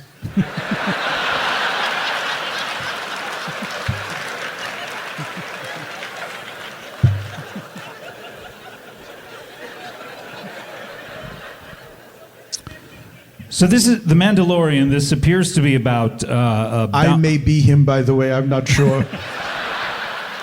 I believe The Mandalorian is perhaps the Boba Fett character. That sounds familiar. Did you ever say the words Boba or Fett?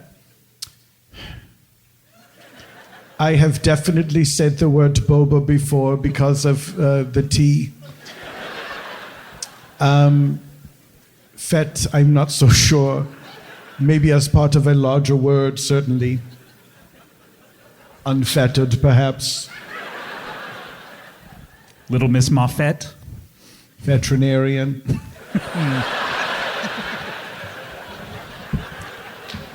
I'll let you slide because of the accent. But watch yourself, counselor. I have never seen a Star Wars film. That was interesting. You discussed that in the interview. Did you even know what Star Wars was? I have heard of it because it looms large on the pop culture horizon, but it is not a thing that I have personally seen, even though they keep making the movies. I keep not seeing them. So you didn't think the eighth one came out and you're like, oh, okay, I just give in. I felt perhaps it would be too much because would I have to go back to the beginning and start watching them then, and then it started to make me weary to think of it, and so I didn't go. What happens in them? The first one starts up in space, and Princess Leia is trying to send something. She puts it into a little robot. Princess Leia, Carrie Fisher, did you ever work with her? I never worked with her, but I know who she is. You do? Great. Okay, so she plays a character named Princess Leia. She comes from the planet of Alderaan. You can skip all that part. Okay. Skipping over that. I don't need to know where people's hometowns are. Okay. Two robots. They go down to a desert. They meet a guy. Cut to a bar. There's a devil. Is there also a werewolf? There's definitely a werewolf and a devil. And then there's a green guy named Greedo who is talking to a guy named Han Solo, and then he says McCluskey. Does that ring any bells? McCluskey rings a bell, yes. Did you say McCluskey? And it's my character's signature catchphrase. Whenever there's a problem with the Star Wars business, people leave his office and he sighs to himself and says, McCluskey. Well, that looms I also large, say yeah. things like, what a load of McCluskey, and don't McCluskey on my leg, and tell me it's Star Wars. You say Star Wars in dialogue. I say many Star Wars things phonetically, but in my mind I'm just saying the word Star Wars. And you don't know what character you play? A Star Wars man. With whom did you have scenes? Any actors or? Some actors, yes. Okay. I guess I meant that you of note. Well, certainly the stars of the Mandalorian series. What about robots? You ever talk to a robot? 2. I've talked to 2 robots. None of them were in the Mandalorian. One was at FAO Schwartz. The other is a small disc that cleans my carpet.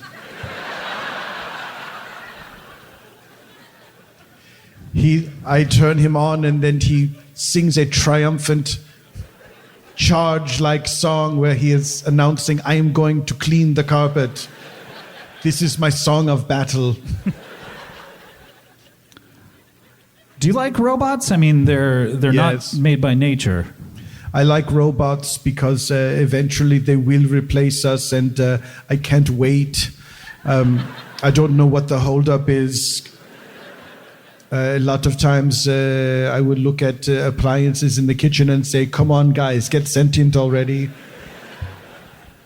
Do you hope that your consciousness gets transferred into a robot, or do you just want to erase all of mankind's? Was there more? Brains. I do not wish to erase anyone's brains, least of all mine. I would not object to my consciousness being implanted in something that was more durable than a frail human body. Yeah, you're getting up there, Werner, and You're telling me. I mean, all of our bodies are just, melting as we get older and drooping to the ground, and gravity takes hold of them and pulls the flesh down while our bones compact and crush together. Who are you, me?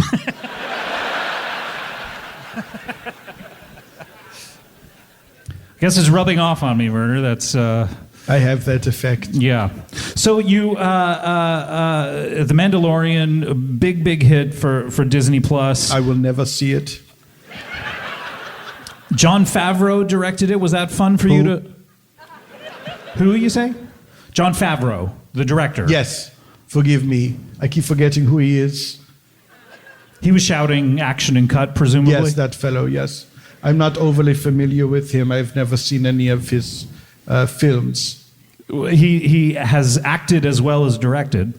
He's directed the Jungle Book. I saw the animated Jungle Book, which I enjoyed because it was a cartoon. You like cartoons? I like non-realistic depictions of nature. Do you ever think of turning one of your movies into a cartoon, like Grizzly Man? I have turned all of them into cartoons. Much like the singer-songwriter Prince, who made hours and hours of music and dozens of music videos that no one will ever hear or see, I have turned each and every one of my films into an animated cartoon. And not just a movie, but an ongoing Saturday morning series. But no one has ever seen them. Have you seen them?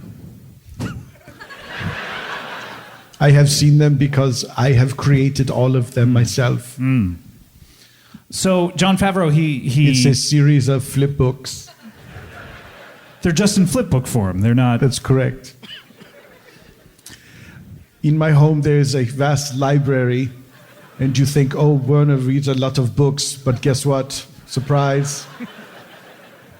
All of those books are blank except for the bottom corners.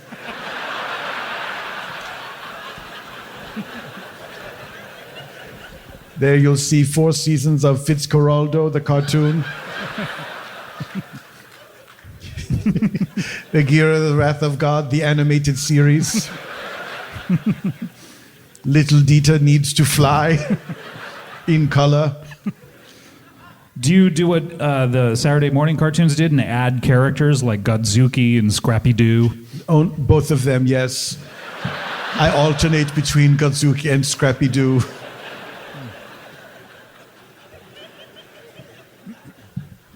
Jon Favreau, he's directed movies like Chef and Iron Man, but he also acts. He was in Swingers. You ever see Swingers? No. Let me reiterate that I have never seen any of his films. That includes all of them. I occasionally he'll just pop up in one scene in something. Just nothing. Sounds like a great life. As I said, I do not watch a lot of films. I try to, perhaps because I make films, I try to watch other things, to take in other things. I'm very curious. And so I watch, I have been watching WrestleMania. You mentioned that in the interview. That's Yes. surprising to me. WrestleMania. Yes, it is a wonderful example of people knowing a thing is not real, but pretending that it is enough to care about it, but still knowing that it is not real. You've just described almost all of art. Got you. What I love about WrestleMania is the people involved and the people watching are maniacal about wrestling. This is very true.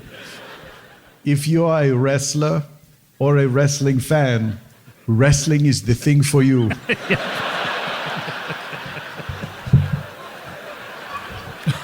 Good news, there's a thing called wrestling.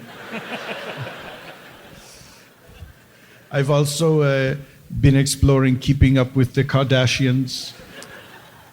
Yeah, reality TV. You don't seem like someone who would be into that kind of thing. As I say, I'm very curious, and I try not to. The poet must never close his eyes.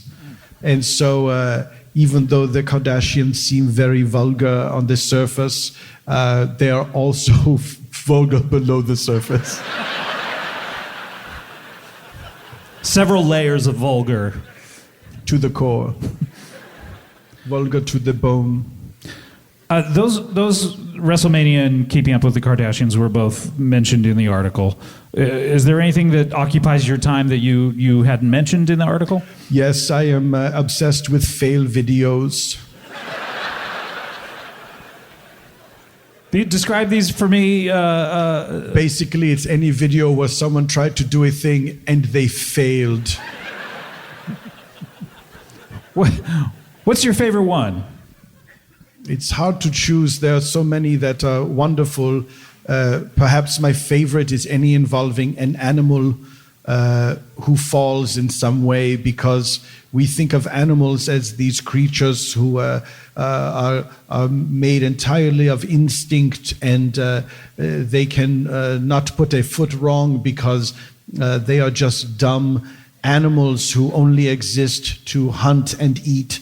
But if you see a cat trying to jump from a bed to a dresser and falling so short, it drops out completely out of frame. Sometimes it almost makes it to the dresser and it knocks a bunch of things off on its way to the floor. It's very reassuring to know that animals can fuck up in this way. What about TikTok videos? Are you into TikTok videos? I love them. What's the one that I was seeing today? Although I think they are too long. What's the one I was seeing today? It started in basketball games or something like that? It started in basketball games? It's the one where... It's a bunch of teenagers and it looks like they're playing a basketball game. They're playing a basketball game. They're going to go in for a shot, but then they do a little dance out the door. And then he has the basketball and he kind of does this, and then he just starts dancing like this and everyone joins in. Yes, as I have described mere seconds ago. I even acted it out. No, you didn't. Everyone saw me do it. Okay, I must have missed that. I enjoy those. But then we have achieved common ground. What else are you into? Menus. The descriptions on menus. Descriptions of the food or descriptions of the restaurant itself? Both.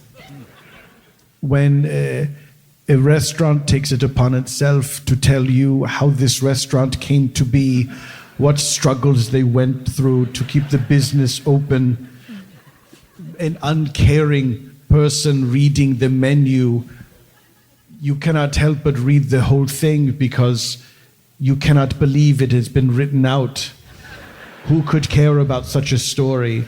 Why are they compelled to put it on the menu? It has no bearing on the taste of the food or the price of the items that you order. I guess I haven't read a lot that talk about the struggles they went through to keep it open. Usually it's about their mother's recipe or something like that, but you've read a bunch where they talk about almost... When you've read as many menus as I have, you detect these patterns.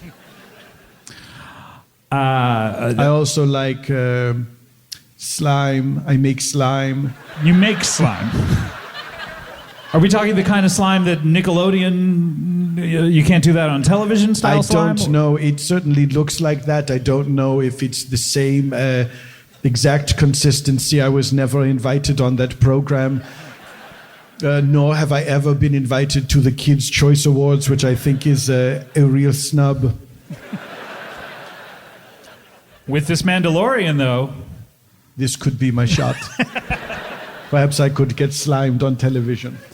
How do you make your own slime? I'm trying to think of even what the ingredients would be. There are many recipes online. They are mostly for parents who have children. Children are obsessed with this slime, which makes sense because they are the closest to remembering the primordial ooze from which we have all come from. They are the closest to having been encased in their mother's womb, where they are living in fluid, breathing it, gaining sustenance as a parasite from another creature.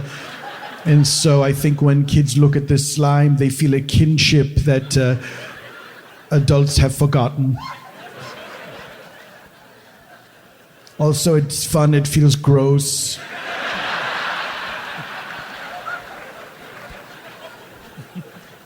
And it won't ruin your carpet.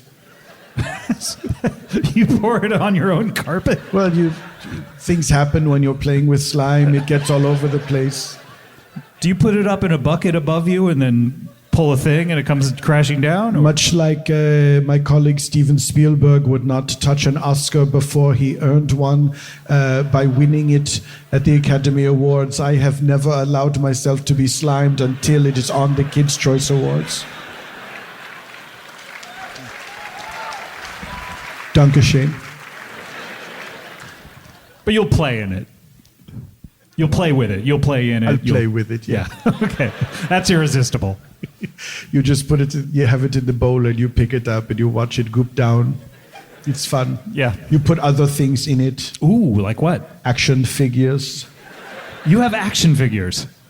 When I'm playing with slime, yes, I do. Of licensed properties, I would imagine? I have one action figure. Only one? Of Klaus Kinski. And I torture this action figure as he tortured me in life. I'll have to take your word for it. I've never seen any of those films, Why obviously. would I lie? Is he still with us, Klaus Kinski? He is not. I'm so sorry. Thank God. He was a demon clothed in flesh who was very good at acting, but it's for the best he is dead. Look, he was not going to mellow with age. Did you say as much at his funeral? I did not attend his funeral for fear it was a hoax and he was finally going to kill me. I was afraid he was laying in wait, and I would approach the casket and he would jump out with his blazing eyes and his teeth too large for his face, and finally rip my throat out as he threatened to do so many times. He ruined every Christmas. He would come to your house on Christmas? Yes, no matter where I was, he would find me. Had you taken to trying to hide from him on Christmas? Yes, always. I hid from him always. What were some of the exotic locations you traveled to? Nepal. Wonderful. How many would you like? One'll do. Budapest. Thank you. Togo. Turks and Caicos. You went to Turks and Caicos. Sure, why not? I like to relax. Anything else you do in your spare time? Any other hobbies or? I like to stare. I like to look out the window and just imagine that I am flying through the sky, looking at all of the earth from the vantage point of a great bird.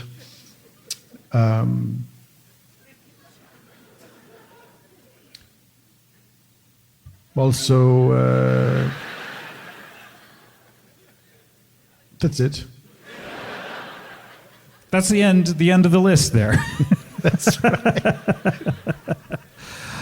Do you have a roommate? Do you have anyone that you live with?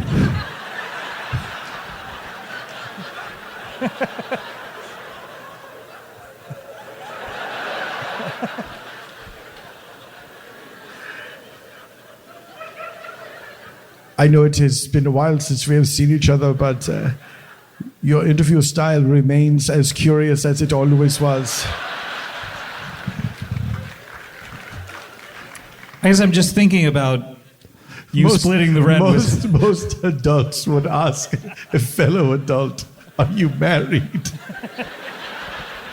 I'm just thinking of you doing these hobbies with someone in the other bedroom. Describe to me the apartment that you think I live in. I think it's a nice, elegantly furnished, 2-bedroom, 1-bath. Maybe a powder room when guests are over. But there's no powder room when guests are not over? So this is an apartment that is not entirely on this plane of existence. Some rooms phase in and out of existence. Sort of like Harry Potter. You ever see the Harry Potter films? No. What is that? You don't know who Harry Potter is? No. The boy who lived? I don't know why you would give me a name and then a vague descriptor that could apply to any living child, and that would clear things up.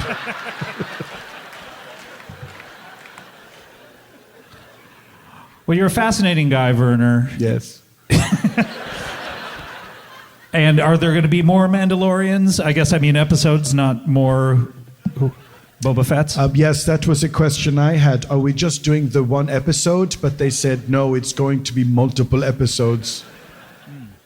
So, I mean... I said, is that standard for a TV series? And they said, yes. More seasons, though? That remains to be seen. I am, as you can imagine, this property is very well protected, and we are sworn to secrecy on a number of things, but... You're sworn to secrecy? Like, do you put your hand on some sort of, like, Star Wars Bible or something? Yes. I remember saying, wouldn't there be a standard non-disclosure contract? And they said, no, we do things differently here. Please put your hand on this Star Wars Bible. Which is just like the regular Bible, except every once in a while. At the end of a passage, it will say, Chewbacca roared in agreement. All right, Werner Herzog, everyone. Werner Herzog. Where the wind comes sweeping down the plains. Werner Herzog.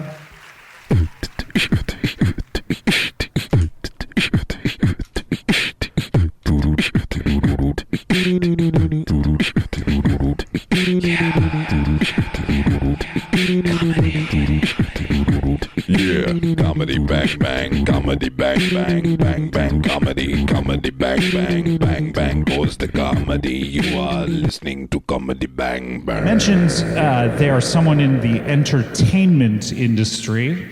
In fact, they are a film director. Please welcome to the stage Werner Herzog.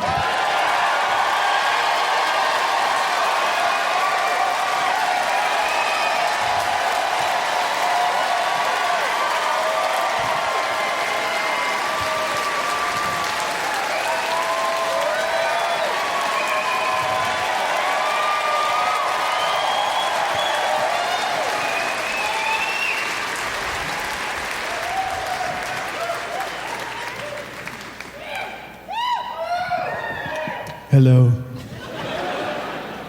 Werner.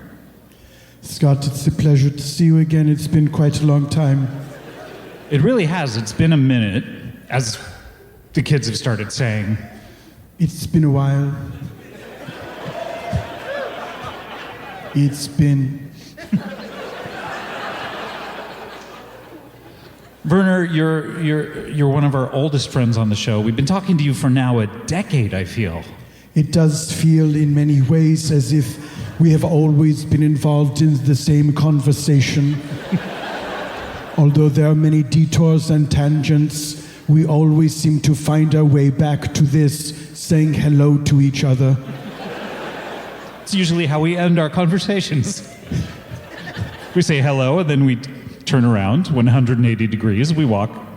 Our traditional ritual in leaving one another is to stand face to face, then nod 3 times, turn 180 degrees, raise our faces to the sun and say hello, and then walk away from each other out of sight, no matter where anyone's car may be parked. And usually, we have an agreement that we'll just keep walking in that direction until we meet back up again on the other side of the earth. This agreement has been notarized, and we are bound by a sacred trust, not just between ourselves, but the United States government. So, Werner, it's such a pleasure to see you. For those of you who don't know who Werner Herzog is, you're obviously from another place. German? Yes. I knew that. But you are a film director. You've directed so many wonderful 2 films. out of 2. You're doing very well. I'm proud of you. Thank you so much. You've directed so many wonderful films that people would enjoy. Which is your favorite? You directed The Bear, right? No, chef.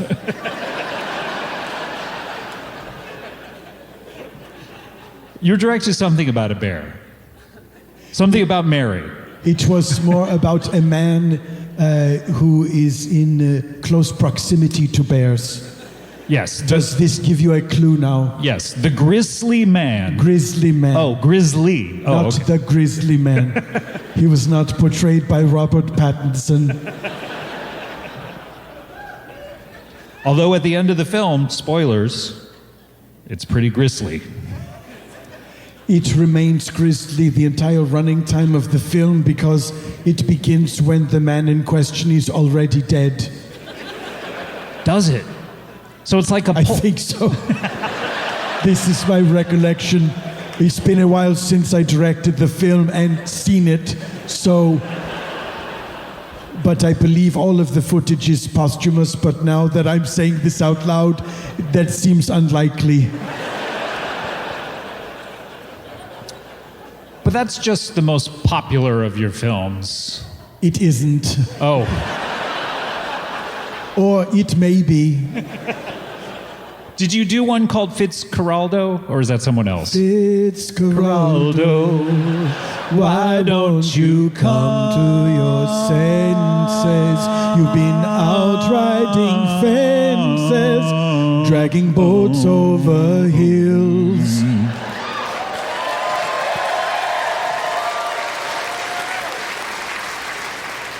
Is that one of yours? It is. Great. It was a very arduous film to make. It starred my old friend, but mostly enemy, Klaus Kinski, who was a demon who got stranded on Earth in biblical times and decided, I guess I'll become an actor. He made my life miserable, but also wonderful. And he is dead now, so he can no longer provoke me or get in the way of my films, but I do have his skeleton in my home. And every once in a while, I look it in the eye sockets and say, ah ha ha. How'd you get the skeleton? Did you wait for the flesh to rot off of it, or did you, like, scoop it out somehow? His will specified that I should receive his skeleton, but his eventual skeleton were the words in the document. So his raw, dead body was shipped to my home, and I just had to wait it out. But I couldn't touch it because it wasn't mine yet. Could you drop acid on it at all? I was forbidden. Make sure you get your wills all taken care of, folks. It's important. So what would you say is your most popular film? Grizzly Man. All right. Have you even directed something recently, or? I bet I have. But I'll tell you something that you've done really recently. Yes. Which everyone here has probably seen, which is, of course, you acted in a little television series on Disney Plus called The High School Musical, the series. Well, you were in that. I played Principal Schmidt. I'm constantly coming out of my office saying, where is that music coming from? Can anyone else hear it? I feel as if I'm being driven mad by phantom orchestras all day long as I'm trying to make schedules in here. That's primarily what the principal does. He makes the schedules every schedules. night. What else would he do? Every night he posts the schedule. Who has classes when? Waiting around for children to be sent to him. Yeah, what do they do? No one knows, and they won't say. And what's interesting about the job, they have an underling called the vice principal. In case the principal dies. The office must never be vacant. Continuity. Unfortunately, my role was cut from the finished series. I'm so sorry. But that led to you working on a different show on Disney Plus, The Mandalorian. Yes. Where you played a mean guy who brokers deals with bounty hunters. And what he wants more than anything is the child. That's right, Baby Yoda, a.k.a. Grogu. Grogu, yes, a wondrous creation. When I saw him, I wept. Because he was originally made out of onion.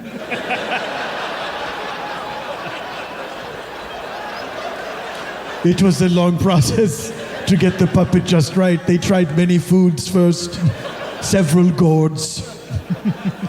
And finally they said, what about rubber? It would look more realistic. And it seemed like you shot one day, one take. Is that pretty accurate? What you saw was the result of 100 takes per scene. Per scene? I wanted to get it right. Wow, so you were that committed to the craft of act. I mean, you've acted before. You acted in Perhaps you've seen Jack Reacher.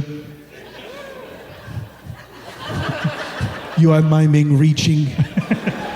That was primarily what he would do, which is why people were so upset when Tom Cruise was cast, because he's a little short of stature. It made more sense for a smaller person to be reaching.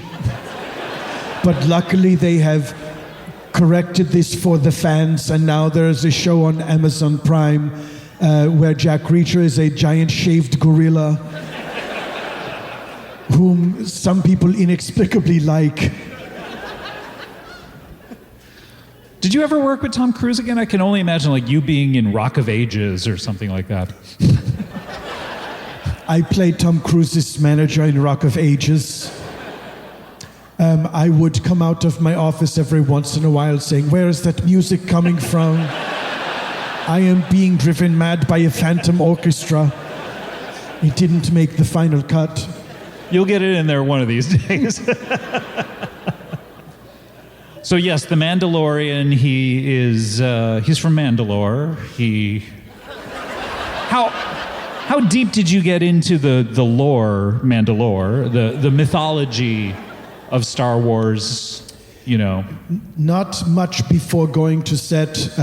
When I got there, I realized, I should have studied up on this because it added a lot to the filming day. When anytime anything would happen at all, I would say, what is this? Who's this guy? Why is he mad at him? Seems like it wouldn't add time. You could just cut it out in post. Where is this set? What time period are we talking, fellows? But eventually you got it. You're there with Apollo Creed himself. Were you in scenes with him? No. I don't think that I was. I don't think so either, now that I think about it. You were with like a bunch of... I did have several scenes with Ivan Drago. This was an early draft of the script where Dolph Lundgren, playing Ivan Drago from the Rocky franchise, finds himself in the Mandalorian universe and says things like, what? Where am I? Who are you? Where is Rocky Balboa? I was just about to fight him. So essentially, the Russians shoot him into space. He travels through a wormhole to a long time ago in a galaxy far away. Oh, you've read it. Sounds good. A lot of people felt, hey, this might be its own movie and we shouldn't try to shoehorn it into this series. It's kind of a big story. Is that fun? Do you want to do more acting? Do you want to do more science fiction? I like doing acting. I like science fiction because the science part is the opposite of nature. I don't want to do any nature fiction. Yeah, there isn't a lot of nature fiction. There's The Revenant. Yeah. The Happening. The Happening by M. Night Shyamalan, which supposes a world gone mad when the plants get angry and they start killing people by making them walk backwards for a few seconds and then commit suicide. They could just stop producing oxygen and kill everybody at the same time, but I guess that did not occur to the plants. If I were the plants, that's what I would have done. Hopefully you'll get there. I don't wish to be a plant. Really? Out of anything in the world, if you could be reincarnated into anything in the world, be it animal, mineral, vegetable, the rest, fire. What would Werner Herzog like to be reincarnated as? I have thought about this, of course, many times. Just this morning I was thinking about it again, and frankly I can't stop thinking about it. I think about it every waking moment. I'm thinking about it right now, and maybe because you brought it up, maybe not. But if I were to be reincarnated, I would wish to be a tire fire. Like the kind you see on Newsweek magazine. She's all right. She's all right. Because tire fire, I like that it rhymes and that it lasts forever. Yeah, what else rhymes with fire? Higher. Higher. Pyre. Shire. The Doors did a song like this, right? Unfortunately so.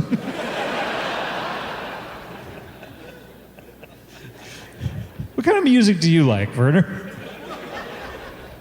It will not shock you that I like industrial music. The more clangs and bangs, the better. If you could replace the drums with just like a guy hitting a pipe onto another pipe. Now you're talking. My favorite Broadway show was Stomp, of course. Of course. Where they hit so many trash cans and trash can lids. I was in heaven. Did you like bring in da noise, bring in da funk? Not enough trash cans. I said you could be doing this on top of some sheet metal guys. Bring in da sheet metal is what you wanted. That's what I would have said. Had you the chance. but it is impolite to yell out at the theater.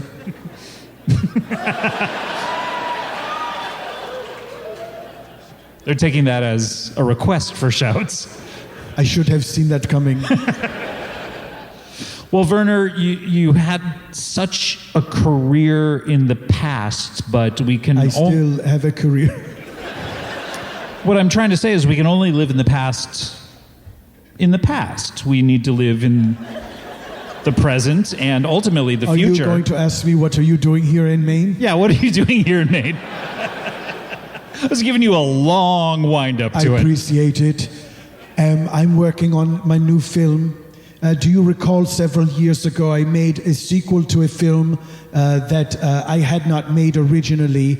I made a sequel to Bad Lieutenant called Bad Lieutenant Port of Call, New Orleans. That's right, with Nicolas Cage. Yes. Yes, that's right. And you were also working on a sequel to a different movie, Good Will Hunting. Port of Call, Los Angeles, yes. We lost funding on that one. Oh no, I'm so sorry. But this is a sequel to The Lighthouse called The Lighthouse, Port of Call, The Lighthouse, Port of Call, Portland, Maine.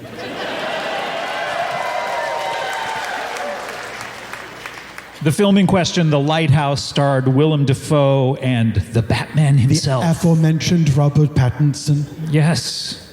This one will star, as Bad Lieutenant did, completely different people. Who's going to be in this? This is exciting. Steve Buscemi and Tom Holland.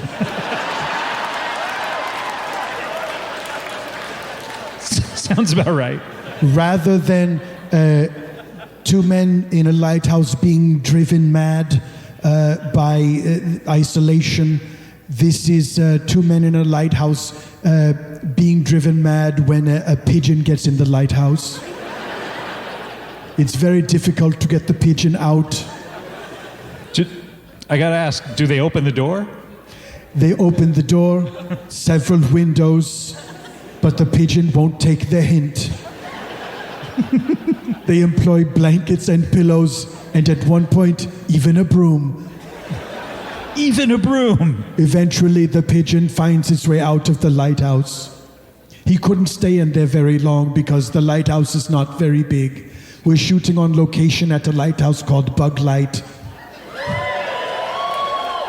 It is one of the stubbiest lighthouses in America. Probably hurts more than it helps. Just gets in the way. Sailors on rocky seas will see this Bug Light lighthouse and say, is that a... No, probably not. Probably a firefly. But we are shooting inside the lighthouse itself, which I have to tell you is not going great. Really? There's not a whole lot of room. Yeah, I mean, they're very small, confined spaces, and cameras are so big. I don't have to tell you. No, you don't. It's more like I'm telling the audience, though. I mean, but looking at me, they don't even know they're being spoken to. Cameras are big, lighthouses are small. So very difficult to fit in there. And so how are you working around that? I mean, you're such a genius with camera movement, I think. I've never seen any of your films. No, that is obvious. Basically, the way I'm working around it is having the main locals help me by whenever any of the crew complains, the main locals will tell them they have nothing to complain about and that if they only knew what a hard life was like, they would shut up. Very a valuable service that people in Maine seem willing to provide. They say, why don't you go back to Los Angeles where the beach is made of sand?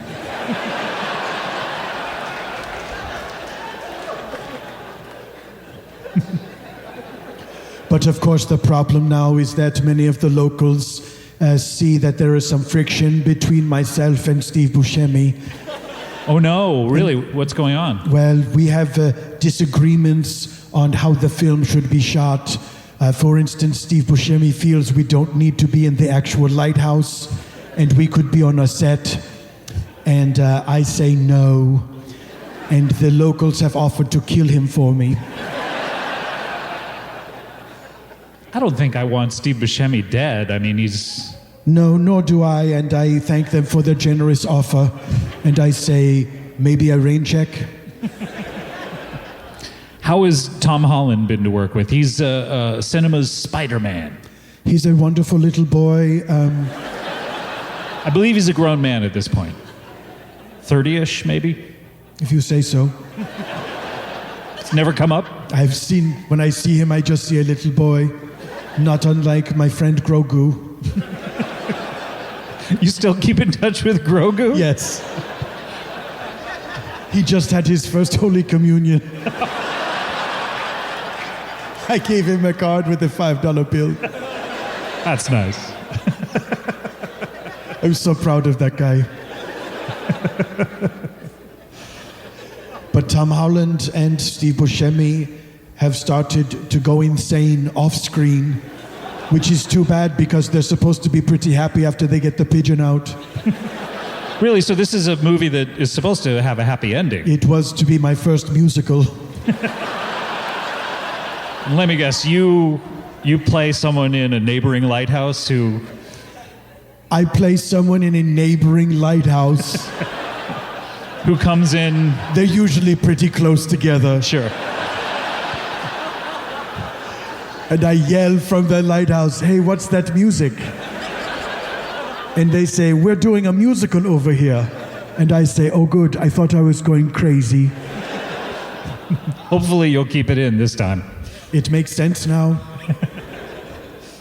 Well, this is great. The Lighthouse, Port of Call, Portland, Maine. It's a lot of colons. It's not the record, though. Who holds the record for colons? Colon, the movie, which featured not only the punctuation, but also human colons. It was an all-punctuation and human organ film. Sort of like a Human Centipede kind of film? What's that? You would love it. I'm so surprised you haven't seen it. Have you? No. But from what I'm told, it involves sewing people's lips to I know there's a young child in the audience. And I'm so sorry we got down.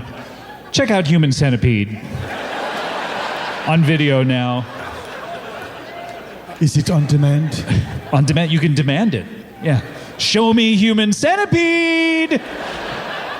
Can I watch it on Freeform with commercials? I hope so. On Pluto. You'd love it though. It's about people forced to be together, forced to be best friends. I don't know how to take that. What if you were to watch one of my films? Which would you watch? Well, I know about 2. Oh no, 3. The Bad Lieutenant. I own The Bad Lieutenant on Blu-ray. I have not watched it yet. The original Bad Lieutenant with Harvey Keitel? No, that one I saw in the theaters in Sacramento. A great theater experience. To see that, yeah. Yeah. the little Keitel. That's right. What made you want to do a sequel to that film? I mean, the first one is so iconic. He pulls someone over, he masturbates into their car. The end. Yes. He's bad. He's a bad lieutenant. I suppose I wanted to make a sequel to that movie because I didn't like it. And I said to myself, what if it was like this? And is it better, do you think? Yes. I like my version of The Bad Lieutenant.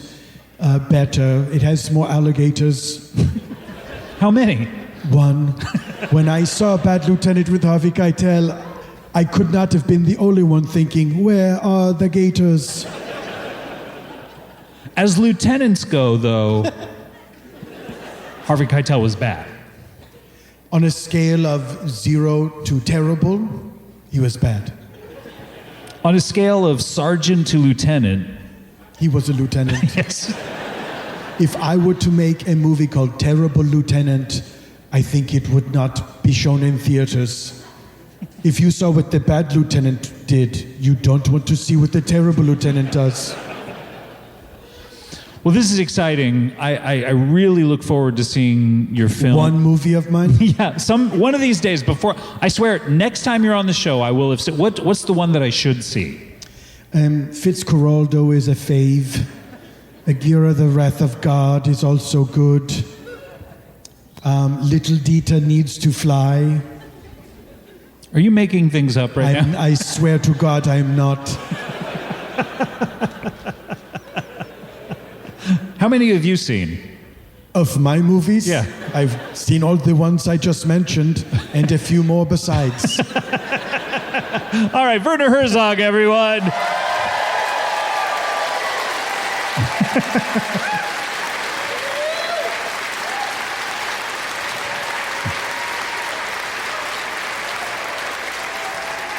Werner Herzog.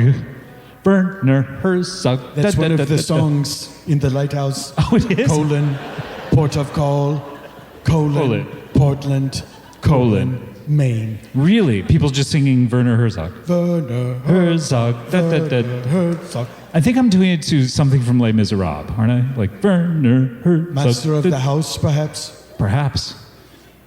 What would you like to sing it to instead? Maybe like... Hold on, I think I hear a baby. Is that possible? Has a babysitter brought a child there tending to the... If you have a baby, just fess up. Everyone knows it's you.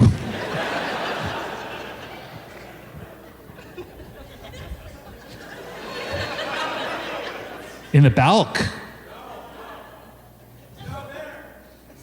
Now someone in the balcony says, no, down there. All right, you keep blaming each other. We know a baby when we hear one. This is the time for the blame game.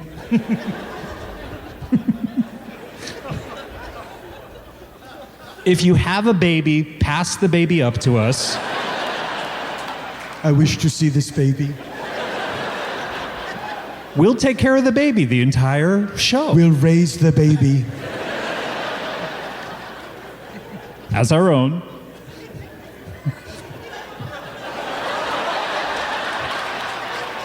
Am I going mad? I am being tortured by a phantom baby. Oh, phantom baby. Oh, phantom baby, bam-a-lam. This is a good idea for a film, though. Phantom baby. A sequel to The Phantom Thread. Yes. Phantom Thread, colon, Port of Call, colon, Phantom, colon, baby. Will Daniel Day come out of retirement for this, I wonder? Right now, he is managing a bait shop. A bait shop? For a role, or he just... No, he's just weird.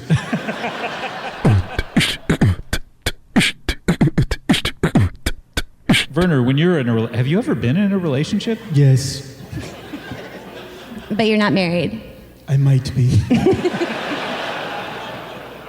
I haven't checked lately.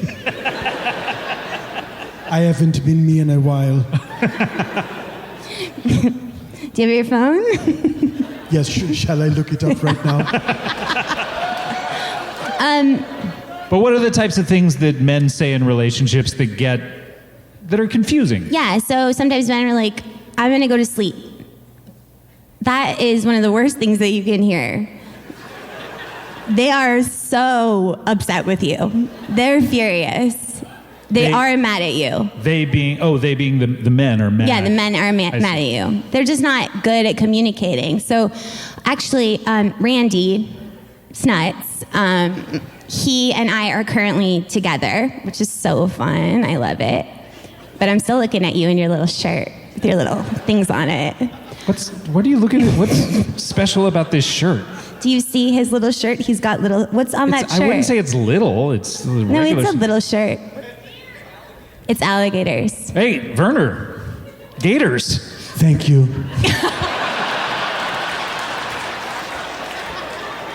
Hey, guess what, guys? What's up, Werner? I've been married 3 times. What?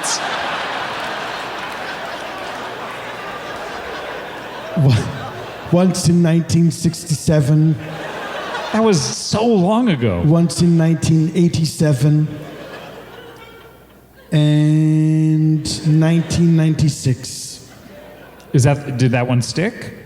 No, sorry, 1999. And yes, we are still together as of this Wikipedia entry. Congratulations, Werner Herzog. 3rd time's a charm. So if you need any relationship advice from me, I'm happy to pick up the slack.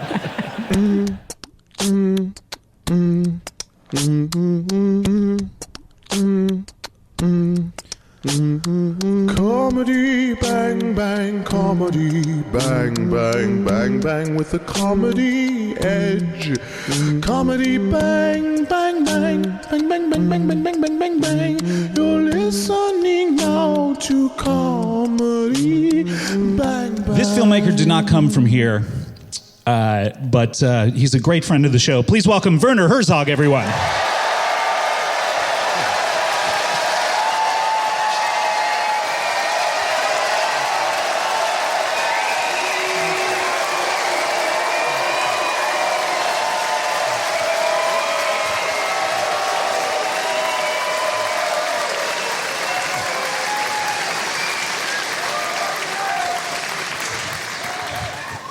Hello, Scott.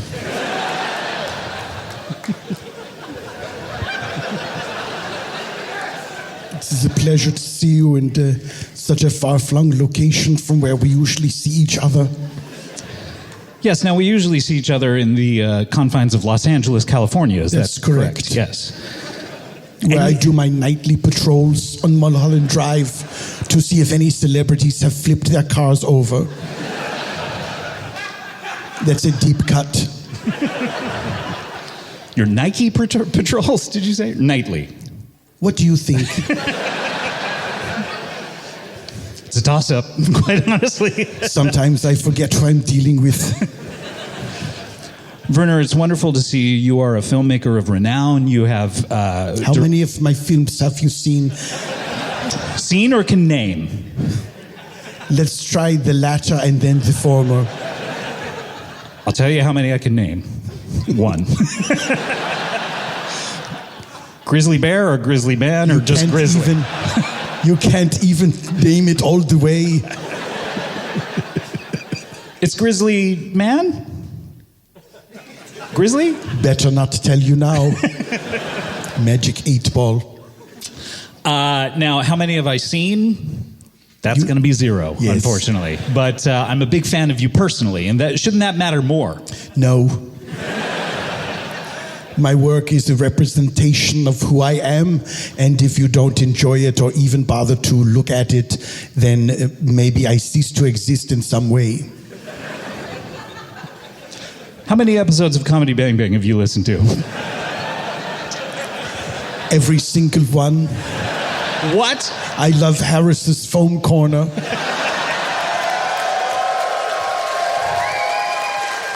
How come you don't play Would You Rather anymore? I believe we might play it on Monday, as a matter of fact. But I have some bad news for you about Harris's Foam Corner. I have been apprised. Thank you. We should bring it back, though, right?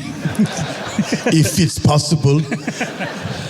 Well, that's so flattering. Thank you so much. I tell you what, I will watch. I'm a gesticulator. Okay. I will watch every single one of your films before the next time that I see you. How many have you directed? It's a pretty good amount of films. How many would you be satisfied with? Have you seen them? Mm-hmm. 2. What are the ones I should see out of all of them? You should see Little Dieter Needs to Fly. Oh boy. You should see Fitzcarraldo. Oh yes, I've heard that one's great. Where are my Fitzcarraldo heads at?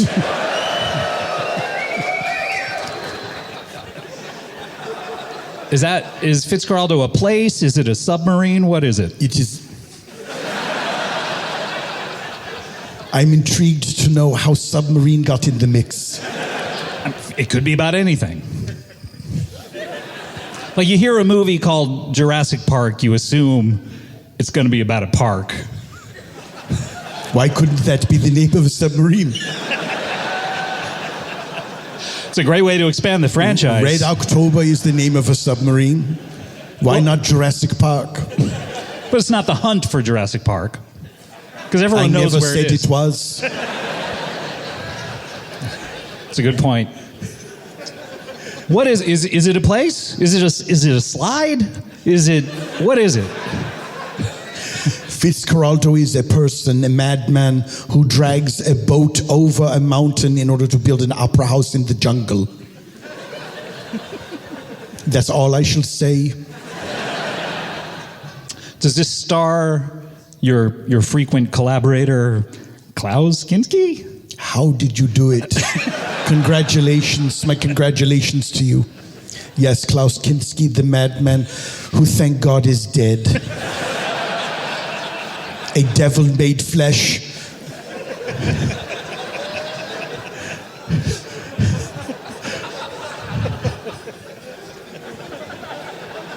You had a tempestuous relationship, from what I understand. Boy, that's an understatement. And you did not kill him? No. While filming Fitzcarraldo, the natives of the region we were filming in volunteered to kill him for me. And believe you me, I thought about it. Before you had completed the film? That would have really... That's why I decided against. But so how did he end up dying?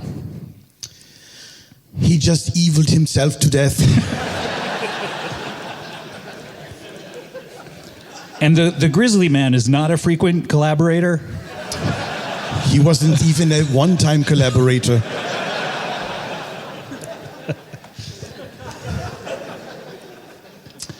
So we usually see each other in Los Angeles. We're sort of neighbors. That's correct. You always leave your garbage cans out for a day longer than I would like, quite honestly, but... How long would you like me to leave them out? You know, they come to pick up the garbage, take them in that day, I would say. But you tend to leave them out during the weekend. 2 schools of thought. Wait, what is your school of thought? I don't feel like taking them in. It's just a blight on the neighborhood is all I'm saying. But that's very strong. A blight on the neighborhood. But that said, we're friendly neighbors. Although you didn't come to my birthday party yesterday. I was here. Did you fly in from Los Angeles today just to do this show? Thank you. It was his birthday yesterday. I don't know how many people know that. Congratulations. You're a Virgo? That's correct. It's Virgo season. You know what that means? I don't. I might not be a Virgo. I might be a Leo. I guessed. I was surprised as you. I'm not sure when the dates overlap. I am not conversant in the primitive beliefs of the stars. Did you enjoy Brat Summer? I did. For a long time, I thought it was Brat Summer, and I was cooking up bratwurst. When you say long time, do you mean the entirety of the summer? To be honest, yes. Ooh, hello.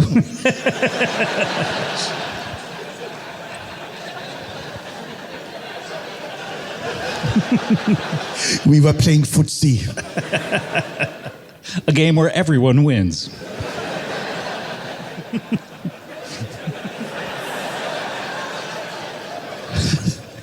So, Werner, we usually see each other in Los Angeles. Yes, What? it has been established. Yes.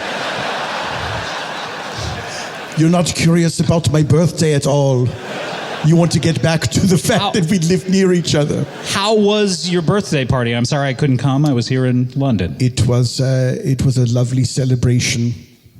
I had a surprise party that I organized.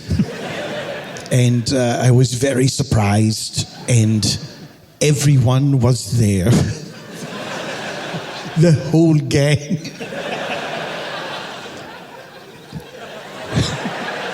So your whole posse? Yes. Who was there? Just name... Sure. Name names. Bill Nye the Science Guy. Richard Kind. Of course. Janelle Monáe. Mario Cantone.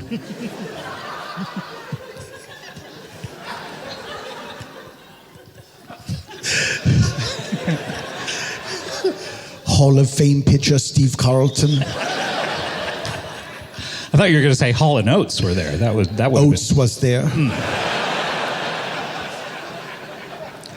Hall refuses to be in the same even hallway with him? They were both invited. I leave it to them to sort it out.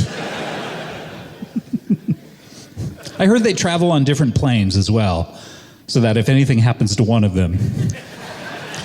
I thought it was merely because they despised each other. Right. So that sounds amazing. Did you play any fun party games? Or? Yes. What kind of games does Werner Herzog play? I love to play Dizzy Bat. Are you familiar? I don't know what that is, no. You take a common baseball bat and you put the heavy end straight down onto the ground. Then you place your forehead on the handle of the bat and you spin around, keeping the bat in a perfect upright position. And then you let go, and then you're just dizzy. Your friends watch you flail about, and eventually you fall down. Everyone laughs because that is a simile for life.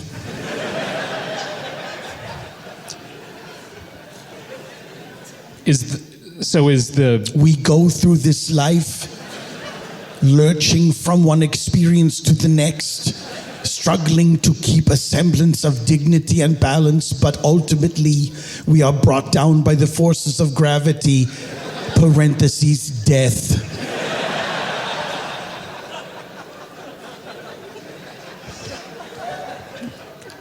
I mean, close parentheses.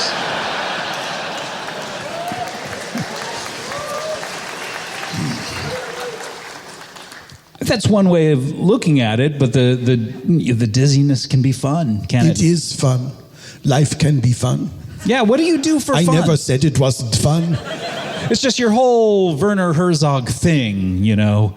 It kind of is very pessimistic and fatalistic. Is that what people say about me? You don't know this? I think I'm fun. I work in movies. Isn't that fun? But you don't seem to have all of the trappings of a movie director. You know, the women, the baseball cap. Sure, that's a very fun thing that some movie directors have. But you know, the women, the cocaine, the whores. Not just the women, but also the whores.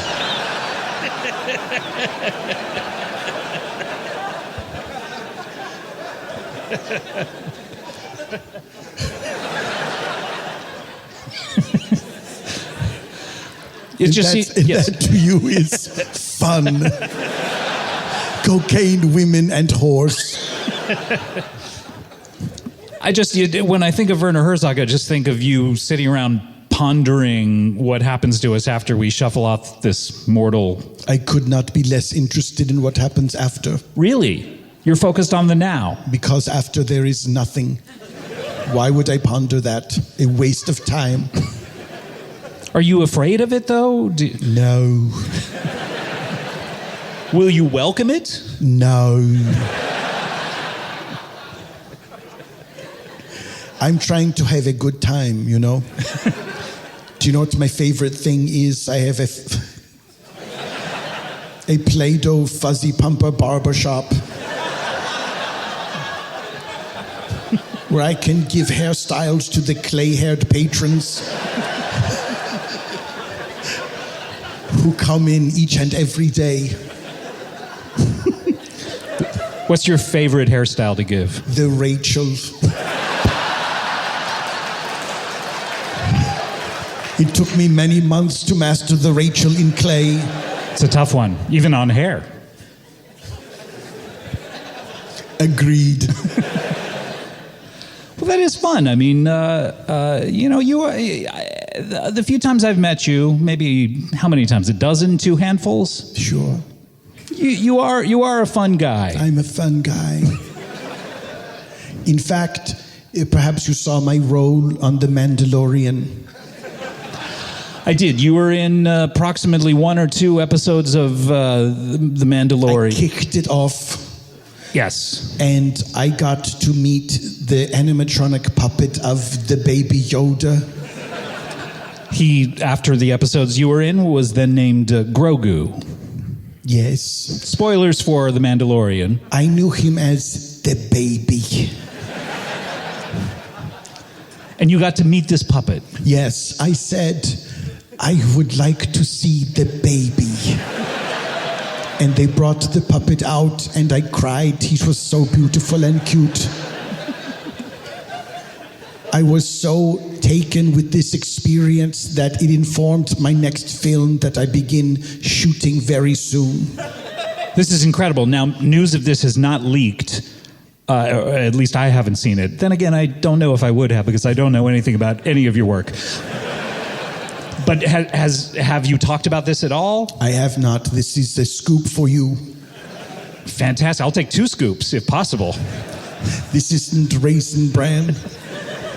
Does anyone get that? The most famous 2-scoop thing.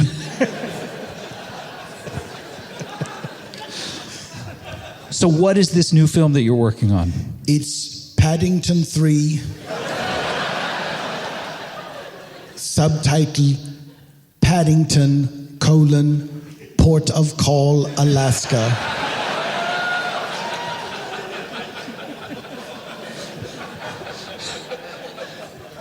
Paddington 3, Paddington. That's 2 Paddingtons in the title. Correct. Do you think it should be 3? Since it's the third Paddington 3, yeah. How about this? Paddington 3 in larger font, underneath in smaller font, but proportional to the Paddington 3 above it. Paddington, Port of Call, Alaska. And then underneath that it says, starring Paddington. That's the move. Definitely. So this is incredible. The first 2 Paddington films are just wonderful pieces of art. Wonderful, charming. Very charming. Sweet. And you've seen them. I love them. And I will cut clay all day long watching those films. What does cut clay mean? I'm worried that you have long COVID. Did you not say that? We were just talking about my favorite activity, the Play-Doh fuzzy pumper barbershop. I thought it was an expression that... It is. Like to clay barbers like myself. We say to each other, how long you been cutting clay? Okay, I'm not one, so you can forgive. I forgive you. Thank you. So... what does Paddington do in this? Now, in the first one, of course, it detailed the adventures of this lovable bear who goes to live with an English family. The second one, he gets arrested and goes to prison. He reforms the prison. Yes. And then, now what happens in this third one? Ostensibly, he goes up to Alaska. This is Paddington's first time in America. And he travels with his dim-witted caretaker, the guy from Downton Abbey. Lord Grantham, is that his name? Sure. They become separated at the Alaska airport. Paddington tries to find him. He ends up stumbling into a home whose door is unlocked. There he finds what he thinks is a book on tape about a grizzly who met a man. It is unfortunately the recording of Timothy Treadwell's death. This activates something in Paddington. He travels to Katmai National Park. He eventually is led to the spot where Timothy Treadwell's blood has soaked into the ground, and he is transformed into a ravenous, horrible monster who is still the size of Paddington. He is reunited with the dim-witted caretaker, who goes in for a hug. He is so relieved to see Paddington, but Paddington slits his belly with one little claw. The entrails spill out onto the frozen ground. Paddington gobbles it up greedily.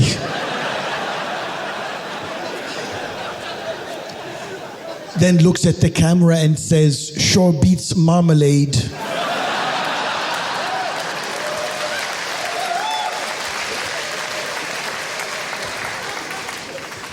Eventually, a park ranger played by Nicolas Cage is tasked with shooting Paddington to bring him down. He cannot bring himself to do it because the little overcoat is so cute. He turns the gun upon himself.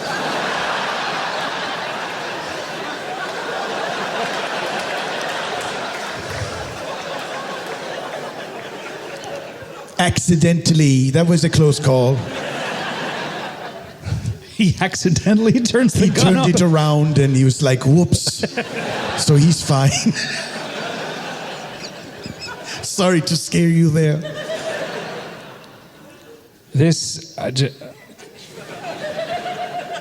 How are he and the caretaker separated at the train station? They walk out to baggage claim and they end up walking in two different directions because they have had an argument as to which carousel will hold their steamer trunk decorated with stickers from all of Paddington's adventures. Okay, so no plot holes. None taken.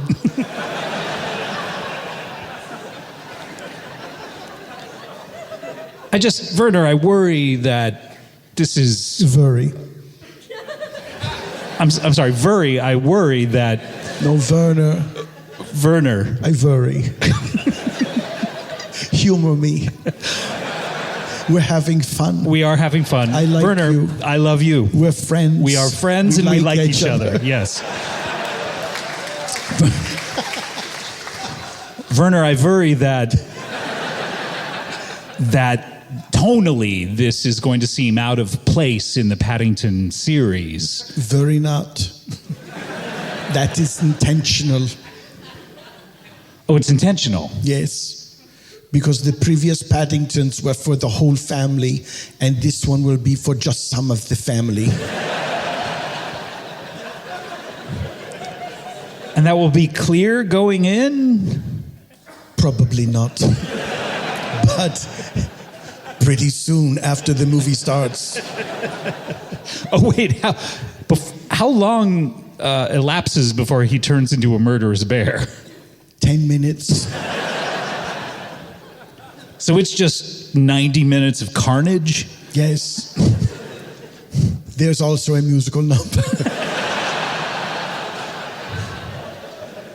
Under what conditions would a musical number occur? Nicolas Cage falls into a hallucinogenic daydream brought on by eating expired potted meat.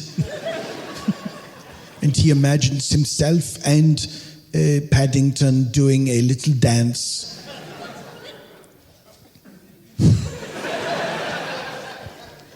What kind of dance?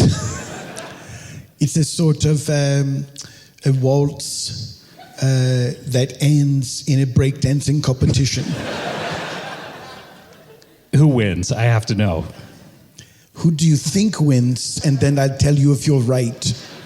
I think, gosh, Nick Cage is a really good breakdancer, but then Paddington is CGI. He is still CGI in this? For the most part, but there is a mechanical puppet for the really grisly stuff. No pun intended.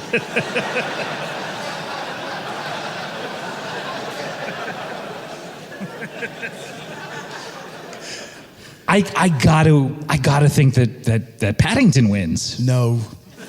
Nicolas Cage wins, and this sends Paddington into even further heights of rage. Wow. He then destroys the cast of Pitch Perfect 1 and 2. So the cast, meaning in this Paddington verse, the movies are fake, and so it's the cast members? Yes. It's Adam Devine. They're never identified, but you know that it's them. It's a fun Easter egg.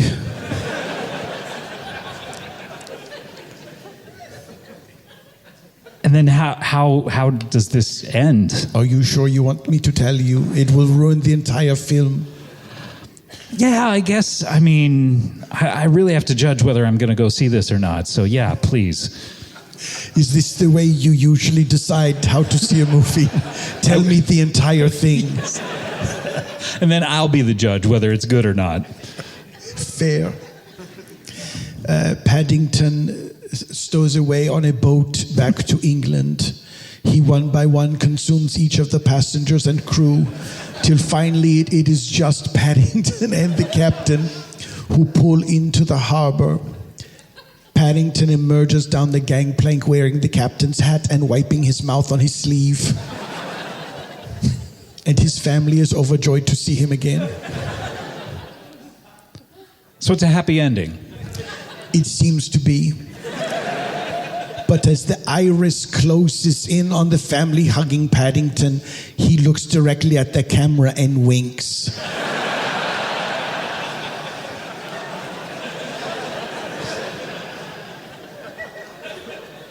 So it leaves it open for a sequel. Exactly. That would begin with the entire family slaughtered in their home. And then he would just have his way throughout England? Yes, he would kill the Doctor Who guy next door. Kill Hugh Grant. Kill Nicole Kidman from the first one. Who are all playing themselves. And then you in the audience have to decide, was Paddington real or was it merely a film?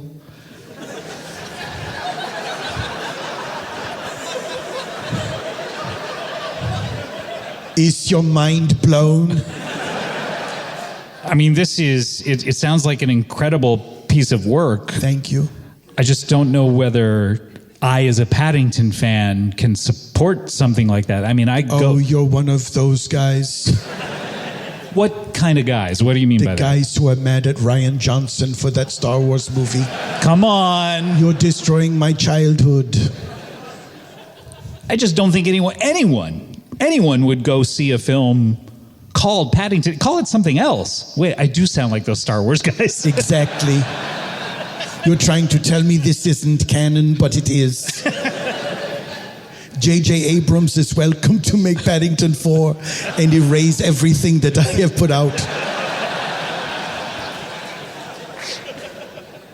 Somehow, the dim-witted father came back.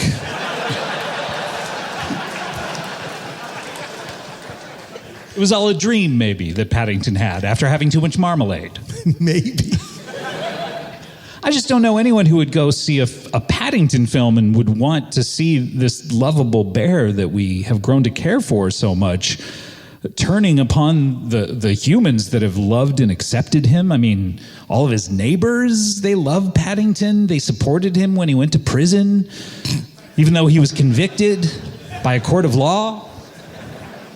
Which would, in most cases, nullify support. Well, sure, I can see people supporting him up to a point of like, we'll see what the verdict is, but then when the verdict comes out... But they supported him all the way through that, and then finally he proves his innocence. They love and support. Why would anyone want to see these people get eaten by Paddington? You can't think of anyone who wants to see this, because I can. Who were you thinking of? Who has one available thumb and is sitting right next to you? This guy.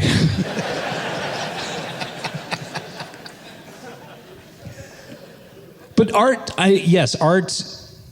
is made for the artist sometimes. But why not just make your own film and call it, the Friendly Bear? Because I love Paddington. I love his little blue coat and his little yellow hat. I love Ben Whishaw, the voice of Paddington.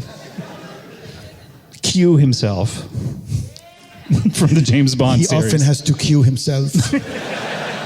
You're on. If the director isn't paying attention. Action, Ben. It's not a bad impression.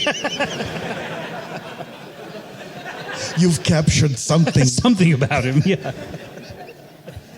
Oh, Ben, you must go on now. Action. I saw him on the stage in London in a play called Peter and Alice, where he and Dame Judi Dench played the real-life inspirations for Peter Pan and Alice in Wonderland meeting.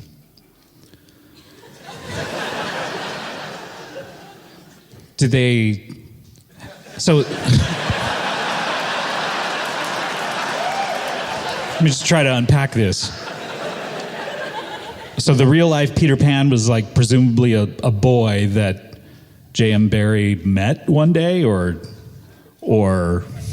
was his son, perhaps, and he didn't want him to grow up, or the boy didn't want to grow up? I honestly can't remember. And then the inspiration for Alice in Wonderland was someone who got lost? Fell down a hole or something? What part would you say imagination plays in the creation of works of fiction?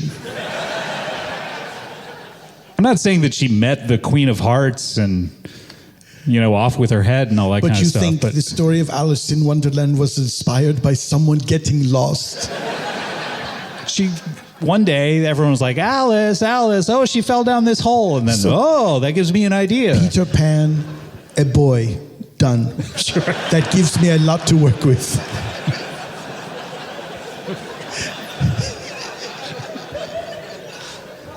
What do you do with a little girl? There's only so much. Wait, she has fallen down a hole? Then I start cracking my knuckles and get out the old quill pen. So in any case, do they know they're the inspiration for these books? Do. And they carry it around like they're sort of boasting about it sometimes? Or? No, it has ruined their lives. Really? This is a real play, by the way.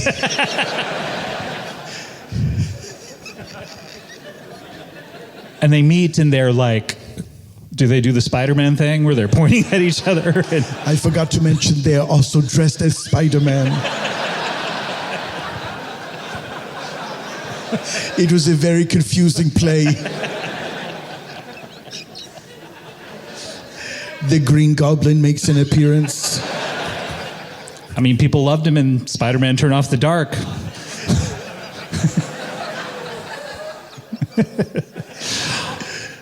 Well, that's... why did we start talking about that? We're trying to fill time. Oh, right.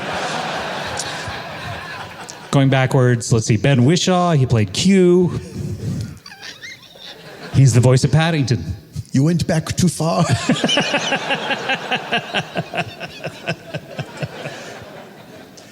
So is everyone attached, all of the actors? Yes, every single person has agreed to do this. They love the script? The dimwit. The Shape of Water lady. 2 children. The whole gang that we all know and love. Why not get... Sally Hawkins, I remember. Of course, her yes. name. Why not get, instead of the 2 children that we can't remember, have Ben Whishaw and Dame Judi Dench play the 2 kids? I'm listening. It's a double role for Ben Whishaw. Right. A single role for Dame Judi. Sure. You could throw her another one, like Lady Selling Flowers or something. Hey, Paddington, would you like some flowers today? I would stick to the Ben Whishaw. How many times has that been said? That was your impression of Dame Judy. No, that's my impression of her doing a lowly flower I see. seller. Yes, she's always known as a chameleon. Why would they be the children? Because they're grown up now. But the parents remain the same age. Little talcum powder in their hair. Put on some glasses. So they have maybe draw some lines on their foreheads. Boom, took care of that. Boom.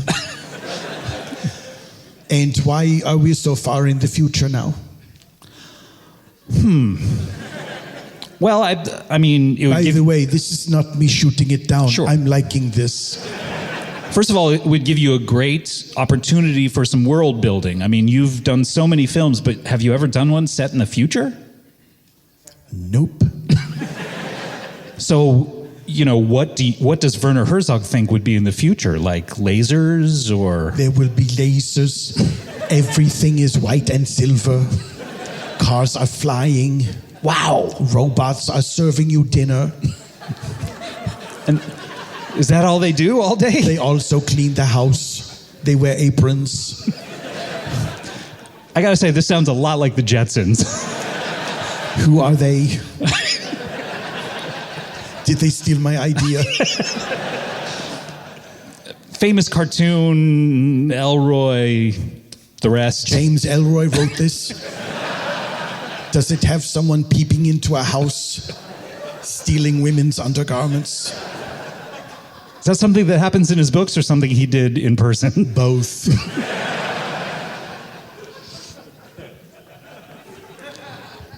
Hanna-Barbera cartoon. The same sort of character design that the Flintstones. Do you know the Flintstones? I have met them, yes.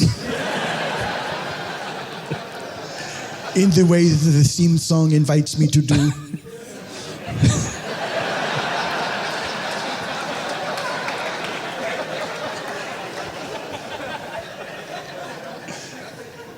In any case, you could set it, it's sort of like Blade Runner 2049 or whatever, it's just like, it's not too far in the future, but you can sort of, do a lot of your future touches. Was Blade Runner 2049 the amount of years that had passed between the original Blade Runner and the next movie? No, I don't believe so. I think they accidentally set the first Blade Runner in like 2010 or something like that, and then we passed it because no one ever thought that a movie like that anyone would ever talk about it 30 years in the future. And so, but no, we are still around. So I think it's in an alternate universe where all that stuff happened. What? You ever see Prometheus? The one where they tried to make Alien like Lord of the Rings or something? So there's this black goo that if you dump it in a stream, it creates humans. This is the Jetsons? It's sort of a prequel to the Jetsons in a way, because it's about how life was created. Then flash forward, thousands of years, and then the Jetsons. Does the Jetsons feature any face huggers? Or chest bursters?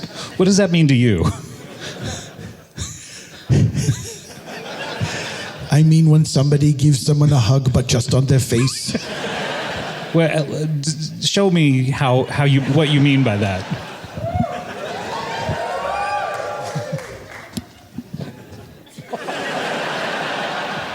It's so good to see you. Whoa! Now, what would a chest burster be? A little creature that bursts out of your chest because you are so happy. I'm so happy my chest could burst, and then it does. And a little guy comes out and says, "No cap." All right, Werner Herzog, everyone. Werner Herzog.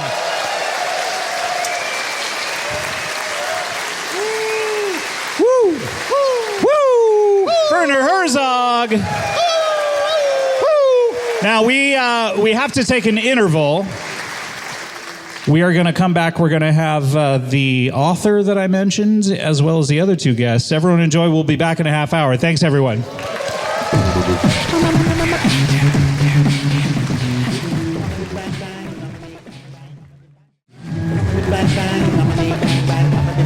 All right. Hello. All right, we can take the music down. Thank you. Or no thank you. There we go. Hi, everyone. Did you enjoy your interval? Lovely. Please welcome back to the stage Werner Herzog, everyone. Werner Herzog is still here with us. Werner Herzog, Werner Herzog. Werner Herzog, Werner Herzog, Werner Herzog, Herzog. Werner, did you enjoy your interval? I did. What were you up to back there? It seemed like you were doing exercises? Yes. I was doing star jumps. Star jumps? Star jumps. You know what I'm talking about. I don't. Are those jumping jacks? As you would have it. Mm-hmm. Immortalized in the song Jumpin' Jack Flash. Here it was released as Star Jump Flash.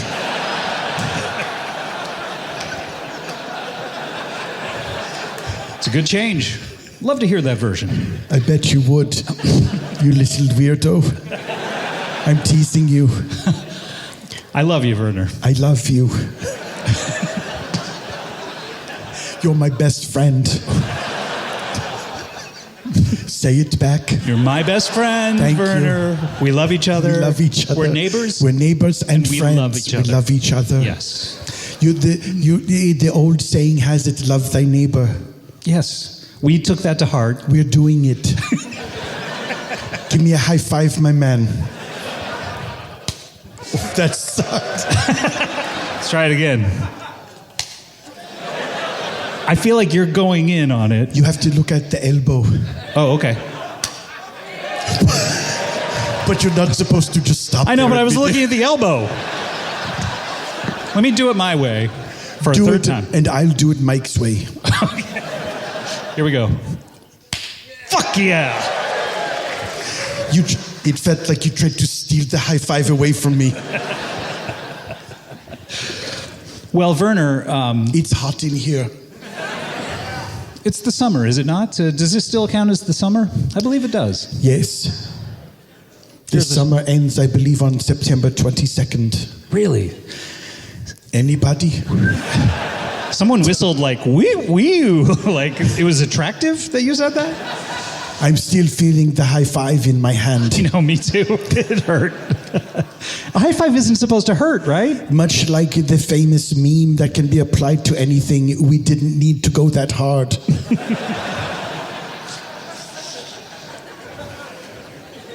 Well, Werner, we need to get to our next guest. Good. Are you? Do you read much? Yes. Like, what is your favorite book? I like a lot of manuals. Because there's no way of knowing how it's going to end.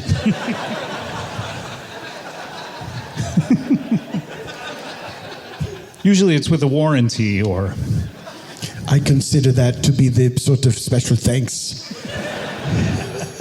And then Nick Fury appears right after it. Yes, as he does in the books.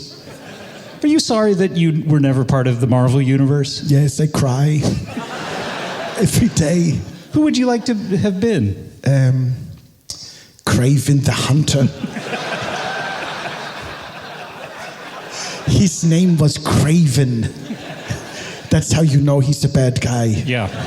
Craven. Yeah, what about the Riddler? What if he was named, look out, the Hunter? It's not much better than the Riddler in the Batman universe. Edward Nigma. Enigma. It's true. Do you think his name was changed at Ellis Island? Like his original name was Nigmawitz or something. Then they noticed all the question marks on his suit. Yeah, they said, no, it's Nigma now. Get out of here. I would, in the DC universe, I would have liked to have been Mr. Freeze. You have a Mr. Freeze kind of thing, you know, the accent. Who else reminds you of Mr. Freeze? Angela Merkel?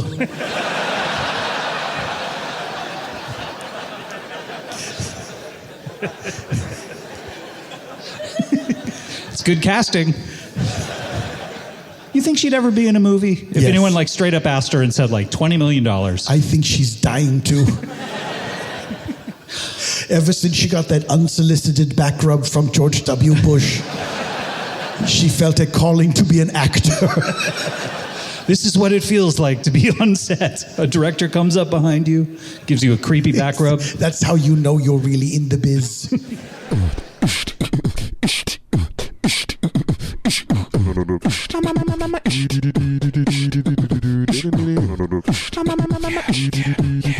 Comedy bang bang, comedy bang bang, comedy bang bang, comedy bang bang, comedy bang bang, comedy bang bang, comedy bang bang, comedy bang bang, comedy bang bang, comedy bang bang, comedy bang bang, comedy bang bang, comedy bang bang, comedy bang bang. Werner, thank you so much for being here. I wish you would have jumped in and defended me with Santa.